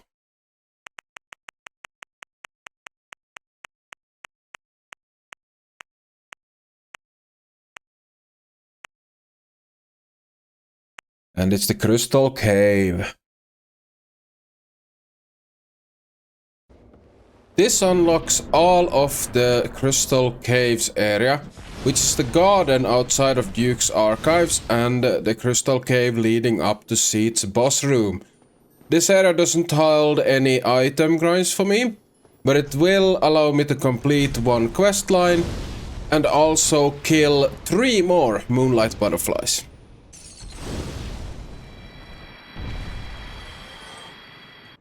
This is Sieglinde, the daughter of Siegmeyer, Onion Knight, as we have come to know him, and freeing her and then talking to her at the Firelink Shrine brings us to the end of his story. Oh no. Poor Siegmeyer. Crystalline set. Oh, we got it. Okay, we got that one. That's 2 down. Yes. Blue Titanite slab.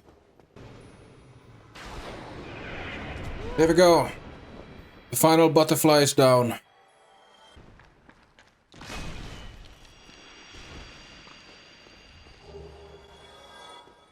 That's every single enemy and all the loot obtained. Right, so here are our options. We have now Seath and Calamite. That rhymes, not intentionally. And Chasm of the Abyss. So 2 bosses, 1 area. Let's see what we get.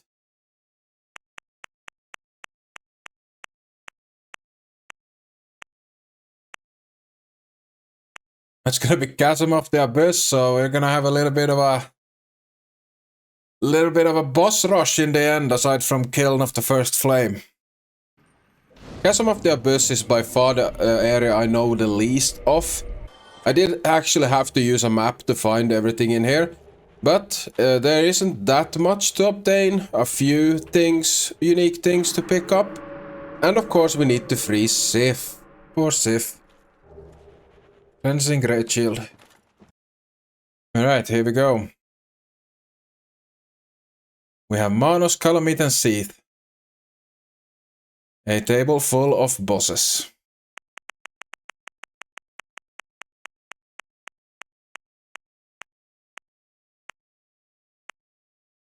And it will be Seath the Scaleless. Seath the Scaleless is the holder of the final Lord Soul we need in order to unlock the Kiln of the First Flame. He is a very easy boss fight, and the biggest challenge is just gonna have to be running around him trying to cut that tail. He will also allow me to complete the last quest line of the game. I kid you not, it took me 15 minutes and 1 death to obtain it. Got it, Moonlight Greatsword. Right, fuck this dude, I'm gonna kill him now.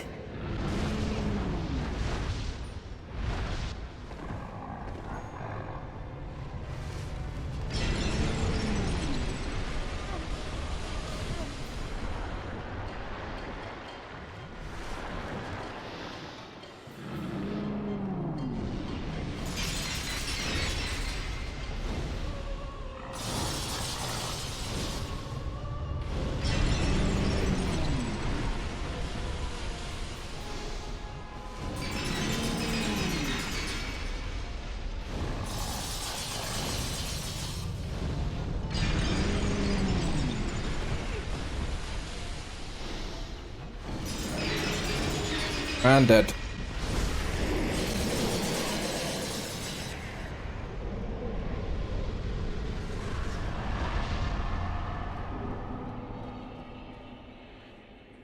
With Seath down, it was time to complete the last questline of the game, Big Hat Logan. Hello there, Logan. Seen better days, have we?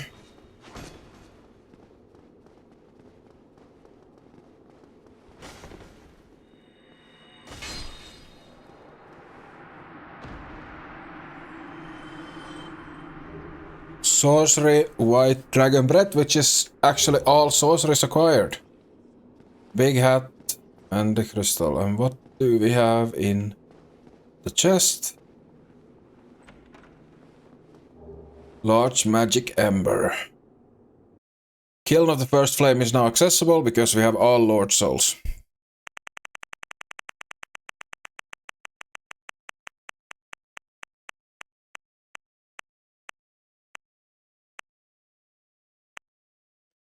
It looks like we are gonna take on Manos, Father of the Abyss.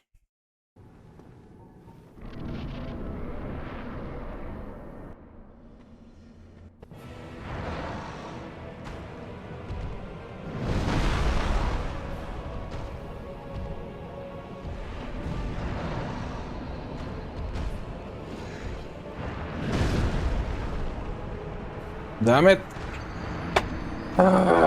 Why was I looking in my inventory?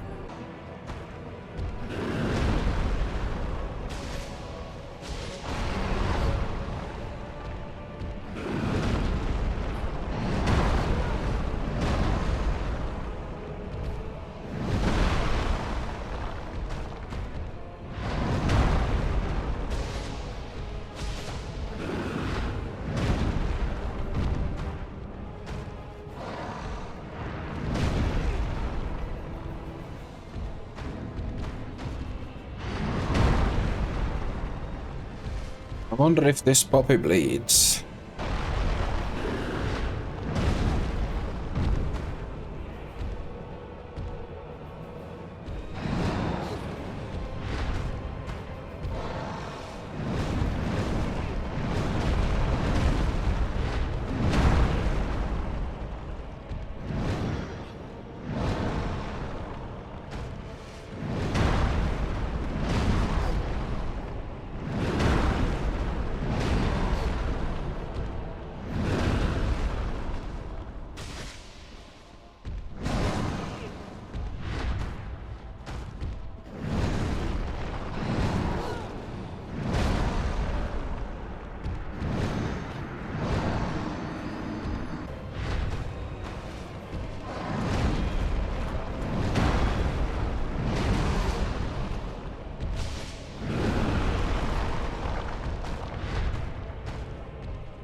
Good night, Manus.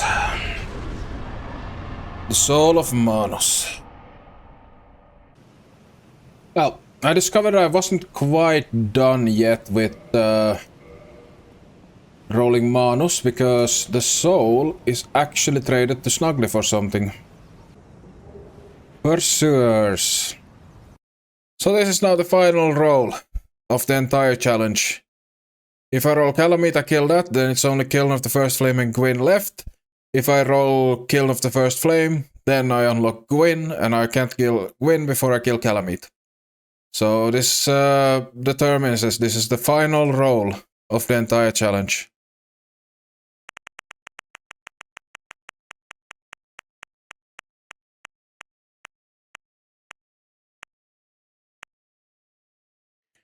It is Calamite.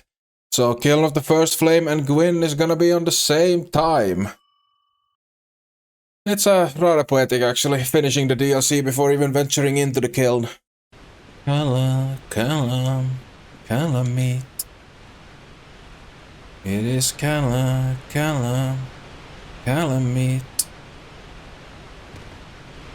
Black Dragon Calamite. Well, if you thought Seed's tail cut was horrible, this one took me hours of trying myself and eventually finding a good method online. But I eventually got it after a lot of that. Calamite. How about you dive this way? Come on boy, let's dive this way. There we go. Slam your tail down, let's get some cuts. No. Bleh. Come on, boy, let's dive this way. Come on, stop being useless. Do the thing, do the dive. Come on, boy, you can do it. Come on, boy, let's dive this way. You can do it, come on, babe. Oh, you useless bitch. Come on. Slam down. There we go. Ra-da-da-da-da, ra-da-da-da-da. Come on, slam the tail down, Calamity. God damn it.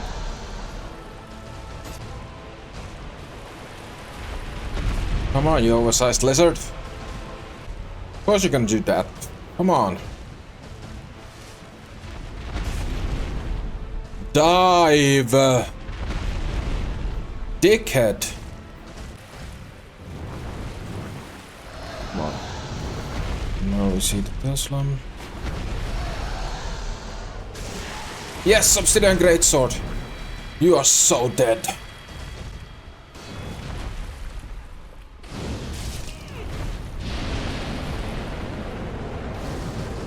Okay, pyromancers are doing jack shit on him. Shouldn't really be a surprise considering he's a freaking dragon. So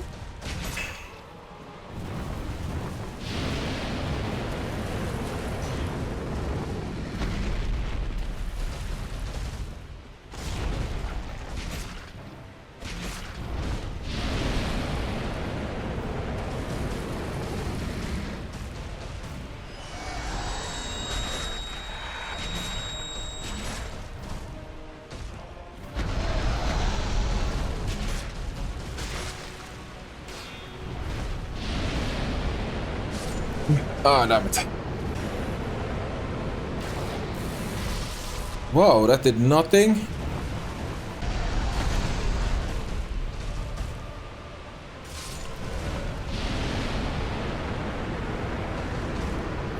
Okay, so dragons are weak to lightning. Apparently Calamity don't care.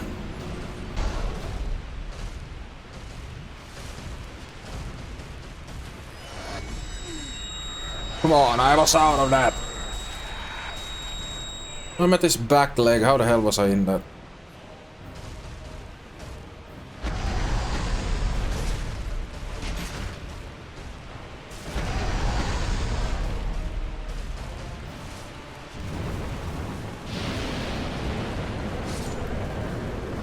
Seriously? How did that do that much damage?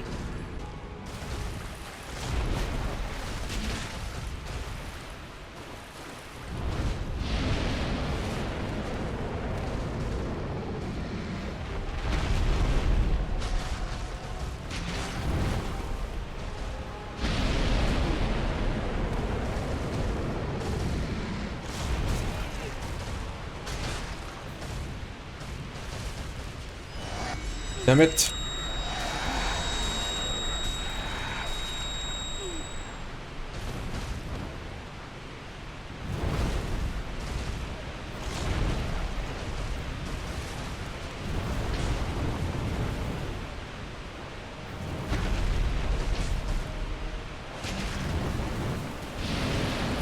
Fire in my...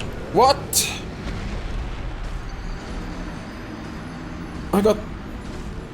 Okay, I need to roll through that then, because I got... That was from max HP.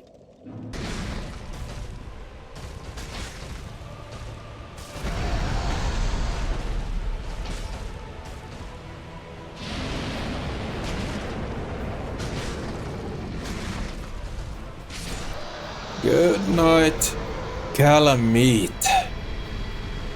Well met. There's the Calamity ring. The black dragon is no more. You can definitely not tell that I was sick while recording this. Come on, boy, let's dive this way. With the black dragon dead, there was nothing left to do but the kill of the first flame and Gwyn himself. However, before that, It was time to clean out all of the NPC items.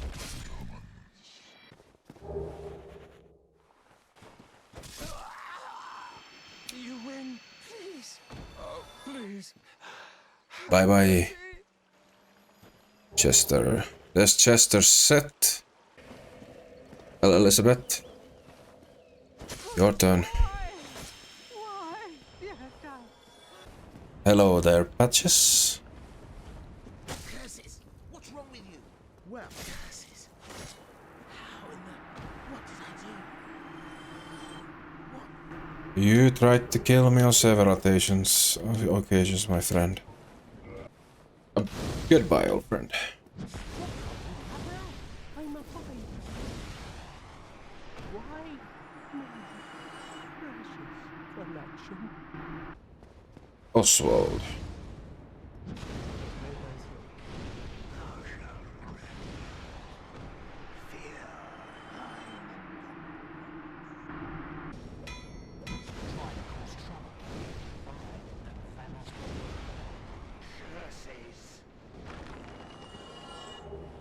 Hammer of Vamos and the Royal Helm.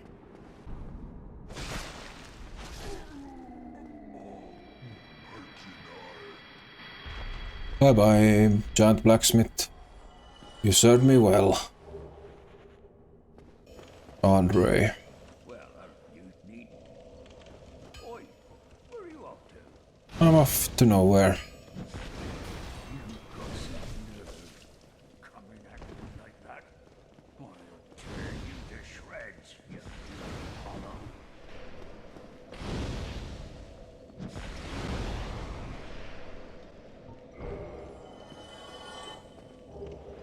Blacksmith's hammer. With everything in the world collected, it was time to open the kiln of the first flame, with the goal to burn everything we had acquired to fuel the fire. Of course, before we can fight Gwyn, we have to obtain the black armor set and also all of the missing Black Knight weapons. Then only one remained, standing between me and the fire.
I'm close enough to do that.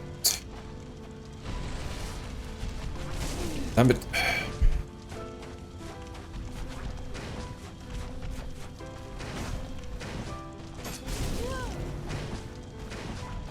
I see you, Gwyn.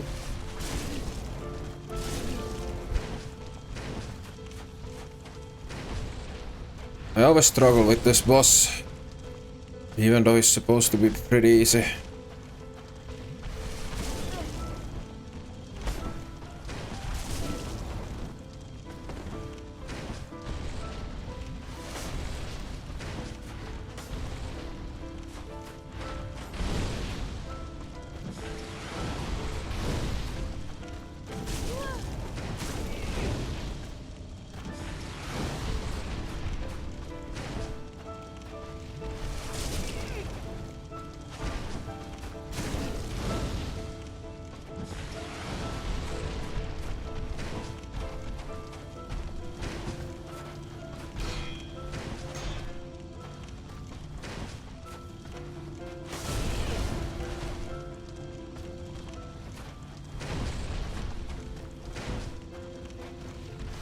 He definitely likes to deny heals, this guy.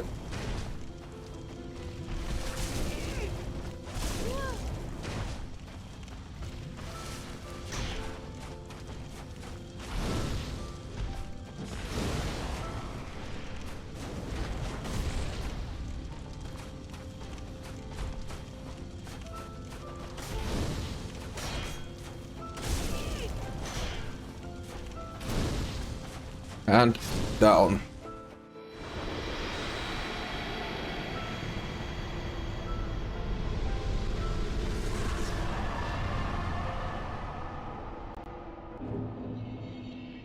Soul of Gwyn, Lord of Cinder.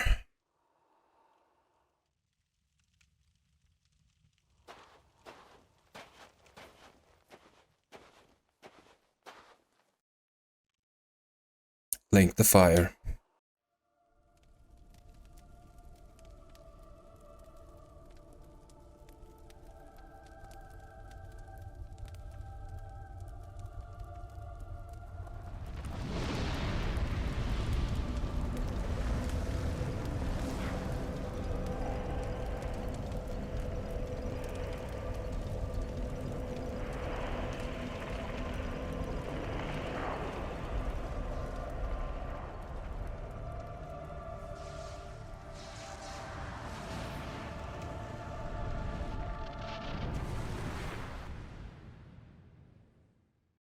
Thank you so much for watching, everyone.